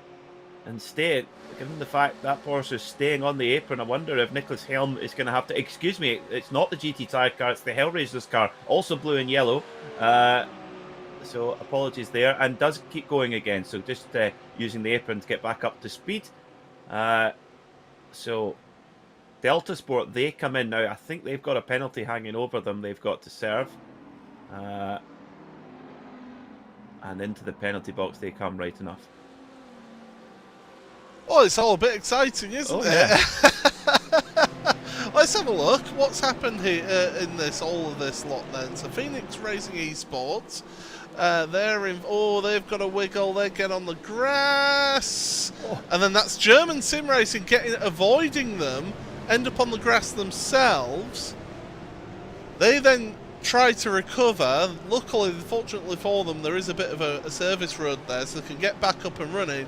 Right alongside the Satellite Racing car. They're then going to go too wide, and the Satellite car's giving them a bit too much space, gets up on the curb, contact, and bang, bang, thank you very much. Welcome, Mr. Amco. Yeah, a lot of cars in the wars there in the GT class. Phoenix car hitting the wall hard. Ty Simons for Samba Racing Team leads then in the Lamborghini, and this car's been it's been up front most of the day, Paul. No, really, through these filtering of cautions, they're usually up there in the hunt. It's great to see a Lamborghini up at the front as well. Yeah, they're doing a good job, and they're keeping themselves out of trouble. And that's from what we've been seeing so far of this race, that's a lot of the battle, is just to keep out of trouble and keep pushing on and keep racing. So here's what happened to Hellraisers at the Le Mans chicane. This is the next replay that we get to see, up over the curbs. Oh, and there, it snaps away. Fortunately, away from everybody else, so a single car spin is able to get back across the grass. Of course, iRacing changing the non-track surface surfaces as well. So there's been changes in that in the latest build. So the grass is a little bit slippier. Not that it wasn't slippery enough as it was, but it will behave in ways more like grass now, so your car does just get a little bit of a bite. It resembles wet grass very well in the past. That's for sure. But yeah, interesting there, and it shows you if you're going to crash at the. Or if you're going to spin coming out of the chicane, go left, because if you go right, you're in the wall. But left, there's quite a lot of room there. So that's the thing. If you're going to crash to the left at the Le Mans chicane. 9 hours to go. We are at the quarter distance here in the third round of the GSI Endurance Series, presented by IVRA. The 12 hours of Daytona is led by Harley Houghton for Pure Sims Esports, who holds a 4.5 second gap back to the private label team hype car of Philip Kraus. He's there in second, with Miniti sitting there in third. And I wonder, Lorenzo, Miniti appear just to be keeping their cards close to their chest. What if are they kind of just biding their time, do you think? Just playing a fuel game? What do you reckon? I think so. They're not gonna try to overtake Phil. If they ever have the opportunity to try to overtake Phil for any spot, or try to go so side by side. Mate, I'm seeing these cars going around the Le Mans chicane. I'm predicting something's gonna happen. Like at a certain point, someone is going to hit that wall again on the GTPs. But anyway, this is the game. You still have to play with your fuels until the halfway marks, where you can get a more realistic measurement of if your saving in the first few stints is actually working out. I'm surprised to see Phil in P2 though. I think it's the first time they've been in top 3 ever since the Red Bull Ring race, if I remember, last season, or close to a top 3 in IVRA Endurance Series. Am I remembering correctly that the private label team is co-owned by Tommy Milner? Yeah. Aha, I thought it was. Yeah, it is co-owned by Tommy Milner, and Pure Sims is co-owned by Ashley Sutton. You guys probably know, right? Yeah. And they're running, or they were the Porsche GT entry. They were running Ash's race number 116. Yep. And in fact, the number 1 car, Harley Houghton, is running the prototype car, running the number 1, which Ash ran this season as the defending champion. But Paul, he'll be back to the 116 next season. Number 1 will be on the side of Tingram's car. I'll tell you what, I think there wasn't really a more popular champion in the British Touring Car Championship this year than Tom Ingram. He had worked hard for a long time and got close on a number of occasions. He just seemed to be that person who seemed to be very much the bridesmaid or the best man in that series, but he finally got that championship win under his belt in the Hyundai as well. So yeah, it was great to see Tom win that championship, and it was a very nice touch that Ashley in Parc Fermé in that final race came along with the number 1, stuck it on the side of his car and went, "That's yours now, mate." So yeah, you can tell that, you know, yes, Ashley would have been gutted about that. He would have, you know, he was happy that that Tingram was the one who got it. But you know, speaking of these teams, you know, Ashley Sutton, he's been involved in sim racing a long time. It started off with the CQR team, the close quarters racing team, and then a number of years ago they then rebranded, because Pure Sims is actually a sim racing equipment retailer. So they have many brands of sim equipment that you can buy. I don't know if our race sponsor is one of those, as German Sim Racing, not looking in a car that's moving in a very straight manner. No, that is one mangled Audi. Patrick Preuss for German Sim Racing having to limp it back to pit lane. That's been in a big accident.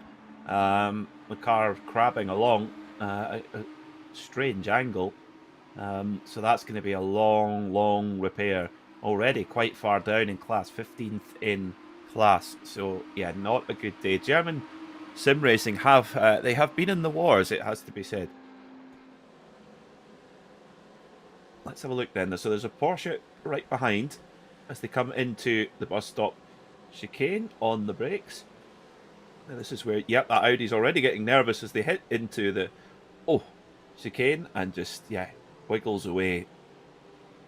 Confidence eroding. That look there just didn't look like it did much wrong, and it just started to wiggle and then bang.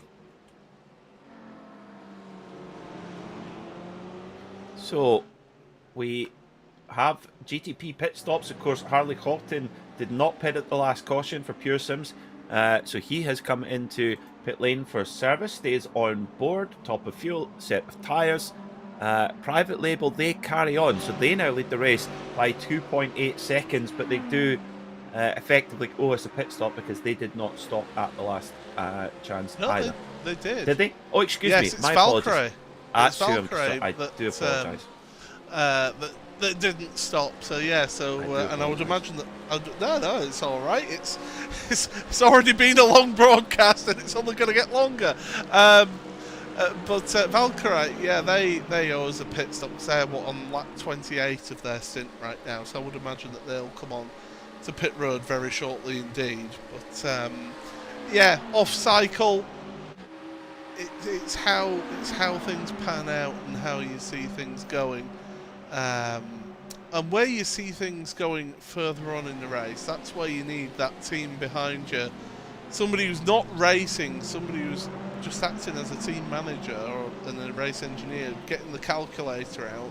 Most of these teams, or pretty much all these teams, will have a spreadsheet with plans. There's a load of tyre smoke there, and there is a car off. And that was that the Archer brothers, I think, that were off there. But either way, they're back up and running.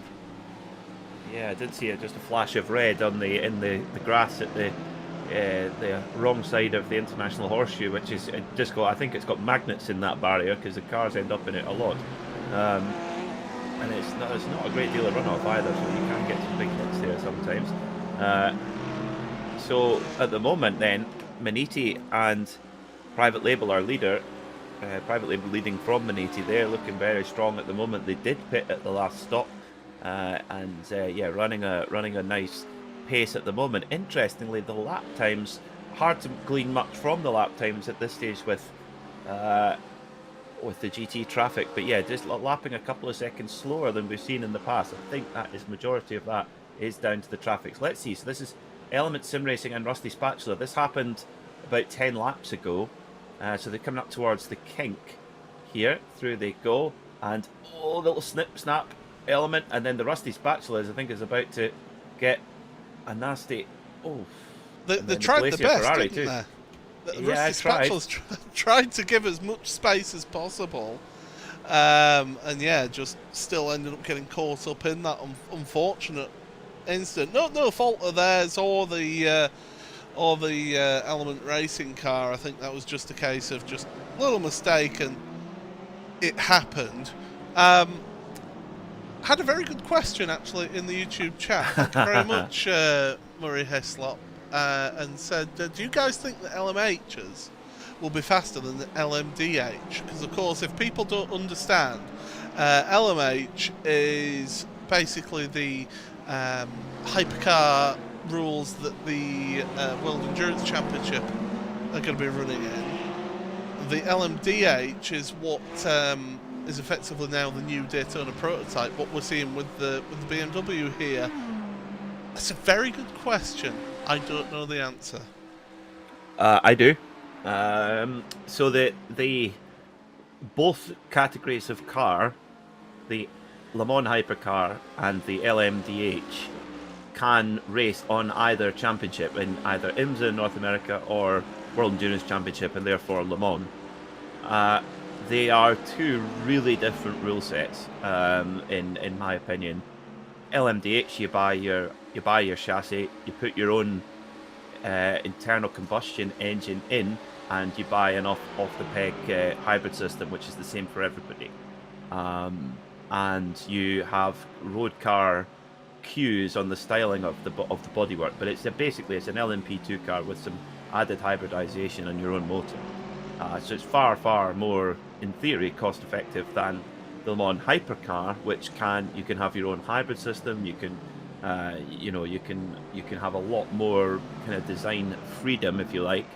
However, the two of them are theoretically supposed to be fitted into a same performance balancing window, and I personally think this is going to be the big discussion of this new era. And I think things will get nasty between not only the manufacturers who have committed to it.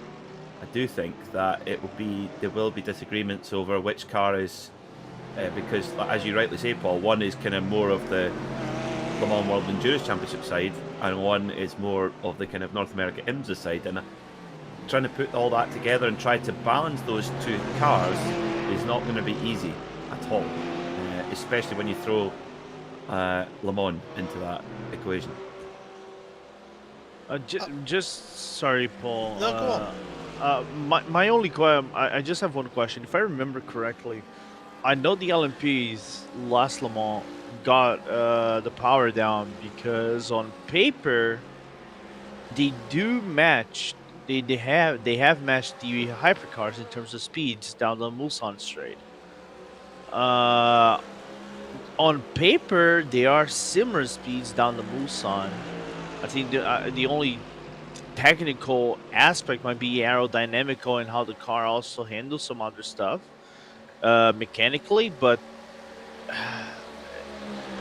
would you see a LMDH power reduction just to try to make sure the hypercars are the faster cars on a straight line? They've got to be balanced to the same lap time. Basically, that's the theory. And there's a lot of flexibility between them in terms of, it's amazing how much lap time you can either find or take away by either adding or taking away weights, restrictor sizes, boost pressure, etc. There's lots that can be done, and if basically any team who wanted to take part in the Rolex 24, they had to attend the pre-season test so that they could be balanced. So it's the idea is, but the entry list that I saw, there is no hypercars that are going to come over for Rolex 24 this year. There might be in future. I personally would rather see this. I personally would have preferred it to be LMDH only, because I think balancing the two cars is going to be tough. But we'll get an idea at Sebring, of course, because there's a double header. Yes. And that will be interesting. Yeah, because this is the thing. I mean, how many times have we seen that teams try and sandbag at an event to try and get the balance performance changed, Le Mans, and then sure enough, the balance performance gets changed. There's rock up, and then it's like, oh, we're 3 laps ahead of everyone now. Whereas when it's actually taking part in a race event at the same weekend, you have got that direct comparison that you will be able to see, because those teams will be pushing because they want to win. They won't be thinking, well, let's sandbag at this race so that we can get a preferred performance. No, because their sponsors will dictate to them, no, we want you to win. At the end of the day, I think it's all going to come down. Le Mans is going to be interesting, to say the least. You've got the Le Mans. It's quite the melting pot. You've got the Le Mans Centenary, which is a huge race to win for any manufacturer. That's a big thing. You've got Ferrari at the table. You've got Peugeot at the table, and then everybody else. Your Porsche, Roger Penske. So you've got Roger Penske running it. So you've got a lot of political heavyweights all in one room, all wanting a certain outcome. I think there's going to be an incredible amount going on behind the scenes, and the more that goes on behind the scenes, the easier, well, the more likely it'll be that it'll boil into the public view. I think it's going to be the biggest challenge that we have in global sports car racing to actually keep at least keep as many people happy as possible. You're not going to keep everybody happy, but it's a never-ending debate. Balance of performance. In some ways, it's brilliant. In other ways, it's really, really difficult. Really interesting. Great question. And that's a question that we, to be honest, could probably talk about for the next hour, next 8 hours and 46 minutes. But unfortunately, we're not on the broadcast for that long because one of us has to go to a party tonight, and myself, I'm finishing after 7 hours of broadcasting. I think people have had enough of me by the time I end my stint. They certainly will have had enough of me. They'll be glad for me to go off to the Not Kill Christmas party, that's for sure. Well, Lorenzo Bonder has got one of the drivers standing by for a bit of a chat. He is down with driver of the number 73 car, Connor Harrington. Yeah, so I'm with one of the drivers for the race lead, and Connor, what are the chances if you went before this race and talked to Phil, Josh, and everyone else in the team, you'd say, "Oh, we're going to be fighting for the lead of this race"?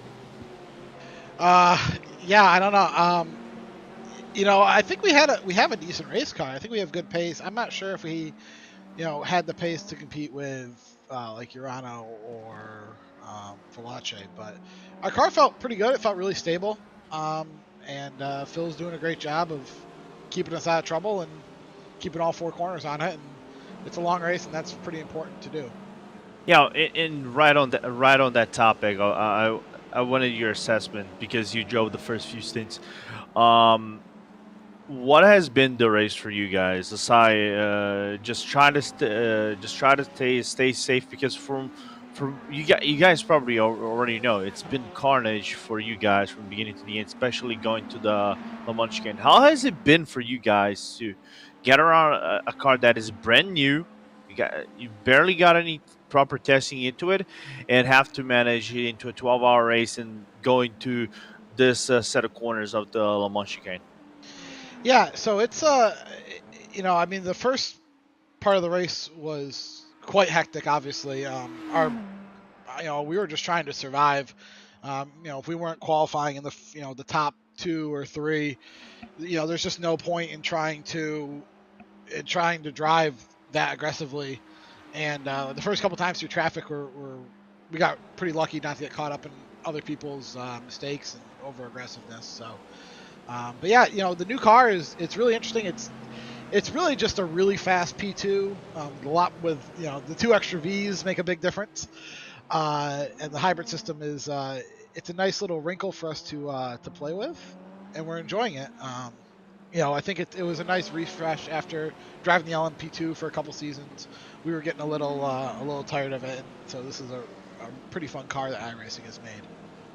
Nice. And I'm going to actually going on an off angle because you drove the LMP2 so much, so you probably know your comparisons. You already know it's a better car. I want to grab your comparisons towards the Indy cars, because you guys are very well known as an Indy car. You guys have kind of like the Lionheart IndyCar series championship in the back for the teams.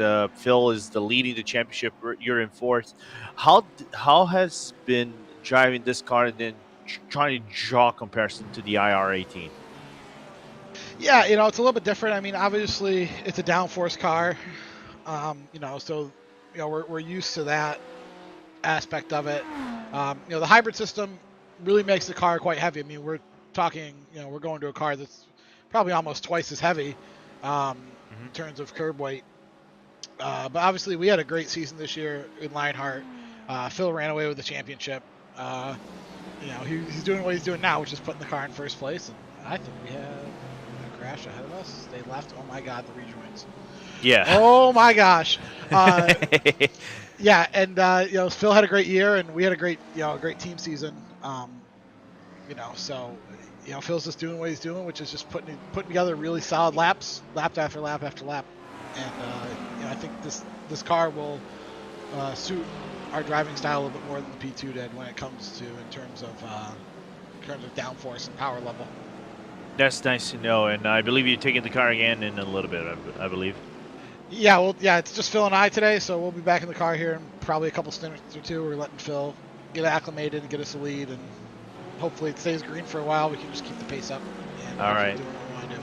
But thanks, guys, for talking to us.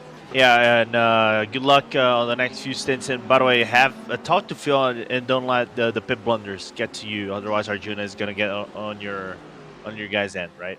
Arjuna's might be a little too busy on vacation for that. Hopefully, no issues for that. Yeah, we'll try to keep it under the pit speed limit.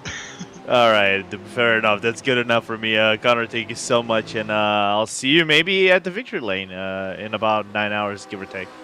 Yeah, don't remind me. It's 9 hours away. Thanks, guys. Back to you, Peter. Thanks, Lorenzo. Great to hear from Connor Harrington there, the private label BMW M Hybrid V8, running very, very nicely indeed. Great livery, by the way. Leading by it is a cool livery, yeah, definitely. About 5 seconds to the good from Maniti Racing, Johnny Verhoef. Now, what happened to Daniel Alves Lorenko in the Urano car, which has got back going again? This is with the Deutsche payment car, and just kind of chopped down on him a little bit, and causes a huge pile-up. Gotta be careful there. It's a bit weird because I thought Daniel, I thought he was going to be cleared by the Deutsche payment car on the outside, because that's what you normally would do, stay as far as you can and then try to merge into the track into sort of in the middle esque line, and unfortunately for him, just trying to 341 just didn't pay over there and caused the pile up. Well, it could have been bad. It wasn't that bad for everyone. I think just major time loss. So, I hope you're enjoying the coverage here on RaceSpotTV. It's Peter Mackay here alongside Paul Smith and Lorenzo Bonder. Let us know where in the world you're watching from, who you're cheering for, and most importantly, race snacks. Paul, you've had you've got the game just sorted just right with the in-race snacks. He's got a mouthful of it at the moment, obviously. He's not speaking up. Lorenzo, what have you got on the desk? Oh, mate, I had some Pringles, but it's kind of like I'm saving myself for after the broadcast is done, because I'm kind of meeting my girlfriend for an eating greed of sorts. So it's just that I'm holding my belly for good stuff at the evening. Ooh. I will share. It is a roast beef sandwich that I've just made myself. So yeah, I'm enjoying that. I do have, on about sandwiches, I do have a tale about back in the day, British Rail with their famous ham sandwich. They used to cheat their customers, So what they would do is they would make the butter the bread, the cheapest bread that they could find, put a slice of ham down, so a full slice across the whole slice of bread, and then they would take half a slice of ham, put it across the middle on top of that full slice of ham, put the other piece of bread on top, and then cut across the middle, so that when you opened up your package of sandwich, you'd see, oh, I'll get 2 slices of ham in this. But you didn't. They didn't. See, that's the type of investigative journalism that's going to break down these con artists, Paul. No, as a Yorkshireman, I think that's a brilliant business practice. That cuts your costs. as a Yorkshire consumer, it's not good though. not good for that. Now pit stops for SimCity Racing. Their Mercedes in for service as well. As the Samba Racing Lamborghini team keep marching on at the front of the GT3 Pro field by 1.4 seconds from Aztec Simsports. Got a reply from Murray Hislop. Thank you, Murray, for your excellent question earlier on. I think this is interesting. He says, I just think motorsport makes life difficult for itself when they could make good rules that make things closer together. LMDH seems great. LMH, or Le Mans Hypercar, is a rich man's spanner in the works. I can resonate with a lot of that. I do think they definitely hit the nail on the head. And one thing that actually is just amazes me, Paul, is that the LMDH rules were announced, less than 3 years ago. They made the announcement at the 2020 Rolex 24, and here we are, what will be 3 years to the day, with a whole host of factory programs ready to go. Yeah, quite incredible turnaround. It is a fantastic turnaround, is that. I think it helps that you do have a stock chassis and stock parts as part of that, and I think that really does help. I'm going to throw this out there.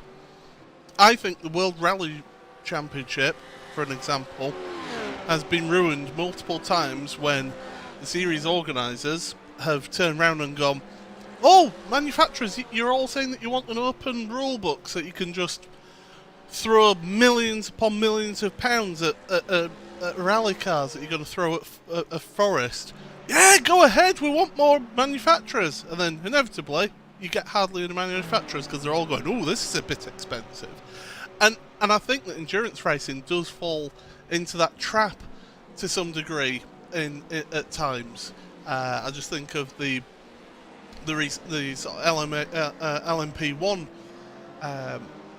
that sort of whole era with the hybridization, where they said, oh yeah, you can have any type of hybrid that you want. So you had the Porsche with the flywheel and the different electrical systems as well.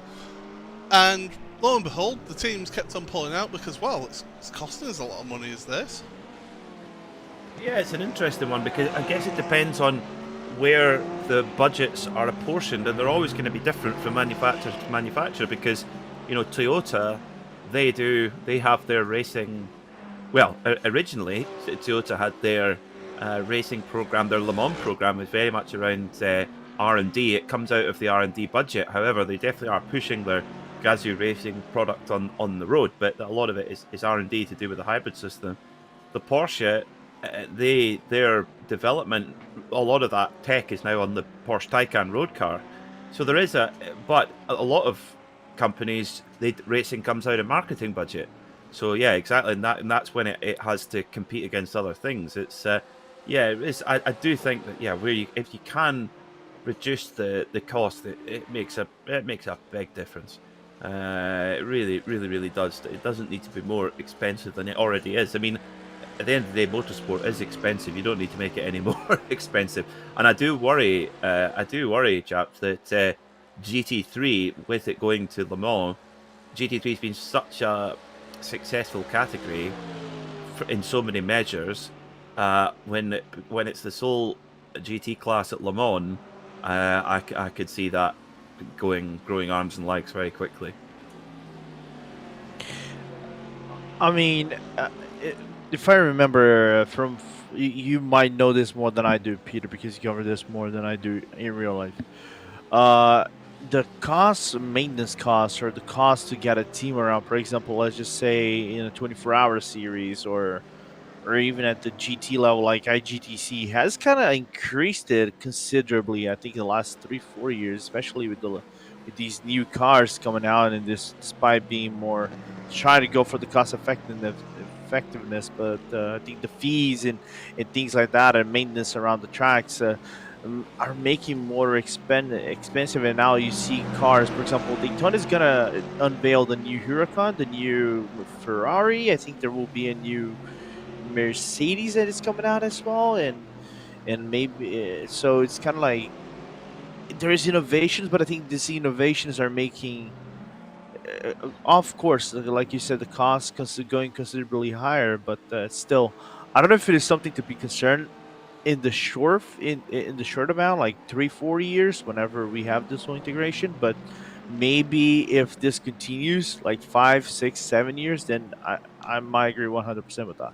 I think I remember being told by somebody who has been involved in endurance racing that just to buy, and that's literally just to buy the Porsche, the GT3 Porsche, it was 800 grand just for the car. Then you've got Yeah. to think of, right, how much is all the spares and all the parts and tyre costs, fuel costs, everything that goes into that. Yeah, how much is that costing you just to actually go to a racetrack and race at an IMSA sort of level? It's not cheap at all. And if it does go to Le Mans, you will have a lot more manufacturers who provide GT3 machinery will be really wanting to try and push to win that, won't they, Peter? Because it's such a huge thing. Everybody knows about Le Mans. You know, even if you don't know about motorsport, and you say to people, can you name some famous races, they'll say Monaco Grand Prix, Indy 500, Le Mans. Yeah, 100%. 100%. That's exactly correct. Exactly correct. And I think, yeah, that's where the GT cars is, could just get even more expensive. They've got our leaders in the pit lane now, Maniti and Private Label in the pit lane as well. Pure Sims, of course, they're a little bit off strategy. They didn't pit at the last caution. They pitted under green a little bit after that, so they're kind of off cycle a little bit. So they should filter through to the front, but do a pit stop. So it's going to be cat and mouse now between these top cars, in these top three cars in the GTP class here, and how that shakes out. And of course, it depends on how many full course cautions we get and when we get them. As Maniti just making it out the pit lane just ahead of the. Now I can't quite pick the number on that car coming out of pit road. It's the SimCity car, so it's right there as well. The SimCity, they've been quietly going about their business there. Certainly have, and yeah, coming out in 4th place in the race and in class. Pure Sims Esport, of course, off cycle. They now lead once again. It'll be interesting to see how they compare, because they've only pitted 4 times of Pure Sims compared to the 5 times of Private Label team and also the Maniti and SimCity Racing. So they've one less pit stop under the belts of the race leaders now. So it's how that pans out towards the end of the race as to how we see things go here. But things seem to have finally settled down here, Peter, he says, touching whatever wood is within reach of him. But it does seem that we've finally got a motor race breaking out of cautions. Yes, which is good, and it does. That's just it's actually allowed the field is now spread a little bit. We've had quite a lot of cars drop out. It's about coming up to about 10 cars either out or a few in the pits, but that does help. That sort of takes us down at the moment running. We've got 45 cars running at this moment in time. Just a little bit of a help to spread the field out a little bit, and of course with pit stops happening at different times, it does let the traffic just improve a little bit. Valoris Motorsports are having a great run. They're leading the way at the moment. They were. In fact, my time screen is just frozen again. So no, it's Element Racing who are leading the way in the GT3 category. They lead by 3.5 seconds from Initi. Satellite Racing are in there as well with their BMW. So actually, despite that crash with the German Sim Racing Audi, they're still very much in the hunt of things. In the GT3 Pro category, Visceral Esports lead with their Porsche, followed by the Urano Mercedes. Well, that's quite a comeback, Paul, after their trials and tribulations earlier on. When you consider that wow, Visceral have had 2 pit stops, a Mercedes team, AMG Team Urano, have had 4. Jonas Vollmeyer, though, to be fair, is an incredible driver for that Urano team, and he is somebody who can really pedal a car and move it through a field. But when you consider that the gap at the moment between them is about 3 seconds, as we've got cars coming onto pit lane now with that Ace-Tech SimSport Visceral car. So a change there for them as they take their pit stop. Yeah, the Visceral and Tempest Sim Sport both into the pits in the GT3 Pro category, but still out front it's Pure Sims who lead the way by 16 seconds from Private Label, with another 15 seconds back to Maniti Racing in third, who have a 2-second gap back to SimCity Racing. But Pure Sims and yes, Private Pure Sims do owe us a pit stop as well, so that's going to kind of come back and forth over the next little while as things progress. Do let us know where in the world you're watching from. Who are you cheering for? A race that's very much hanging finely in the balance right now, with 8 hours and 25 minutes to go. You know, we talk about sim racing and about real world sort of endurance racing. Here's a name from endurance racing and now from sim racing as well. David Brabham. Did you know that on this day in 1993 he was testing a Simtech Formula 1 car? Now that's a name that you haven't heard for a long time. Simtech. Wow. Good. That's good. Good knowledge, that one. He's one of the most underrated drivers in sports car history, I think. Yeah. His ability, particularly in prototype sports cars, is quite remarkable. I mean, remember the 2008 season, particularly in the American Le Mans Series. He was paired up in the Patron Acura with Scott Sharp, and to be quite blunt, he made Scott look pretty ordinary. Obviously, they were working as a team together, but the speed difference was dramatic. He really was a super driver in a sports car, and just did not give up ever. Really good driver. It's kind of a pity that things appear to be sort of. We haven't really heard much from the Brabham automotive concern. They made a lot of noise to begin with, but it's kind of gone a bit quiet, sadly. Yeah, it's I mean, they were developing their own GT car, weren't they? For a while, and trying to get it, because their whole plan was to try and get into initially to get into to GT racing, get through that, and then to move into Formula racing, to go back to the roots of Brabham, of course. You know, you think back to Sir Jack with his own team, winning a championship, of course, with his own team as well in Formula 1. So they had that aim and they had that goal. They did do a crowdfunding thing to start off with, to basically to get them off the ground. Did Brabham, and so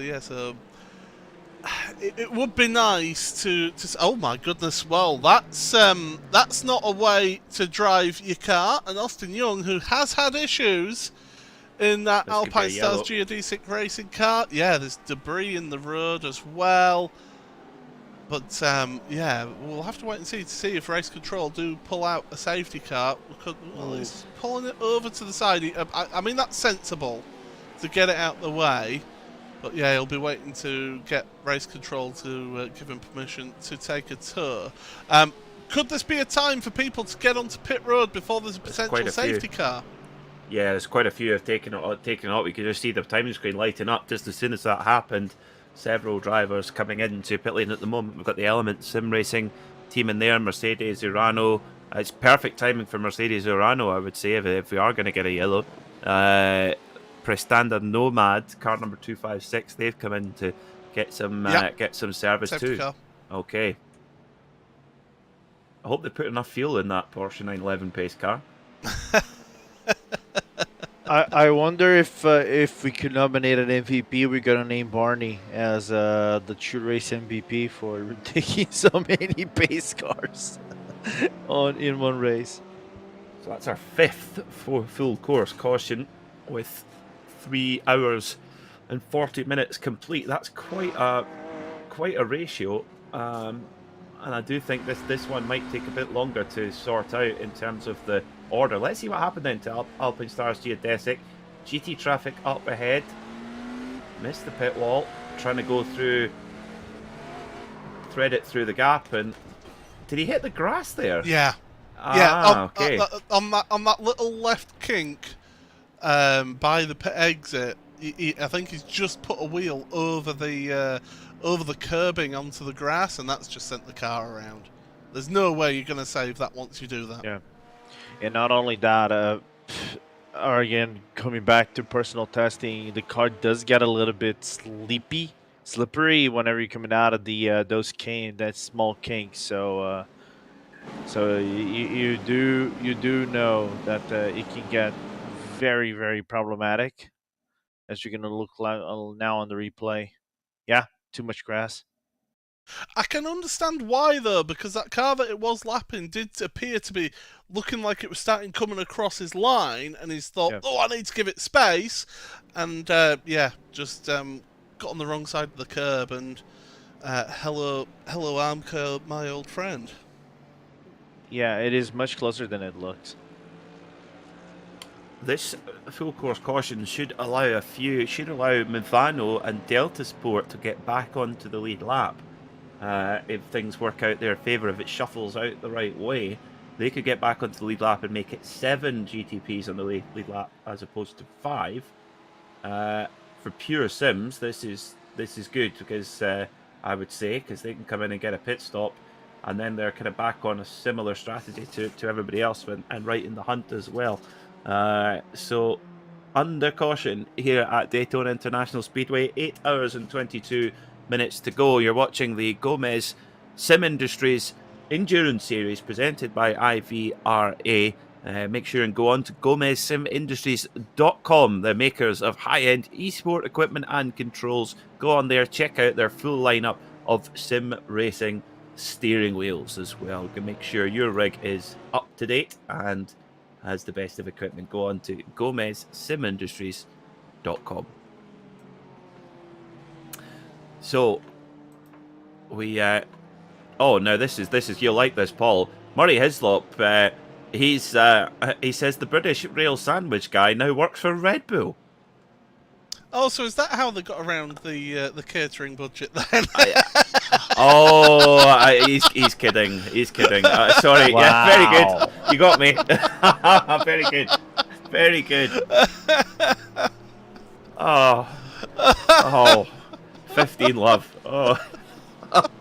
Dear me.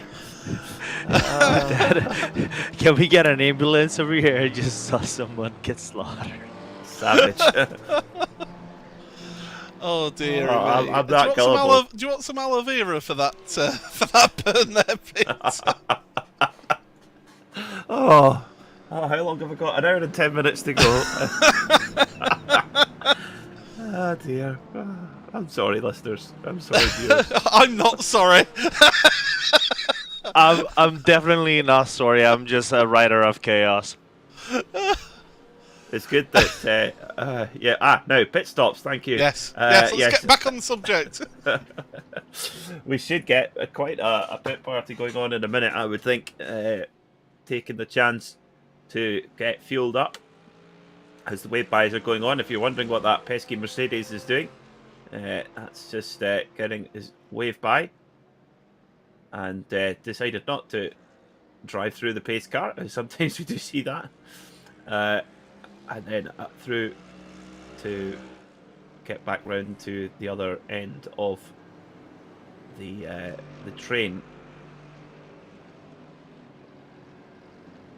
So hopefully we won't have a half an hour caution like we had earlier on, but a little bit of shaking, a little bit of shuffling and shaking to do before we can begin the pit sequences.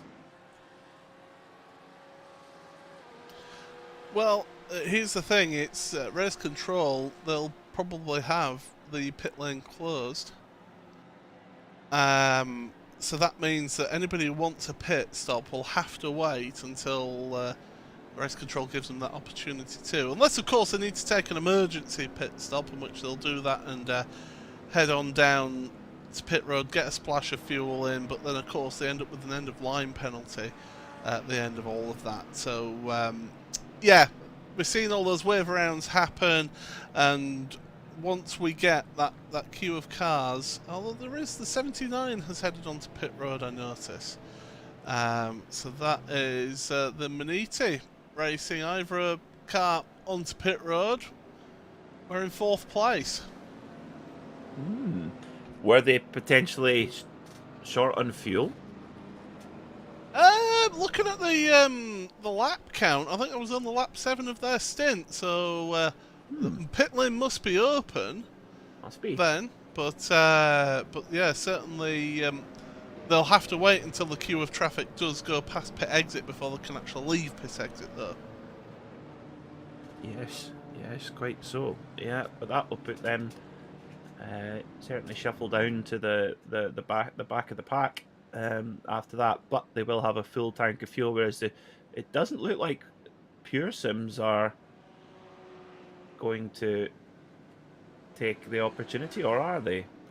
Well, they're on lap 24 of their stint right now, so they need it big time. They will need a pit stop, yeah, and I would imagine that they'd take it in this pit cycle and in this safety car period. We are going to be on a longer safety car period because they have just extended this, so it's going to be a full safety car procedure, not like the last one where we got the short safety car. And hopefully this time, Peter, we don't get a safety car breeding a safety car. Hopefully not. They've done enough breeding for one day, that's for sure. Yes, that's for sure. So yeah, if they're on lap 24 of their stint, they're not getting stint lap times, unfortunately, on my screen. But yeah, if they're on lap 24, that is a full stint for the GTP cars. So I would think we'll see Harley Houghton come in. They might well be due a driver change as well. Harley's been in there for a couple of hours now. So we might well see a different driver going into that Pure Sims #1 machine. And yeah, getting in there for a full tank of fuel, new tyres, and of course, new tyres coming off a full course caution. That's going to be a sharp-edged race car to get on top of. Yeah. They do have... So Daniel Kraft did actually do 69 laps in his stint at the start of the race. Harley's then taken over. He's currently on 49th lap of his stint. So I think he'll do one more stint, and then they've got Mauricio Cuero to jump into that Pure Sims #1 car. So they've got a number of options, and pit entrance has been opened. So will we see them dive onto pit road? So does that mean Maniti pitted through a closed pit then? Not necessarily, but they have. They only had 7 laps on their stint at that time, did Maniti? So I don't understand. Mistake, maybe? Nah, usually they let them know whenever the pit lane is open, so they might have requested permission to pit, and if they do, they're probably going to get an EOL. So the end of line penalty could be for Maniti then. That changes things. As Pure Sims do duck down to the pit lane, unsurprisingly, and we could see one heck of a Daytona style pit party here, my goodness. Yeah, there are a number of cars heading onto pit road. Not too many of our prototypes, so GTPs are pretty much staying out. Valkyrie, the other one that's headed onto pit road to join Pure Sims, but they were on a pretty much similar pit stop cycle. And in fact, Pure Sims do decide to change the driver at this one, so Mauricio Cuero is now going to jump into that car. But then there's a number of GT3 cars on pit road as well, so it's not as busy as I would have considered. Yeah, at the moment within the GT cars, we've got Team Heusingveld, Car 148, Obsidian Racing, WS Racing, Esports Car 120, Rusty Spatulas are in their Porsche. We have the Satellite Racing BMW in as well. Glacier Racing's Ferraris in, German Sim Racing's Audi in, Quasar Sim Racing, Mercedes, Archer Brothers, BMW, WS Racing Esports. So a lot of GT cars taking service there, interestingly. Less takers for the GTPs. So that might have just been, there's a lot of the GTP cars where their sort of early part of their stint. Private Label 8 laps, SimCity 8 laps, Valkyrie, SRC Movano Course 7 laps, Delta Sport 12 laps, and RSO 13 laps. So they decided, and maybe thinking, well, this is probably this caution is bound to breed another caution, as it has done so far. Maybe that's what they're banking on. Potentially so. I mean, for me, it's when you get a caution, it's a perfect time to get a pit stop in. But if you've got an idea of what you're running strategy-wise, and you wanted to stick as close to that as possible, then yeah, you know, it's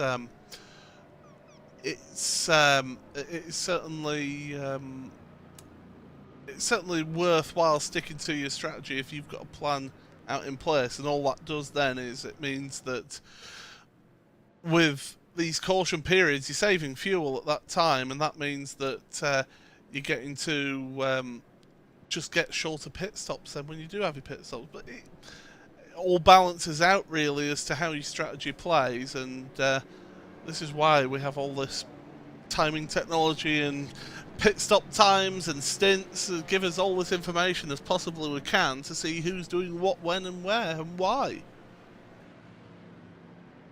Yeah, it's beyond my intelligence level. That's for sure. Yeah, definitely a longer caution here, it seems. What it does mean at this moment in time is that the Urano Mercedes Jonas Wallmeyer is now in the lead of GT3 Pro. You think, Lorenzo, after the trials and tribulations that car's had, it's had penalties, they've missed their pit stall, they've done all kinds of stuff, and then all of a sudden they're in the lead of the race after a few full course cautions. They're basically back where they kind of supposed to be of sorts in this championship, to try to justify why they are the leaders in GT3 Pro, just about 29 points ahead of Impulse Racing. So, and also trying to go for the three-peat here on IVRA Endurance Series. So, so far, that's the position they want to be in for anything.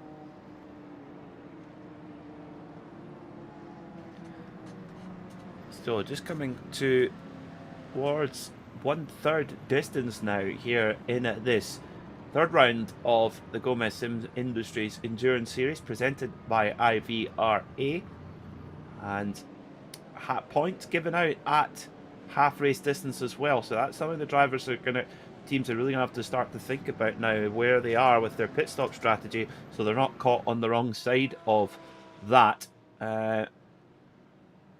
So that's maybe what a lot of them are all back timing to as well. But at the moment, your leading car is the private label Team Hype machine with Movano Corsa in there. Now that Movano Corsa car is a lap down, so it's not got the wave by the looks of things, Paul. Yes, you are correct there. It is a lap down there, so it needs to get there. There's a number of end-of-line penalties have been given now, so that's just two end-of-line penalties have been given out on this pit stop cycle. So so they'll sort themselves out. But yeah, once we get those end-of-lines served and all organised, we should be going green, I would imagine, because that'll be really the last bit that we need to sort out here. So I think as the race has gone on, people have got better and better at the caution periods. The problem is they've had to, because we've had plenty of them.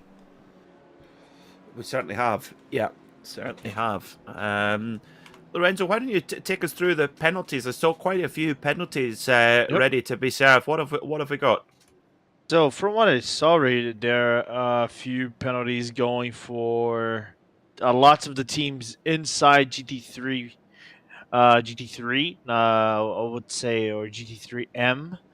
The 201 has 10 seconds. Just to confirm over here, the 201 is going to be. They're not even in this race anymore. Which, from what it looks like, no, it's Archer Brothers. They have a 10-second. The 225 has also about 5 seconds. Jan Volmers in the 207 has about 10 seconds, and the biggest one is for Matthew Dench, which is in the GT3 Pros, the 114 of Team PGZ. And unfortunately, as it is at 20 seconds, then they still have to serve. Some other teams still need to serve. For example, Orion has to serve their penalty, and Pure Sims have 5 seconds, so they have to serve 5 seconds as well. They haven't served this time by. Okay, about to go back racing then. Green flag in the air here at Daytona. Back to racing. Private label, Team Hype, Philip Kraus leads the field back to racing, and the Movano Corsa car of Nicholas Bio there, second on the road, is actually a lap down, so he'll be going to try and get past the leader if he can and try and fight his way back onto that lead lap. Very, very important to be on that lead lap as they come into the International Horseshoe. The GT drivers jostling for position, and the Urano Mercedes holding on to the lead in GT3 Pro. But there is your overall leader, Private Label Team Hype, running a really strong race so far. We heard from Connor Harrington earlier on, and they seemed in very fine spirits, I would say, Paul.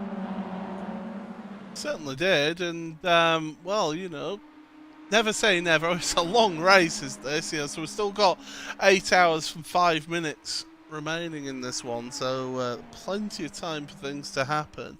Anything can happen in motorsport, and it usually does. To steal a phrase from the great Murray Walker, we've got a car down on the apron, and yeah, Urano decided to go to the apron. Oh, now they must have problems then. Yeah, they're getting out of the way of people. Yeah, their laps down. Yeah. Yeah, their day has just not been. It's they were so unlucky to get involved in an accident not of their own making, and yeah, it's just kind of descended down from there. So Daniel Alves Lorenco, yeah, just trying to make his way back on. Oh, we've got 2 GT cars off Le Mans chicane. Team Hoisingvelt's Mercedes off. Who else was it though? It was definitely more than one car involved in that incident there. And again, the first lap on the restart bites. I had a yellow flag for the car 207, the Element Sim Racing water car. So and that's the one that the Team Hoisingvelt car was just going past. Then they had onto pit road. So there were a couple of incidents at the bus stop chicane, and yeah, once again it comes to bite, and bites hard. So the Element Sim Racing car, oh, it just hops the curb and whack.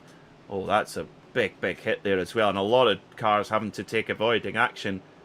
And rightly, the Element Sim Racing car with holding on the brake and just sitting there hoping that all the drivers can miss. But that's the best thing you can do. Don't move until everyone gets through. And they carry on. But the front of that car must be mangled. That Team Hoisingvelt car must have been a separate thing then, because they didn't collect them at all. So, right on cue, our producer does give us a replay. Fast fingers on the replay machine. We'll get to see what happened then. So onto the brakes, into the bus stop. He's avoided that prototype, and he's got into the back. Oh, dearie me. The throttle pedal works both ways, you know. You can let off the throttle as well. Yeah, that's. I wonder if it's kind of got a little bit unsighted and distracted by the Urano prototype, sort of plodding along there. But yeah, not ideal. More attrition, and interestingly, this time in the GTs, the prototype's not having issues this time. So what's happened to the Sim City car, the black and yellow Mercedes, one of the Porsches right in behind as they come down into turn 1, and yep, there you go, biff. Not quite the full John Virgo, but a snooker shot nonetheless. Yeah, that's again suboptimal. Onto pit road for Sim City Racing. and they'll be getting repairs done to their car. So it's been very attritional as these restarts, and once again we're seeing the effects, although I don't actually see any meatball flags for anybody, so they must be thinking, well, let's just get whatever optional repairs need to be done. Because of the top speeds, you get affected by the aerodynamic damage, and yeah, off you go to the pit lane. So this is your leading train in the GT3 Pro category. Jonas Wallmeyer is in there. There he is in the red Urano Mercedes, and the leader in GT3, Ander Gomez. Now this is interesting because obviously Anders in a different race, a different class, and he's got all of the pros queued up behind him, Paul. But he's not letting them intimidate him. Why would you? No. Yeah, you might as well just keep pushing. You're in the lead of your category, and yes, there goes Jonas Wallmeyer to the outside into the braking zone. That BMW trying to force its way into to make itself known. But yeah, this is GT3 Pro. We've got a Mercedes in the grass there, and around they go through the international horseshoe. As now, has there been an incident for the WS Racing Esports car? They've dropped back a little bit here. I wonder. Yeah, number 120 Porsche could have been up and down the order, yo-yoing back and forward all day. Unfortunately, they're on a downward trail at this moment in time, but they have led the race at points today. Oh, this runs a bit deep there into the West Horseshoe. So a problem for Deutsche Payment as well, and their Porsche coming over the start-finish line here, down into turn one. They're coming off the banking onto the flat, hard braking, whack. That was a Ferrari, one of our few Ferraris. Yes. The pointy nose of a 488 Ferrari may sometimes offend. Please don't tell me that was the Glacier Racing. Could be, good chance. Oh no. That would be a letdown. So the Glacier Ferrari at the moment is, yeah, it was as well. So right up to the top of full speed through here. And maybe just gets a little bit heavy on the brakes, maybe. There's the Deutsche Payment car in front, and yeah, push. Just got in there too hot. Back end was just not complying, was it, under the brakes, and he got a little bit of had to give it a little bit of upper lock, and that just unsettled it. That means that he had to just get off the brakes just a little bit to settle it back down, and yeah, ends up into the back of that car. SimCity Racing, there you go. They're back out, up and running after their pit stop, so they've decided that they've got the repairs done that they need, but they have dropped down the order, unfortunately. Yes, they have. Yeah. I think I don't know what it is, Paul. The GT drivers, they're on a bit of a crusade these last 10 laps or so of taking everybody out the race. It's a huge amount of attrition in the last few laps. Yeah, it certainly has. I mean, we have lost. What's that? We've got 2, 4, 6, 8, 9, 11 cars are either out or on pit road getting repairs done. So we started with 52. So yeah, it's been quite a rate of attrition, but with just under 8 hours remaining, there's still a long way to go in this one. And yeah, this is going to be intriguing how strategies pan out, how safety cars affect those strategies as well, as we've seen that Mercedes-AMG Team Urano car moving up to the front of the GT3 Pro field after its issues that it's had through the race, shall we say. So yeah, it's intriguing how things happen as more changes of position, although saying that Archer brothers are laps down there. Yeah, it's a little change as well. One of the between those two Porsches coming through WS moving forward. In fact, it's Hellraiser's actually, I think. Yes, Hellraiser's moving forward now. Pit lane activity for GTP, and there's a Porsche off on the exit of turn 2, and then another. Oh, I think it was the Archer Brothers BMW off there in the wall as well. Yep, Jacob O'Reilly's been in the wars there and joins right in front of our overall race leader.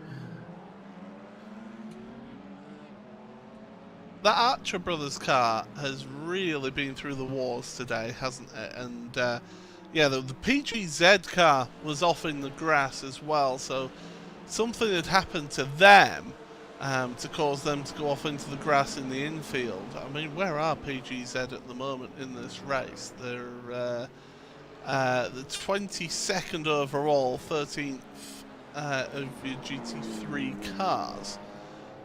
But yeah, that Archer Brothers esports car has had all manner of wars. Here we go, here's a replay. So into turn 1, 3 wide, that never works. Turn 2, yeah, Pure Sim's car into the side of it when the 3 wide. You're asking for trouble by going 3 wide through that particular section of track because it is the narrowest part of the track.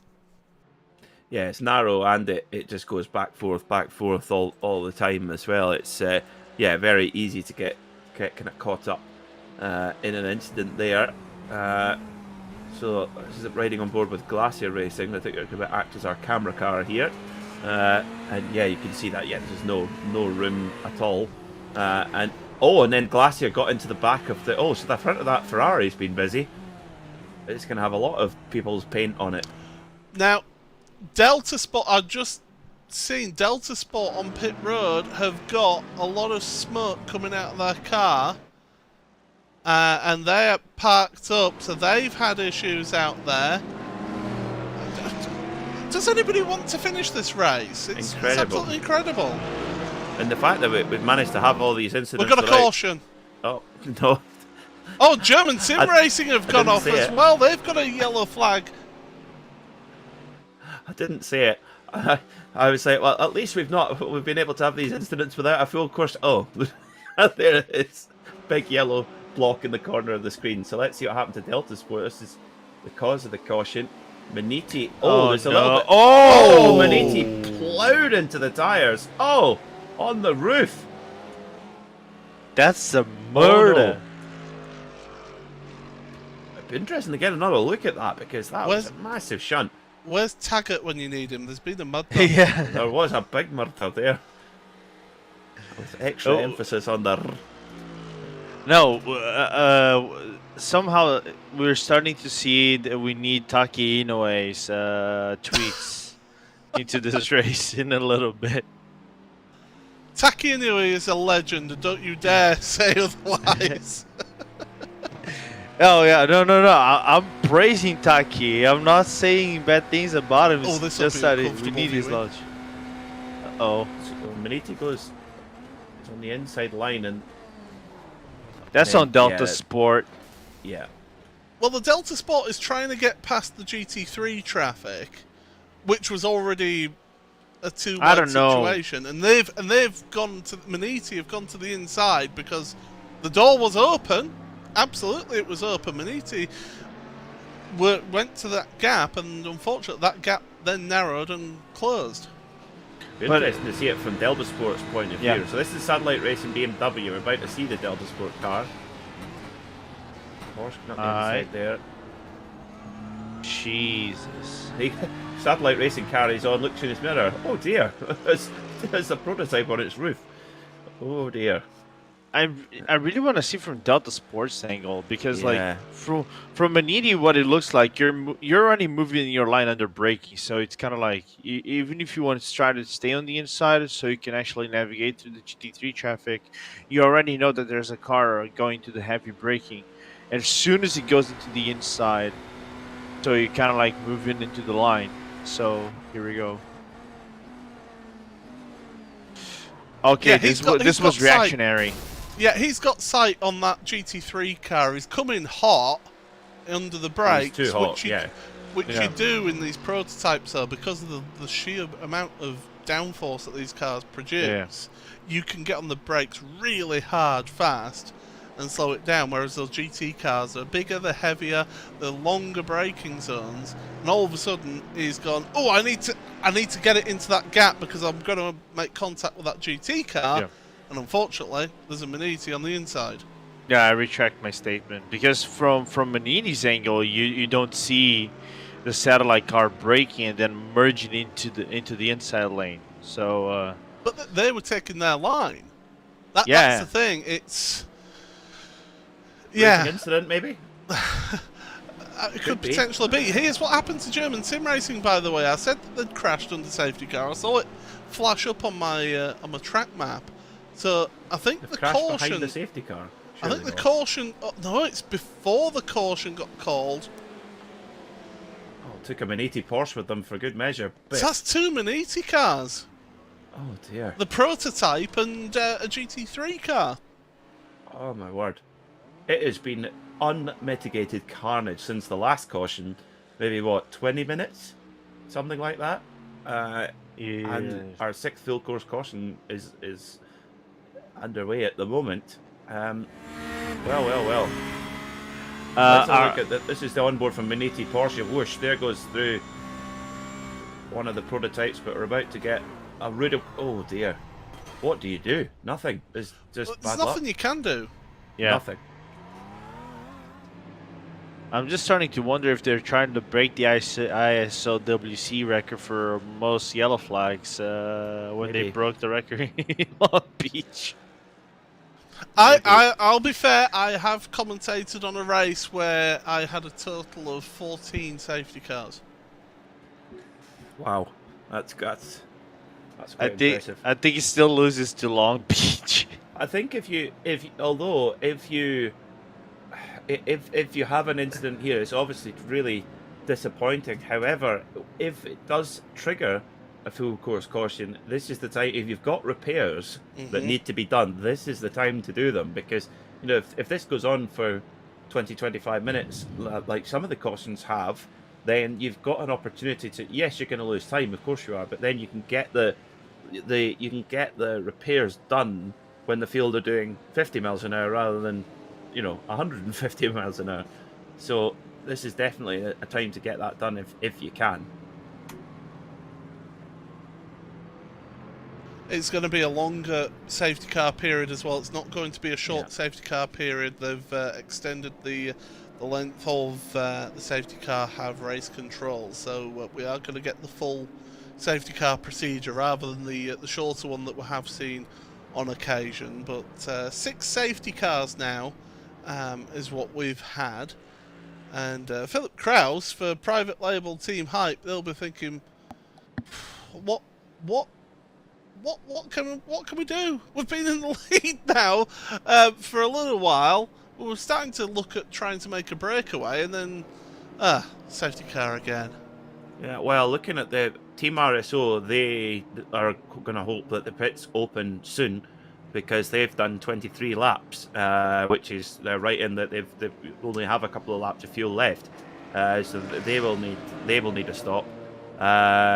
Also interesting, Private Label and SimCity are on the 17th lap of their stint, so maybe they might come in to take their chance to take service here, and that would put Pure Sims up into the lead.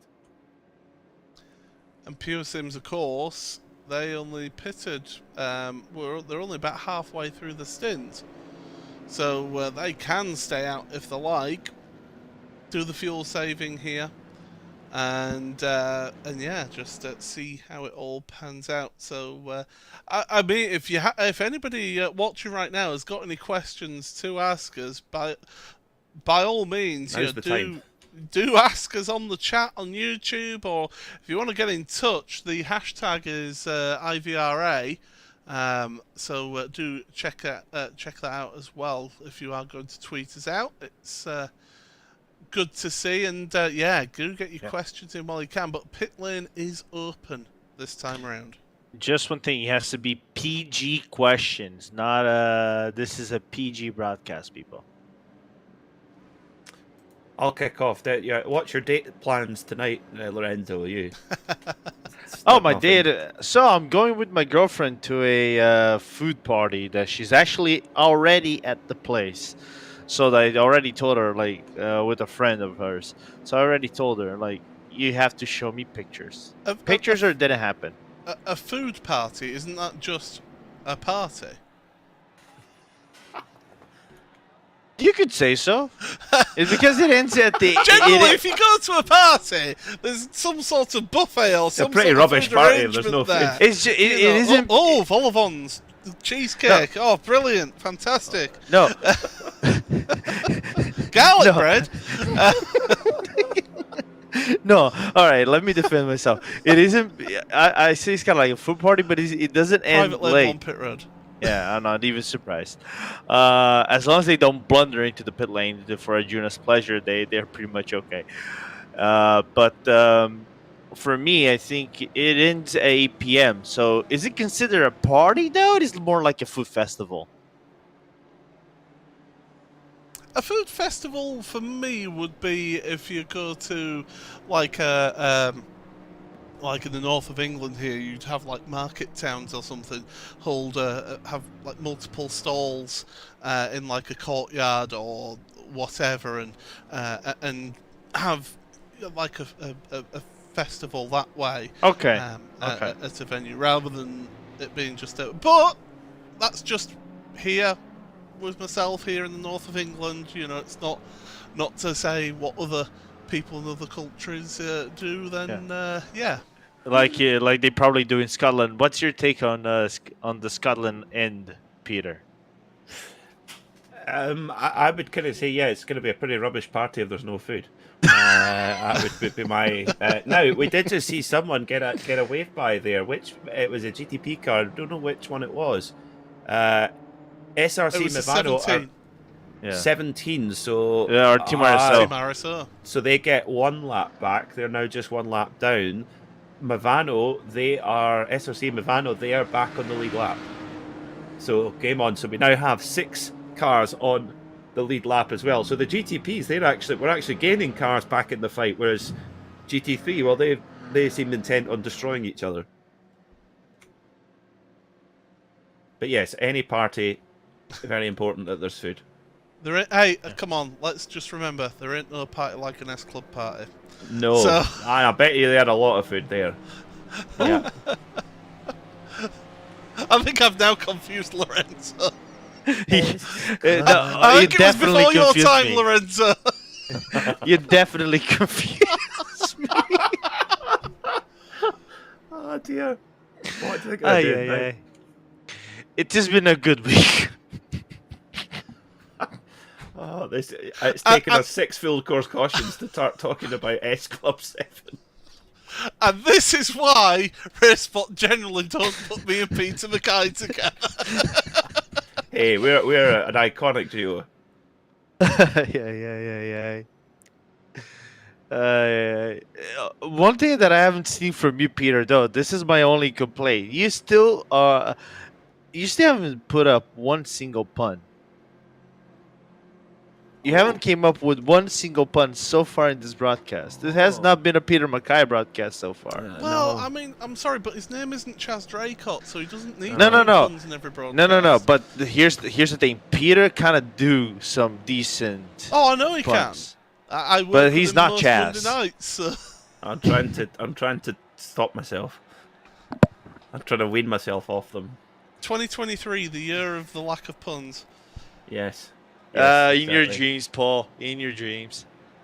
That's what I'm hoping for anyway. Yeah.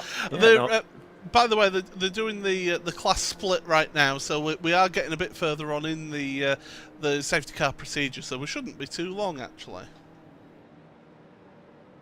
Let's hope so. Yeah, let's hope so. It's got the Pure Sims back to lead with Mauricio Cuero. Very fast driver is Mauricio, especially in prototypes. He's really. I remember when the LMP2 car came out on the iRacing platform. He was very quick in that car straight away, and yeah, I think I'm sure he'll be loving this BMW GTP. Although with such a long caution period, we could see, especially some of the cars who haven't pitted, they're going to have cold and worn tyres. That's we've seen that bite a lot of drivers at the bus stop chicane in particular.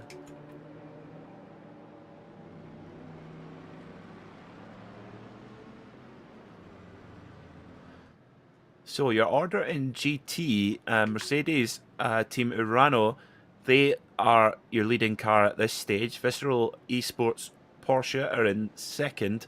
Samba Racing Team with their Lamborghini are in third. So 3 different manufacturers in the top 3 in the GT3 Pro class. In GT3, it's a BMW. Valorous Motorsports leads from the Mercedes of Prestanda Nomad. Then it's the World of Sim Racing, World of Sim Racing BMW that leads. So actually in GT3, it's BMW from Mercedes from BMW, and it's Mercedes, Porsche, Lamborghini in GT3 Pro. So 7 hours and 54 minutes to go. We are into the next racing hour. There is your leader in GT3 and indeed in GT3 Pro as well. Rusty Spatula is still in there in their Porsche. They were right up there in qualifying and looking strong, and they've survived a few scrapes, Lorenzo. Yeah. My favorite team. Actually, I was talking to Mika about this. Actually, looks like the Rusty Spatula's color. That unfortunately, according to the team's origin, that spatula is now floating into space, or its particles, from what it looks like. I'm taking Mika's story at face value. I think it's a Rusty Spatula, but covered in tomato soup. I really don't know. It's just that from what it might have involved tomato soup. But I do like tomato soup. It's a good soup. Yeah. I try to put some condiments in there as well to try to spice it up, but it's a good soup. I think I haven't eaten one in ages though. I always find it's very good with tomato soup with like cheese on toast or grilled cheese to like dip in the tomato soup. That's a game changer. Oh, okay. Now I have a question to you both. Oh, now, since we're talking about food again. Just to let you know, we've got one more lap of the safety No, car, don't worry. So This will take this will take less than a lap. Have you ever eaten camel milk chocolate? No. I received it the last week. I was mind boggled when I received that. It's kind of like so exotic. And it's kind of like I've saw gold milk already. I saw like almond milk, but camel milk is the first time I ever seen a chocolate be made of. I was in shock. Have you ever eaten a camel milk chocolate, Peter? No, but I bet it's good to get you through hump day.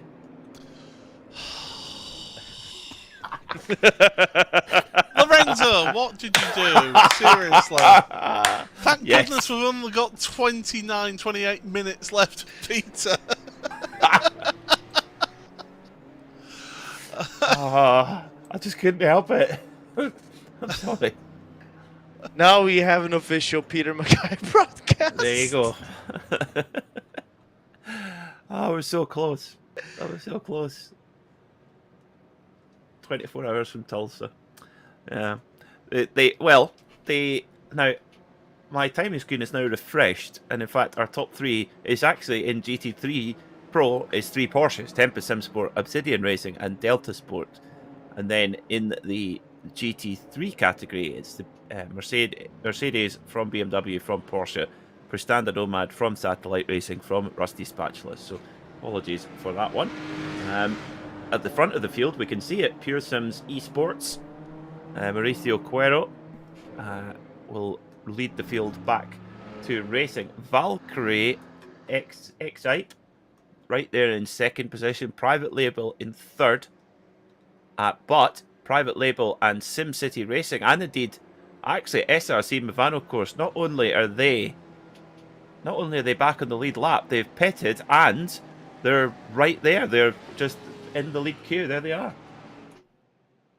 Yeah, great stuff for them, and able to get back there to that lead pack. And this is what safety cars can do for you. If you're having a bad race, never give up. Keep going. You might look into a wave around, and then before you know it, a couple of safety cars, you're up there, and you're back with the lead pack. So yes, this is another reason why in endurance racing it's important to make sure that even if you do end up with damage and you end up 2-3 laps down, that you keep going, you keep pushing, because you never know, you might look into a safety car to help you out, move you forward in terms of lap count. So yeah, that's great for them, and it's good for us as well to have so many now on the lead lap. Yeah, 6 cars on the lead lap. Team RSO have managed to get onto the lead lap as well, which is excellent. So now we've got a real fight at the front in the GTP category. The lights are off on the pace car, so we're ready to go back to racing with just over 7.5 hours left in the race. Long way to go in this one, and we'll have all the coverage flag to flag here on RaceSpotTV. It's round 3 of the Gomez Sim Industries Endurance Series presented by IVRA. We've had 134 laps and we've had 6 caution periods. The 6th caution period about to end. Let's hope we get some strong green flag running for you. Mauricio Cuero will bring us back to green flag. They're in a nice, neat single file waiting for the green flag. Green flag waves. And back racing once again. Pure Sims lead the way at Daytona. Very good start there from Mauricio Cuero. Very nice and tidy, and oh, big move up the inside there from one of the Porsches at turn 1, shuffling for position. The VRS BMW goes a little bit wide there as they all try to fit through it. So 3 wide, don't try that. Oh, very, very tight. They all seem to get through just about. Nice and clean, Paul. Yeah, nice and clean, but one thing that is happening now as we get further and further into this race, there's more and more build-up of marbles offline as well. So on these restarts, when you're going too wide, you're getting yourself potentially onto the marbles, which means that all of a sudden you have cold tyres, cold brakes, and dirty tyres at that as well. Yeah, very, very tricky situation there as well. We've seen these first few laps be so dangerous in both classes for incidents as well. So the drivers are really got to be on their best game here to get through these few laps safely. And of course, the tyre temperature has been a real issue for the GTP runners, particularly coming through the bus stop chicane, particularly. But private label, they're up there in 3rd. Philip Krause, so they're as they were when they started. Pure Sims from Valkyrie, from private label, SimCity in there as well, SRC Mivano Course in there too, and Team RSO. So we now have 6 cars absolutely in a train with one another, all on the lead lap. It is game on. This is proper Daytona stuff, Paul. This. We did have a yellow flag momentarily down at the bus stop for Glacier Racing, but that's disappeared and they've got moving again. So my track map keeping me up to date with that. But yeah, Pure Sims, they're on an absolute charge right now, trying to pull away from the rest of your GTP field, and they'll want to have that slipstream gone from the rest of them, just so that then they can focus on themselves, try and move forward, and hope that they can make their strategy work. Valkyrie in 2nd place as well. They're on the same strategy as Pure Sims, so those 2 teams trying their best at the front of the field right now. Let's see what happened to Glacier Racing Ferrari then. Coming up towards the bus stop chicane, going to the outside line, comes right alongside, gets a great run on the Deutsche Payment Porsche, and gets tipped. Gets quarter panel by the Deutsche Payment Porsche. Oh, he's got the brake on. You can see the brake lights are on. And don't do that, though. And yeah, it's not been a good day for Glacier Ferrari at all. Not been their day, Lorenzo. No, not at all, which for me is a little bit of a letdown, given the fact that this is a low downforce track, and from what it looks like, the Ferrari is a really good car in terms of downforce, low downforce and speed. I think it has one of the best top speeds in low downforce tracks. So I'm a bit surprised to see Yoni and the boys back at the Ferrari struggling this much in this race. But then again, that's just how racing is. You have a good day today. Bad days usually come around from time to time. Yeah, they do. That's for sure. Well, the leading two cars. Well, this will see the view from Deutsche Payments' perspective, as there's the Ferrari kind of. Yeah, a difficult one. The Deutsche Payment car, not much they could do. They were braking in a straight line, and the glacier just appeared round the corner there. Tricky one. But our two leading cars in GTP, Pursums and Valkyrie, they are on the 17th lap of their stint, just 7 laps more before they need fuel. All of the cars behind do not need fuel. They pitted under the caution, and they are right there as well. So actually, in a way, it is advantage private label SimCity, the SRC Mivano course, and Team RSO are now right in this motor race. Certainly are, and they're giving us some great action, aren't they? Once we get going, and we are getting going now. This is good stuff to see. GT3 field, I could tell you, are still all pretty much strung together.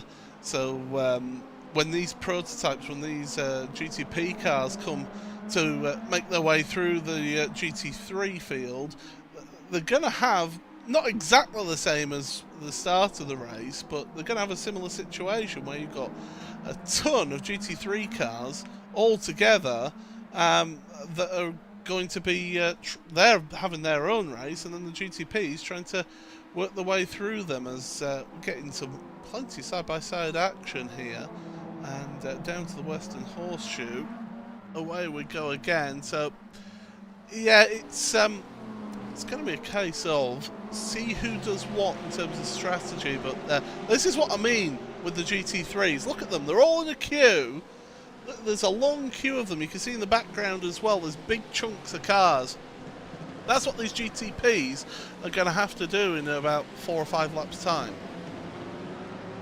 Yeah, it's going to be very hard for them, that's for sure, and that could shuffle up the order as well a little bit, depending on where they catch the traffic. And of course, again, for the GTPs, how they use their hybrid is really important as well. They can quickly, if they need to dispatch with a car quickly, they can switch the hybrid system into attack mode, and then put it back to the regular balanced mode after that, and sort of play about with it. Even if you get stuck, if you know you're going to get stuck in traffic for a few corners, switch it into build quickly and try and build up some battery again. That how you manage that battery, very, very important, especially over a race at this length, and to keep life in that battery, because they can't charge it up. The only way they can get more power into that battery is under braking. So and that's obviously there's limited opportunities to do that. So how you balance the hybrid power, very, very important indeed. As at the front of GT3 Pro, it's Obsidian Racing in their Porsche. They're leading a Porsche 123 with Tempest Sim Sport and Delta Sport in there as well, despite the issues they've had. And Mercedes, the same thing. Mercedes MG Team Murano, they're right in there in 4th position as well, despite all of their issues. GTP car in the pits, Delta Sport, have come in for service. They've been sat there for 27 minutes. Yes. They were the ones that got involved yes. in the incident. Yeah, they're still in the pits, indeed. Along with German Sim Racing Blue, they've been in pit road for 25 minutes as well, with their separate incident in that brought out the safety car last time. So yes, there's a little bit of a high angle for the private label team Hype, and if you ever cut across the inside of the chicane and get yourself a slowdown penalty, after a couple of laps, what you can do is you can just run it up high, keep it pretty much planted, and you can serve that slowdown penalty by the time you reach turn 1. That's a good trick. Yeah. I must remember that one. But What happened to? we get to see what happened to them, and I'm gonna guess it's the chicane, and they've run wide through one part, cut across the inside. So what they've done, gone up high, served the slow down penalty. Clever. Yeah. Very clever. So that's they're still in the kind of main chunk of the battle though. Our private label team Height, yeah, right in there, in between RSO and Sim City, and yeah, Maniti are actually they're classified in 7th, although they're 8 laps down. They managed to recover somewhat from being put on the roof, and I would have thought that would have been a race-ending accident, but actually they are still in place to score some points, and if they keep up the rate of number of caution periods that we have, you never know. Maniti are still in this, maybe not for the win, but for a good haul of points.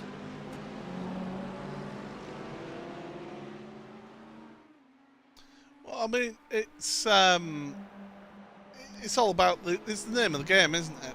Getting yourself points, and remember there is those halfway points as well for the teams out there. So everybody will be doing everything they can to be in the right place at the right time. I always remember. I think it was Jackie Stewart once told a story about Ken Tyrrell.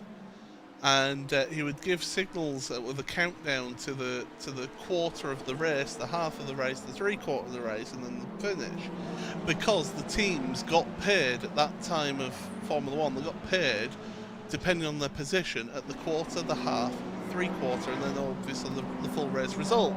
And so, we've got a car spinning in the background of that shot. That was the 143. Don't say that's Glacier again. It is. I think they, to be fair to them, I think they were actually helped right that time. As yeah, so anyway, back to the story, and basically Ken Tyrrell would have his team hold out a sign to Jackie Stewart saying 3, 2, 1, and Jackie knew that he had to be around Monza in particular, where it was a slipstreaming race. He knew he had to be at the front of the queue at that point of the race. And he would do that, manipulate it, and he ended up winning the race and won the lead in the slipstream race at those particular points of the race, so that the team got the maximum amount of money as well. Shrewd Scotsman. That's what we like to see. That's what we like to see. Lorenzo, it might be a bit frosty in the Glacier team room at the moment, would you say? Yeah, it's frozen cold. It's kind of like an iceberg of sorts, just... maybe the tires are iceberg,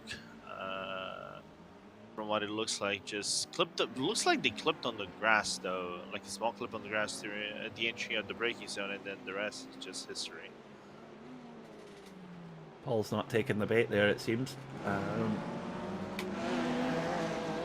I was actually studying the timing chart, and I'm seeing that there's only one team that's actually running faster than Pure Sims right now, and that's the SRC Movano Corsa team. Now, they've just got past Valkyrie, so is that a case of them getting slipstream was just helping them out with that? I mean, they've now got a bit of traffic here, and they've got a bit of slipstream as well from another prototype in front of them, so... is that the only reason that they're actually going faster than Pure Sims? I mean, the Pure Sims car, don't forget, is on a lot lighter fuel load right now because they're on lap 23 of their stint compared to Movano's lap 11. So it's been an impressive pace from the Pure Sims outfit at the front, but when they come onto pit road, they'll be dropping down the order. Yeah, and that will be very soon for Pure Sims and indeed for Valkyrie as well. Within a lap or two, I would say, based on the previous stint lengths. It might go a bit longer, actually, given some of those laps were under caution. But certainly within the next handful of laps, we'll see Pure Sims and Valkyrie come down to take fuel. And, oh, look at this. Traffic for our front-running cars.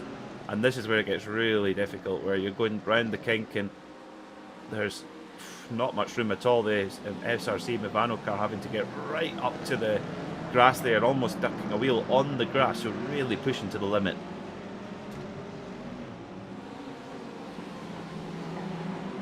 great to see, though, isn't it? And just how these cars can just work their way through, and it's the cooperation, isn't it, between the two categories of car and driver. They've got to be predictable. They've got to know and be comfortable with where they're going to be as well out there on track. So definitely it's impressive to watch prototypes working their way through GT car fields, and especially somewhere like Daytona where you've got plenty of space then, and the second half of the lap you can really stretch the legs of these GTP cars. Yeah, it's amazing how much speed they're carrying when they come here, especially here through the triangle, through the tri-oval, and then hard on the brakes, and the car's coming off the banking as well. There's a lot to manage as well, and SRC Nicholas Bew doing a super job there. Oh, just nicking behind the problem. Is that the Sim City car? Oh dear, from 6th overall, Peter Spikeman from Sim City off at turn 1, trying to get through that GT traffic. See, how far was he pushed? That's the question. It usually is the question. Or how far was he pushed? It's the same thing, Paul. What are you talking about? Did he do it himself, or was he pushed? That's the question. I think, given where he was, it was potentially all on his own.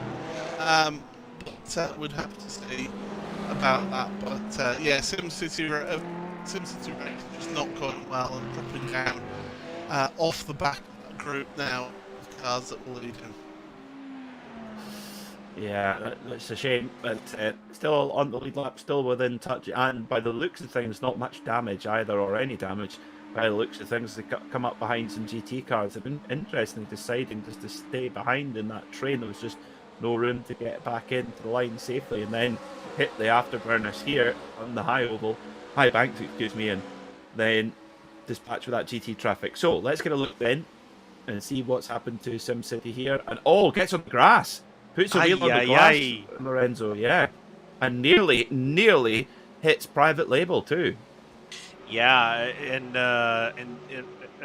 man, it's so tricky to get this car in one place whenever you actually break around the very inside part of turn number 1, and I've actually done the same mistake when I was actually testing the car. So and luckily for me, I was able to control the car, but it was like a very small tap on the brake because the car just wants to go into many several ways at the end of things.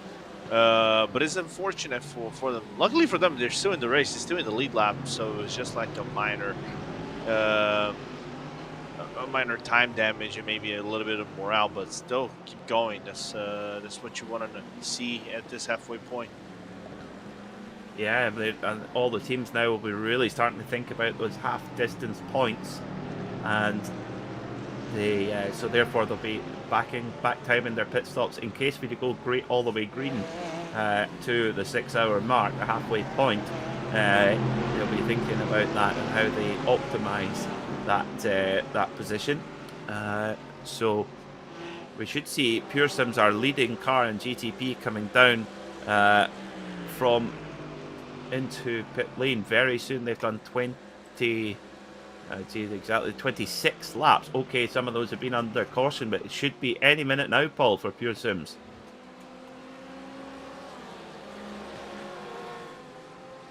Yeah, just a little bit of a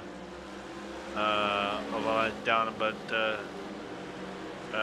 it's interesting to see that they still have that GT3 car still going in strong, despite everything that is happening on the GT3s.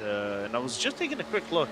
Only out of the GT3 cars, only 14 within the lead lap. So and not far from each other. So it's still very considerable race to move for as we approach the halfway mark.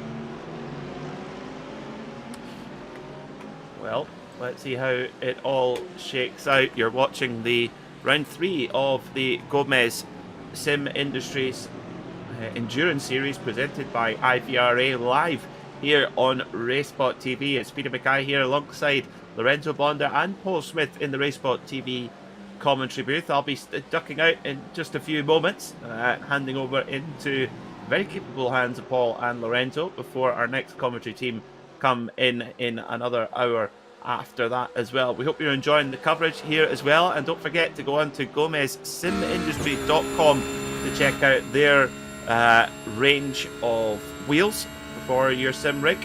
We're going to take a few laps in our RaceSpot TV fan immersion, and you're able to listen in to a little bit of fuel saving here from one of our Porsche drivers, Thomas Costa for Tempest Sim Sport. Enjoy, and Lorenzo and Paul will be back with you in a few moments' time.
Welcome back then to live coverage of the Gomez Sim Industries Endurance Series by IVRA. My name is Paul Smith. Alongside me is Lorenzo Bonda in the commentary box. Of course, this race is sponsored by Gomez Sim Industries, makers of high-end esport equipment and controls. You can go check out their full lineup of sim racing wheels at gomezsimindustries.com. And if you are going to get involved on social media, use the hashtag of IVRA, and we can see what you guys are all talking about online. But what we have got is we have got an interview lined up. So Lorenzo, why don't you get our interview and take it away with Nathan Nicholson. Yeah, let me just pull him into our broadcast booth. So Nate, well, first and foremost, welcome, but I know it's not under the best circumstances for your guys' team. Talk us through what happened. So, I mean, we've probably seen the incident by now a decent amount of times. So, you know, we're moving through the field. For us, it was important to try to get ourselves on lap, because if another safety car happened, we could get the whole lap back and maybe even a pit stop. So we were definitely pushing hard, trying to get through the field. Saw the two GT3 cars. Seemed like he was kind of leaving the door open, so I went down the inside. Didn't expect pretty much any attack from behind while we're moving through the field, especially in a dangerous corner like turn 1. And then the GT3 started to turn in, I had to avoid, and then it's just 3 cars into not enough room, so. Yeah, 2 don't make 1. That is really unfortunate. But going kind of like on a sort of a same note, you guys haven't scored a single point in the season. I know it's not what you guys have wanted to, because you guys have contended nearly for this series last season or a few seasons back. How's it been, the morale or the effort from you, Alessandro, and the boys back at the team to try to rebound from the scoreless situation so far? Yeah, for sure. I think it was 2 seasons ago we won the overall championship, and last season we were close, and this season has not been going good so far. But, you know, there's more work being put in now than there has ever been, and a lot of people helping out, getting ready for these races. This is actually my first race, so it was going well, but I'll definitely be back for more, so. Most definitely, and I hope you guys can rebound for it.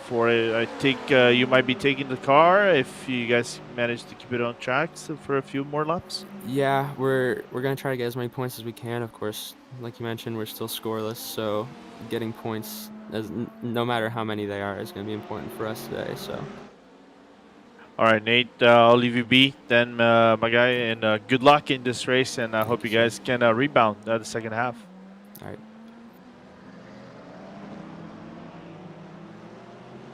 There we go then.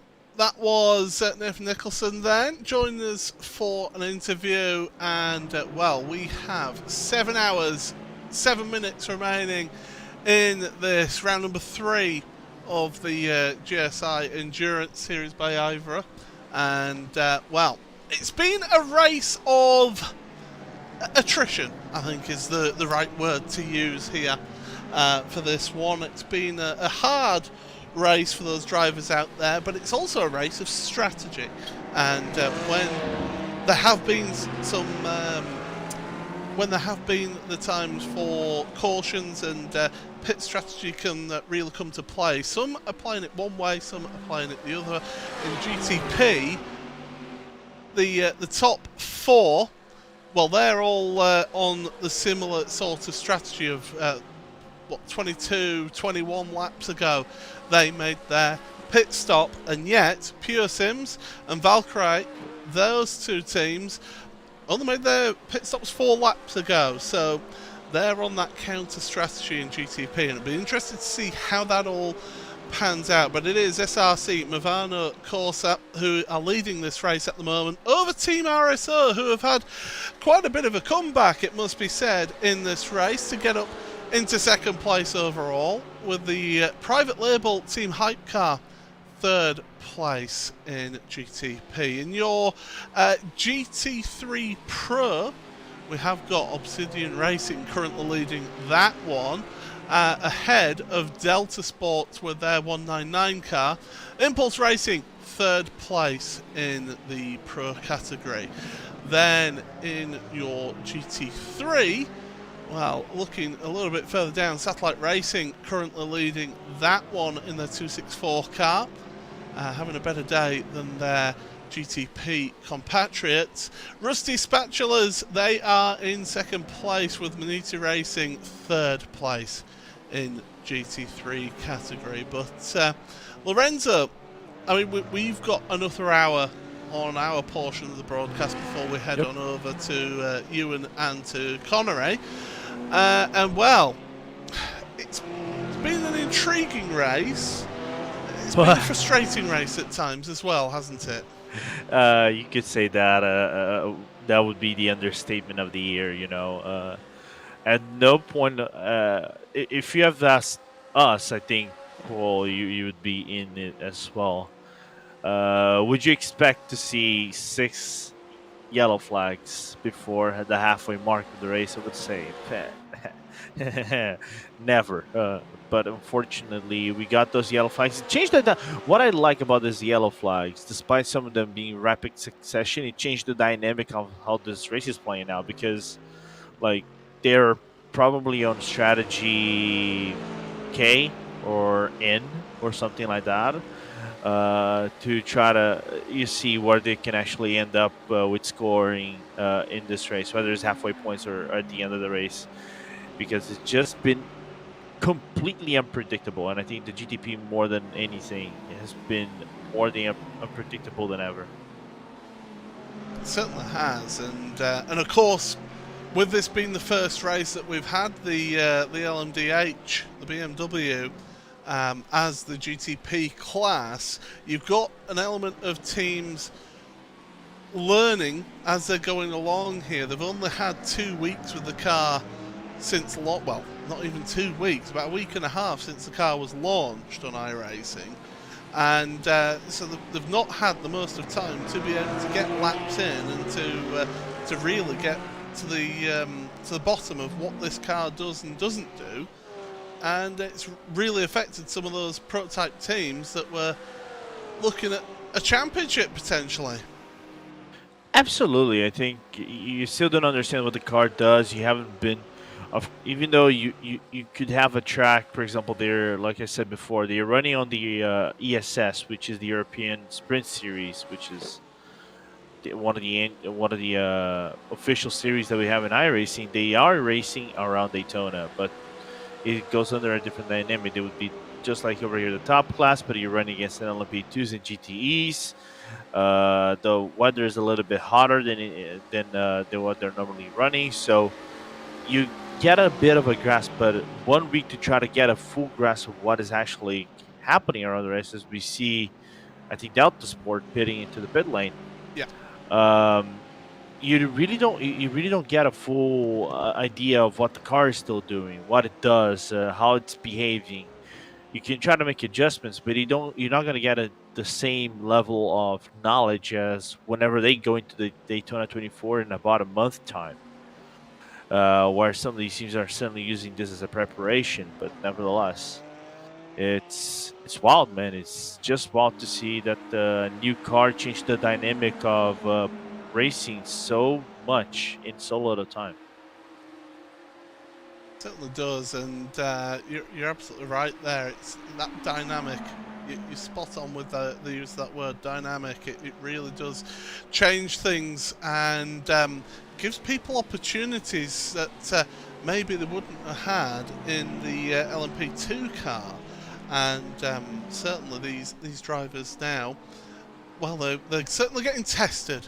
That is for sure, but we're coming up to the end of an hour. The track, I can tell you, is actually cooling down a little bit. We've reached 4 p.m. in sim time. It is currently coming up to 9 minutes past 4 GMT. So we're only 9 minutes behind, 8 minutes behind in sim time compared to in real life. And well, these drivers, they're going to have the track going a bit cooler, so they're going to not be pushing those tyres quite as hard as they have been. There you see those track conditions, mostly cloudy. So the track temperature has never really gone above 28 degrees all race long. Which is warm or cold-esque of sorts, considering the fact that they are in December. So they're approaching the end of their, I would say, well, even here, of basically what would be fall or autumn. They're going into the basically winter, and their winter in Florida is not that cold, so it's still tropical. You can get some cold tracks, but we're going to see maybe 18-20 degrees just in the night, in my opinion. So whenever Connery and you are commentating, as we see probably Team Height maybe go for the move in second place. Oh, it's side by side. Whoa. Team RSO determined to try and hold on to that, but Team Hype, they're going for it. A private label Team Hype, should I say? Let's give them their proper name. And they do get that second place right now, but they're going to be due a pit stop soon because they're 27 laps into their stint, and trying to go either side of GT3 cars is not a good idea. Squeezing down the middle of them as well isn't the best, and well, Team RSO were the ones who benefited out of that situation. Just proper placement right there for Maxime Nas to get away from Phil Krause. And Phil, I thought for a moment whenever they got out of the left-hand kink into the second horseshoe that the BMW would have gone a little bit off to the left side angle, but managed to keep it in the middle and avoided the contact that definitely would have ended Phil Krause and Connor Harrington's race. And that's the last thing I want for them, because like I said before, I think this is the best opportunity they've had in a long while to get within the podium. So they're going to try to maximize their efforts as we see RSO coming in. Oh, and the car out of control. Well held. Oh. I mean, it doesn't matter about those tyres because you're getting rid of them, but my goodness, Phil, what? I know you're pushing to the pit limit line, but that was to the extreme. Yeah, putting that Indy 500 skills into practice right there as Connor Harrington jumps into the car. My question is if he actually got a penalty for speeding to the pit lane. That would be a letdown, but what a save.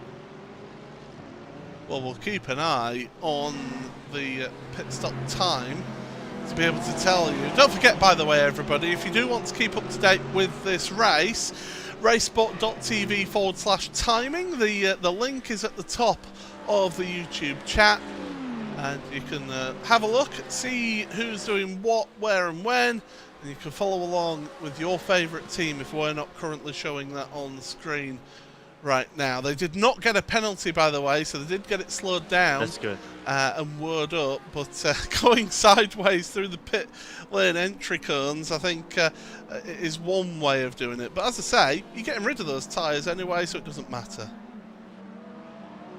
Yeah, that is actual facts. Just taking a quick look, are they in front of Team RSO, or is it my imagination? No. No, that's maybe, I was going to say Valkyrie, but I'm still not 100% sure. They're ahead of Valkyrie, yes, out there on track, 2.9 seconds ahead. They're actually about 2 seconds behind Team RSO right now, our private label. The SRC Movano Corsa team are on pit road now from race lead, so they are going to get in there, hand over the car to Sasha Gall, and change driver there for them. So we're at that point of the race where we are getting driver changes. And Pure Sims Esport, the car number 1, it's coming round right now, gonna go past the pit lane and resume race lead for them at the end of their 10th lap of their stint. So as Movano come into pit lane, get their service done, full service, tyre, fuel and driver, and come out. Now, where are they going to come out? Are they going to come out in front of RSO? I would imagine so, given that they led going into the pit lane. There's RSO. They're getting caught up in traffic as well, so definitely nice and easy for Movano to move out ahead of that team. So yeah, it's Just certainly barely, though. it's a big enough gap. You've come Yeah, out ahead, okay, so it's a okay. big enough gap. Okay, fair point. It's just that you have GSR and Veloci not far behind. They had to manage to get away from them. It's just, I think Maxime probably would have been closer if it wasn't. I think that AMG at the exit of turn number 1, then going to the Kings. So probably would have been, instead of like a 2-second gap, would have been what I would say half a second, give or take, between both of them. So it is just racing. We've got 4 cars together here in GT3, and I believe that's Impulse Racing at the head of this group because they're currently leading the GT3 Pro class, ahead of Visceral Esports, the Mercedes AMG Team Urano car, and also Samba Racing are at the back of this particular group of cars. So the 4 leaders in GT3 Pro all together out there on track. And that's exactly what you're seeing throughout the GT3 field, because you see these groups of cars together getting slipstream off of each other, getting the fuel saving done as well, so that they can maybe jump each other in the pit stops. But they are 27 laps into their stint, all 4 cars. All 4 of these cars pitted on the same lap, in fact, last time. So they'll be heading towards the end of their stint here. We have got a warning, by the way, for the car 113, which is the ATRS Esports GT3 car. And that was for moving in reaction to the car behind. Okay. Interesting. I can tell you as well that the car 162 has actually got a penalty as well, 10 seconds, for overtaking before the start zone. It's not the first time I've seen that before, but not in this track, but I've seen in the entrance series that kind of jump start happen. Just because he might, just clog up. It's one of those silly penalties that you as a team will be kicking yourself for, won't it, though? Because you're competing out there. They're currently, 9th in class, are the 162, the Alpine Stars GD6 Racing black car. They'll be beating themselves for doing that mistake on a restart, as we keep on seeing the Movano car. With that Veloci car in between them and Team RSO, I think if I'm Movano, I'm happy having that Veloci car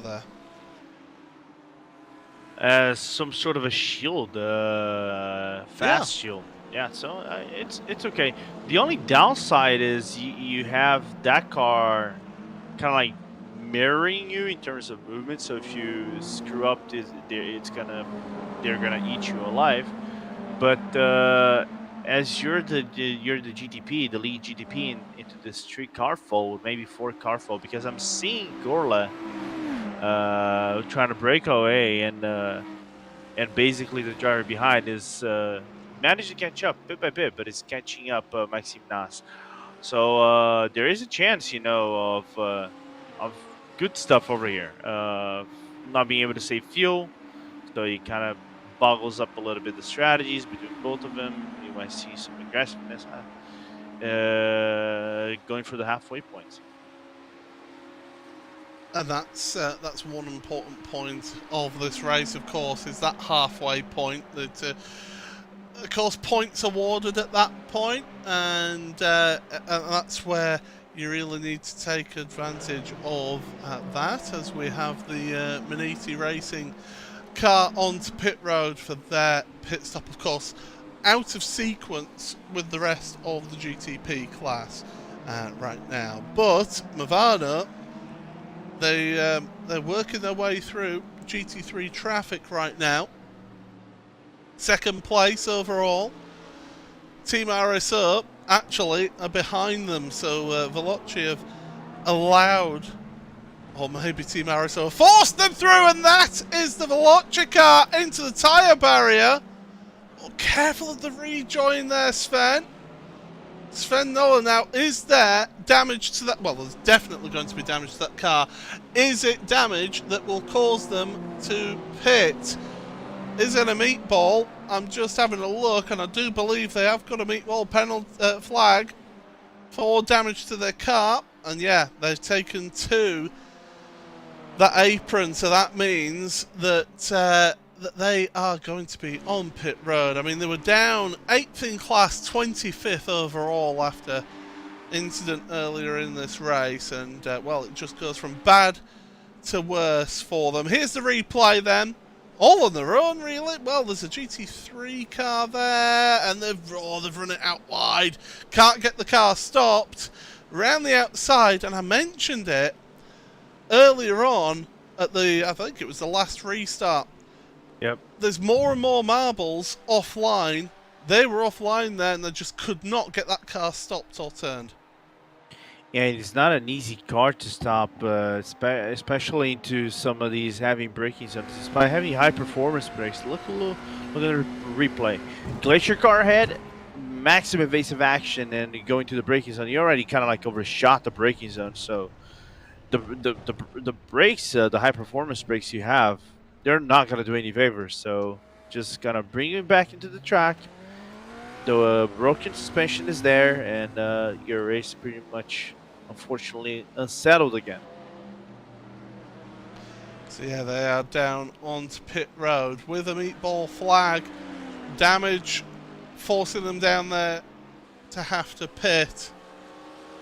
That was after Team RSO had actually made their way past them as well to lap them. But Team RSO right now, not that far behind Movano, just half a second between them and second place. But if I'm RSO, I'm just content following the wheel tracks of the car in front, get a lot of fuel saving done, and then get yourself a shorter pit stop or a longer stint this time around. Yeah, because the maximum you're probably going to get is 26, 27. That is about 40, 42, between 40 to 43 minutes, more or less. And I really am curious to see if any of the teams that is actually running on the track have any chance of getting P1 on the points. Because from what it looks like, this is either Movano's place to lose, because the other ones might have to pit with 15 minutes remaining, more or less. And Movano will be on the tail end of their stint, trying to fight for those 15 minutes. So it's gonna be a good final 45 minutes of our broadcast. Certainly is. Now, what's happened here? This is Maniti down into turn 1, onto the brakes, turn in, carry a bit too much speed, spin around, and they say, and just carry on, sort themselves out, carry on, and that was a self spin. Nothing really that they could do about that. It's just one of those things, unfortunately. We are back to this top 4 battle in your GT3 Pro category. Not far behind these 4 is the 5th and 6th race as well, Hell Racers and Team Hersigveld. So those two are duking it out as well, as you can see, moving about on the track there. Porsche versus Mercedes, as one of our GTPs just comes through to put another lap on those two cars. So yeah, we're well and truly into this race, and certainly after 165 laps, pure sims right now, they'll be hoping that this alternate strategy works out for them, because if it doesn't, they've only themselves to blame. Yeah, 100%. It was a strategy that if we went to Road America, would have worked perfectly for them. Like, for example, I think me and you were so surprised that they pulled a strategy in terms of fuel saving and putting less fuel in the LMP2 compared to Satellite and on the other cars. They were going to win by washing out the competition. It would have been more than 20 seconds. They probably would have won, but unfortunately got into an incident. So, and just prove how brutal racing is. But they can do something right here as well. They proved this time before. Not even just here. We've commentated together on Mondays. Pearson is pulling something similar out of their bags. So this is right on their ballpark of putting magic tricks with strategies. That's usually Ross McFarlane, though, that's driving in a GT3 car, whereas here it's prototype, and yeah, none of those drivers that are driving that car race in that series. As we go on to the breaks into the International Horseshoe. So yeah, if I'm these 4 GT3 Pro cars right now, I'm just holding position because we're right in that pit stop cycle.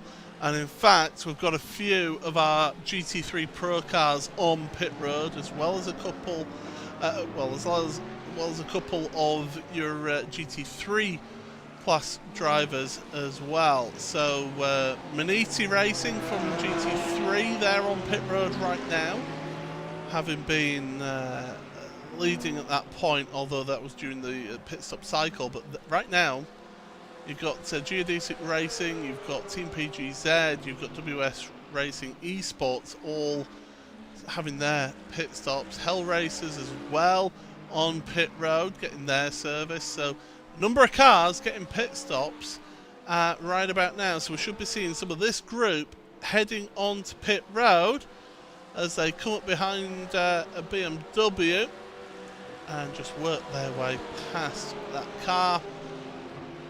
And we'll be looking to see who heads onto pit road out of this group, or whether they all do. Yeah, looks like Impulse is coming in. But none of the others. And now Impulse have been leading that group, that gaggle of cars, for quite a while. So as moves being made by Jonas Hollmeyer as well. Down the inside for Urano, the Mercedes AMG Team Urano outfit. So yeah, change of position at the front of GT3 Pro, but of course these cars do always a pit stop. And what's that car doing slow? Oh, Maniti, No what's happened front. here? There's no front in the bonnet. Well, there's your problem. So they've obviously come to contact with something or someone. One of the two. And the question is which one. They were in 7th place overall. I don't see them losing a place because they've got a couple of laps. Here we go. Into the West Horseshoe is fine. It's going to be down onto the run, onto the oval. Onto the grass. On the brakes. And bang! Wow, it's been a long time since I've seen somebody hit that wall. Car simply just didn't brake at all. To be fair, I really want to grab a cockpit angle from Michael Moriarty's car if possible. Oh, And he's on the grass. Yeah. He's on the grass to start with, and yeah, he's just clipped it. He's on the outside as well.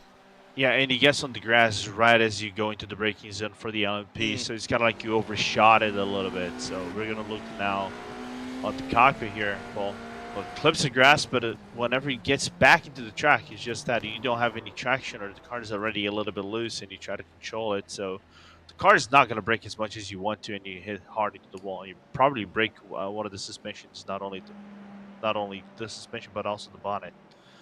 The grill. Yeah, you would imagine that the front right is definitely worse for the wear, and will need repairs done to that as well as the front clip. I mean, the front clip is relatively easy to fix on these cars, isn't it? It's just a quick change as that, but it's any suspension damage, that's where you lose the big time when it comes to damage repairs in pit stops. Yeah, and this is where I kind of like draw the funny line against the LMP2s, because if this car was actually an LMP2, you probably would have been just fine, Paul. You probably would carry out in the track 5 seconds max in 2 optional repairs in the pit lane. But no, this car is, I think because of the new damage model, is much more sensitive on how it goes around the track in terms of collisions and things like that. So it's gonna take a while. That's unfortunate for Manini, but it's gonna take a while. We're still waiting for 2 cars in your GT3 Pro to have their pit stop. And in fact, right on cue, here they come. That's the Mercedes Team Urano and the Samba Racing Team. And this time, that Mercedes AMG Team Urano outfit do get into their pit box. Jonas Vollmeyer does stay behind the wheel, whereas Samba Racing change it to Bas Rovinkel. Is jumping in to that car, so Samba Racing change of driver for them. But we are 6 hours, 40 minutes remaining in this race. Paul Smith, Lorenzo Bonda bringing you the coverage for the next 40 minutes. And then we will be switching over to part 2 of coverage of the GSI Endurance Series by IVRA. And that'll be Ewan O'Leary and Connery Maddock. So do make sure you check it out. We will put the link to the second part of this broadcast into the YouTube chat when we get a bit closer to the switchover, so that you are all prepared and you won't miss a thing in this race. One person who hasn't missed a thing is that Ace Texan Sports Visceral car. Currently in GT3 Pro, now taken back the lead of that, and they've got not a bad gap at the moment. I mean, 3.5 seconds between them and Obsidian right now. A gap that was closer about, what, 20 minutes ago? Mm-hmm. So, kind of impressive for them to open up 3 seconds. I think that is due to the pit lane. Well, Obsidian are off cycle to the rest of the GT3 Pros because they're on lap 13 of their stint, whereas Visceral are on lap 2. Impulse Racing aren't that far behind Obsidian, and they pitted a lap earlier than Visceral, so Visceral have done a little bit of a jump. They were 34 seconds in the box compared to 36 seconds for Impulse Racing, so they did gain 2 seconds there in the lane. Samba Racing Team and the Mercedes AMG Team Urano outfits, longer pit stops at 40 and then 42 seconds respectively. It goes on the question of if they're aiming for it looks like it is aiming for halfway points, try to get as many points as you can, and try to break away or steal any points that, for example, the Team Urano GT3 Pro is probably looking for, as you can see that Urano car fighting against the Samba Racing Team into turn number 1, because so far in this championship on the GT3 Pro side, Urano is starting to run away after the Dakota round when they went perfect. That's something you've always got to be wary of as well for the championship. You need to think of where can you maximise your points here, and if you're getting awarded points in the halfway point of a race, I think I said point and points too many times there, but we'll carry on. If you're getting awarded points at the halfway point of the race, you need to be in as good a place as you possibly can be at that part of the race. Because that is what you'll then take into the next part of the race, and also helps you towards your championship aspirations as well. And Impulse being where they are, Visceral being where they are right now, Impulse have actually got past Obsidian. Visceral, by being where they are, they're not going to pit until about 5 hours 40 remaining in the race. So at the halfway point, they're actually leading the GT3 Pro for the points at the halfway point. Yeah, for the 50 points, and given the fact they had an early exit into Dakota round, they need every point they can get, because the first round wasn't the best performance, the best showing, because they struggled quite a lot in the start of the race in the GT3 Pro class in Red America. So every point they can get to try to bounce back will be a massive boost. So just based on halfway points, just putting 50, let's say other teams are not making really good scoring, they get bumped up to 110. And I'm seeing teams that are not going to be able to get 110. So they might get like 5 or 6 spots just on the halfway points.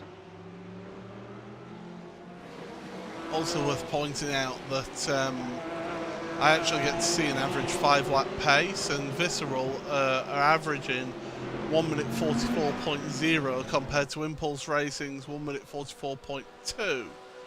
Now Impulse did have to make it past the Obsidian car in those 5-lap average, so it'll be interesting to see how that pans out. By the way, the fastest lap of the race is from Pure Sims, 1 minute 30.599.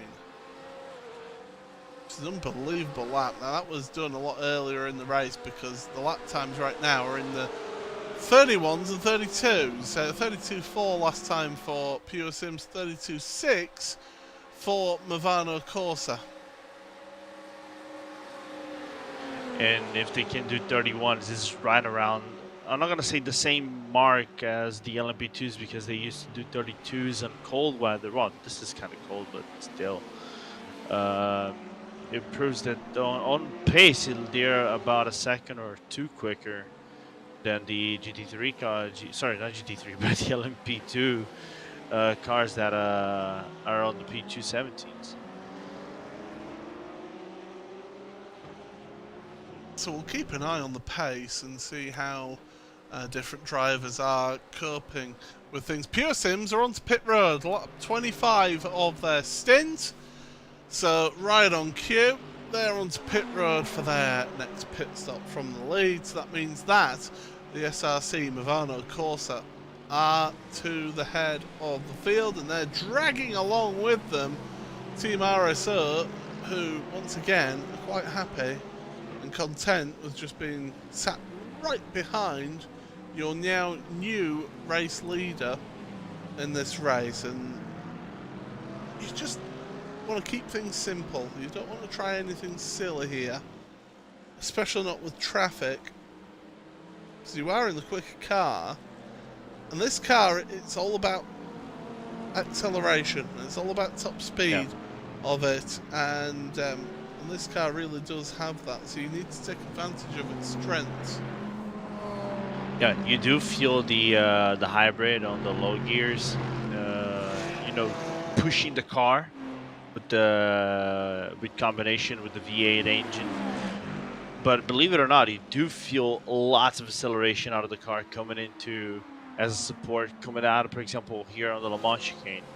You do feel the car pushing you out of the corner and making sure that you get that boost and try to reach the 200 miles per hour, the 320 kph, 330 kph, depending on circumstances. So you can get that at 31, 32 time on the board. Cross the line yet again for another lap for those two. Then Pure Sims have come out in 5th place, because Valkyrie also had their pit stop as well, so they were right on the schedule for that pit cycle. Looking further down, speaking of Pure Sims, that's a Pure Sims car in front of the one that we are looking at, which is the Impulse Racing car. PureSim's car must be laps down. Of course, it was that PureSim's car that got fired off exit turn 1 and got fired off into the runoff area. Had to get repairs done because of the meatball flag, the black and orange circle flag, and they've got themselves back out there. They have got pace, and I think they show that, especially with Lucas Lindquist doing a sterling job in that car. But just unfortunately for them, getting involved in other people's incidents has cost them here today. I think that's kind of like been the race for lots of them. Marred by a streak of bad luck. Not even you know, context or something like that. Just getting bad placing in terms of traffic, bad spots, in multiple places to try to at least, and I mean at least, get some good spots. And for Lucas, he's one of the new drivers. I think you know PureSims more than I do, Paul. If I remember, he's not long with the team, so he's still learning the ropes of how the team operates and maybe trying to find pace-wise how the car wants to, how do they want to operate. Yeah, he is one of the newer drivers. I was, God blimey, I was, like I say, I was there just before PureSims Esports was formed from the CQR team. So you know, it is one of their newer, should I say, drivers. And so yeah, certainly doing a good job though in that car, even though it is hampered at the moment with where they are in the field at this moment in time. So yeah, there we go. Carrying on, GTP cars flying past them as well. And yeah, that team, the PureSims team, do you know what? I've actually gone onto their website just now, and it has grown so much. The number of drivers there compared to when I was involved in the prior team is just absolutely incredible. So they've seen a real period of growth, and the thing is, you're seeing it on the track as well. We're seeing, so I can remember just 2 or 3 years ago, they weren't really getting involved in many of like the Oh my god, special events, as there's a little bit of a rub and a little bit of a squeeze between Impulse Racing there and the Visceral. Is that the Visceral one? Yes, it is, isn't it? You know, I've seen that PureSims team sort of grow, and you'd see them in an odd 1 or 2 top split special events, and they've grown to be a regular in top split special events and getting involved in some of the biggest series here in iRacing and private series. This series being one of those. yeah, up to the point they we said they won the last year in the prototype, so our team to be represented, if I remember, to be respected. Of course, still under formation, still trying to find top drivers. Had a bit of reformulation of sorts. I think the second, like in 2020, 2021, when they brought new talent. They brought a few guys from the outside. For example, I know Adam Blocker was working with them to get into the prototypes and drive some prototypes. And normally Adam Blocker is from Arjuna's team, is Power Slide, and more of an IndyCar specialist, but he wanted to venture into LMP2s more.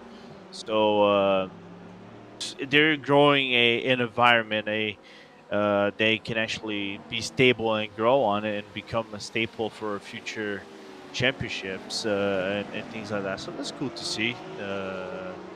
investment from Ashley and the guys at Pure Sims. As we see, still Impulse working their way through in the lead of GT3 Pro, and they're trying to keep a hold of that lead, just 0.7 of a second between them and Visceral Esports. Worth pointing out, another penalty has been awarded, this time to the car 67, which is German Sim Racing Blue. If you can cast your mind back to one of the previous cautions when we had the double incident, so we had the one incident at turn 1 and one down at the West Horseshoe. Well, it's for the one down at the West Horseshoe where the German Sim Racing team lost control of the car and ended up colliding with the 179, which of course was the Maniti Racing GT3 Pro car. 30 seconds is the penalty for them. So that's the latest news out of race control. 6 hours, 25 minutes remaining here in this race. Glad to have you all along with us here for this round number 3 of the GSI Endurance Series with IVRA. And of course, this race is sponsored by Gomez Sim Industries. So, yeah, thank you very much for their support in this one. There are a few prizes, of course, for the series as well. GSI providing some of those prizes as well. So it's great when you can get a sponsor on board for a championship who not only are just there from a monetary point of view, and this is for a lot of private leagues, and I've seen a few other private leagues where they're not just getting a monetary monetary sponsorship to help run the series and to pay for sessions, to pay for broadcasts, to pay for all sorts of different costs that come with a league like this, but also help provide prizes for the championship as well, for them to offer to the teams as an incentive to compete as well. So it's great that you have companies like that coming on board and getting involved in that way. Yeah, and that is really great, and good to know that Joe is and everyone's involvement at GSI has just been so positive for everybody's feedback, and give that chance of upgrading to really top quality. I've had the opportunity to test them at the Sim Racing Expo. Just really, I have one impression. Of being completely honest, like I had one impression, but when I tested them, like it completely blew my mind. It's so good, so reliable, felt perfect in my hands. So it's a really good top-notch wheel. If you guys really look for those looking forward to get upgrades, to fight for really good prizes, and see more and more these brands get involved, it's just good to see.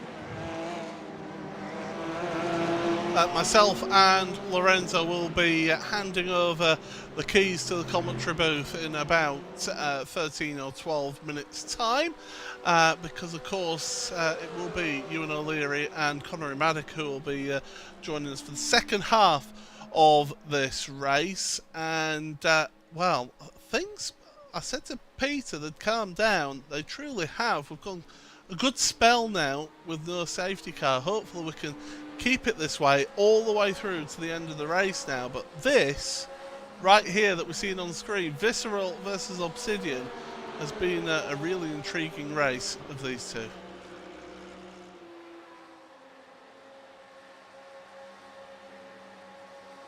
Yeah, through that final corner. I was gonna say, sorry, Bo, to break your ball. It's kind of like I was just gonna say, I'm kind of surprised to see that Impulse broke away quite fast from Visceral for to have more than a second and a half in like a few shorter laps. Well, I think that was with the GTP traffic coming through, wasn't it? And they've split them up there, and so therefore that means that they've been able to just get away. And you've got to take those opportunities, haven't you? Yep. Whenever you get that chance. And Impulse Racing with Tobias Grundkurt at the wheel is certainly doing a sterling job at the head of GT3 Pro. Just to give you an update of your GTP field, because they're going to be coming to pit road in the next couple of laps or so. It is SRC Movano Corsa leading this race over Team RSO by just a handful of tenths of second. You can see how close it is between the two of those. So Sasha Gola and Maxim Naz are behind the wheels of those cars respectively there. Private label Team Hype, third place in GTP. They're about 6.5 seconds behind your front two. Then SimCity Racing, fourth GTP, kind of on their own really there at that point with Pure Sims Esports. Now, them and Valkyrie, they are the two teams that are off cycle with the rest of your GTP field. So they are onto lap 9 of their stint here, whereas the rest of your GTP field are going to be pitting in the next few laps or so. So 6 cars for GTP on the lead lap right now. The rest of GTP, well, it's just here and there. Still running is German Sim Racing Blue. Veloce as well, they're still running. The Alpine Stars, GD6 Racing, Maniti Racing, Delta Sport have got back out of pit road after spending an hour and 10 minutes on pit road, and a change of lead there then. Team RSO up into the lead. In fact, no, they're not. They're onto pit road.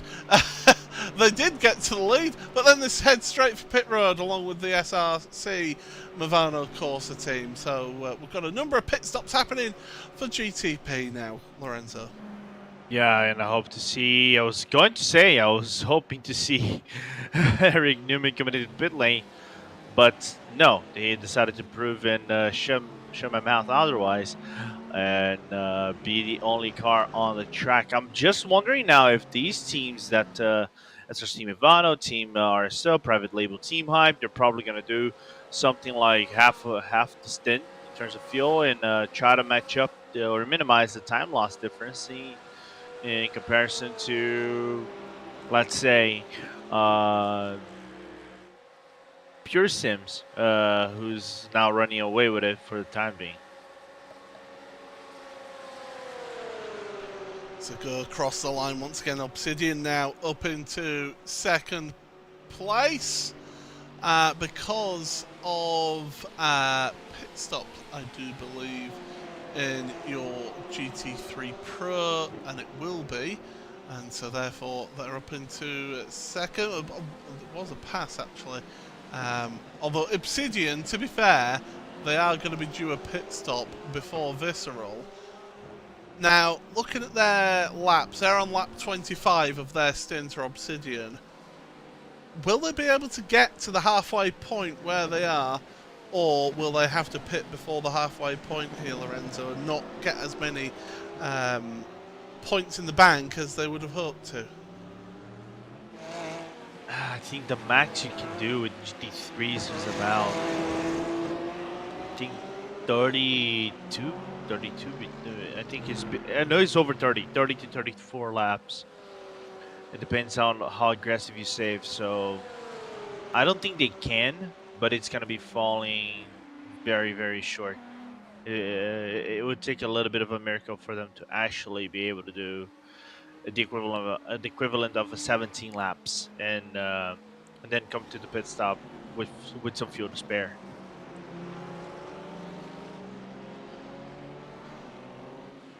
So we're counting down the time towards 5 p.m. UTC. Pleasure to have everybody along with us here for this GSI Endurance Series with IVRA. Of course, Paul Smith and Lorenzo Bonda in the commentary booth here. We are going to be switching over to the next part of the broadcast in about what, in about 7 minutes or so, 6 minutes or so, we're going to be switching over to the next part of the broadcast. So, definitely we can see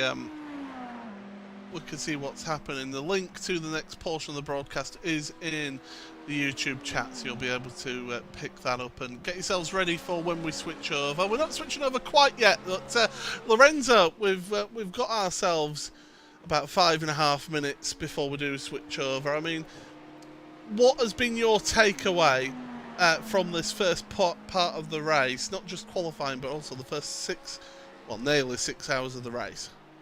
Lots of indecisions within GT3 Pro. I'd still say GT3 is kind of like open, even though the gaps are much bigger than what it normally is. But for me, the biggest surprise has been GTPs. The GTPs, I think they have performed in a way that I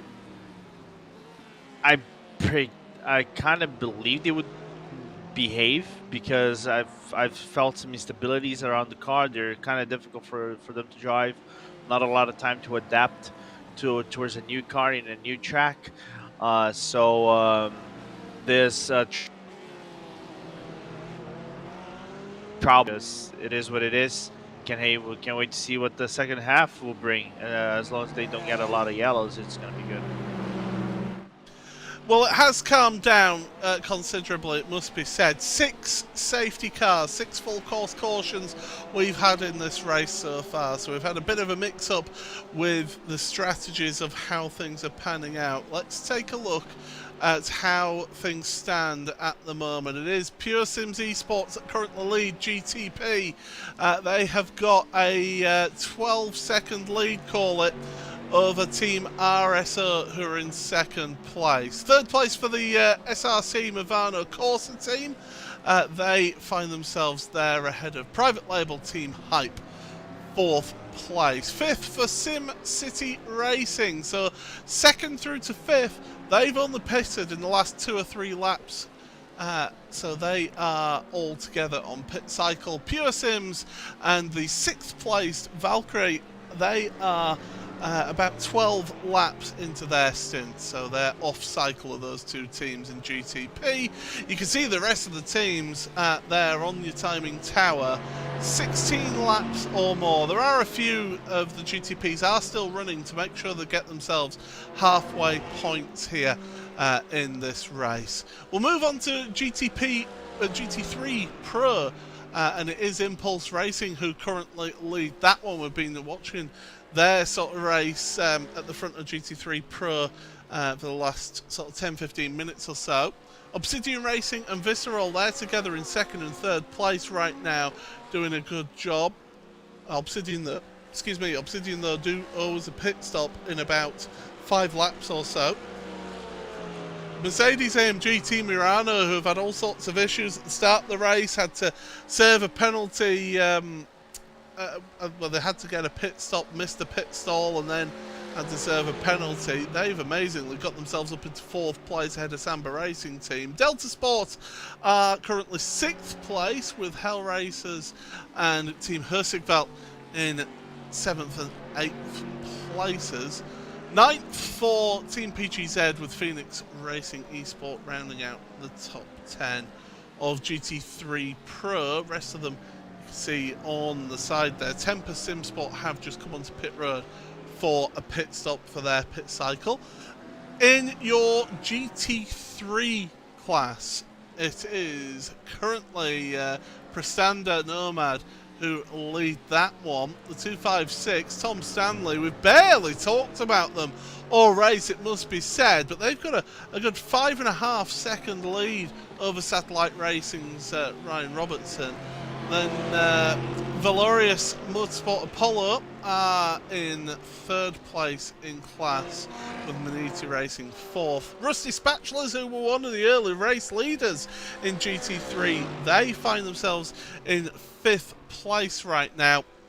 And then World of Sim Racing Team, SRN 2 laps down, and the rest of them you can see on the side. Top Freak Racing, one of those out of the race for GT3. In fact, the only team out of GT3 for this race. Just a reminder that this is the GSI Endurance Series by IVRA, and don't forget that it is sponsored by Gomez Sim Industries, makers of high-end esports equipment and controls. Go check out their full lineup of sim racing wheels at Gomez Sim Racing. It's GomezSimIndustries.com. I knew I'd get that read wrong at some point. But thank you everybody for joining us for this first part of the show. It's been, first of all, it was Peter Mackay, myself and Lorenzo Bonda on the first portion of this broadcast. Coming up in the next part, it will be Conor Maddock and Ewan O'Leary on the commentary microphones, but what we will do is we'll give you a little bit of onboard action to take you into part 2 of this race. And well, we've been watching this battle for quite a while, so let's take you on board with that Ace Tech Sim Sports Visceral car.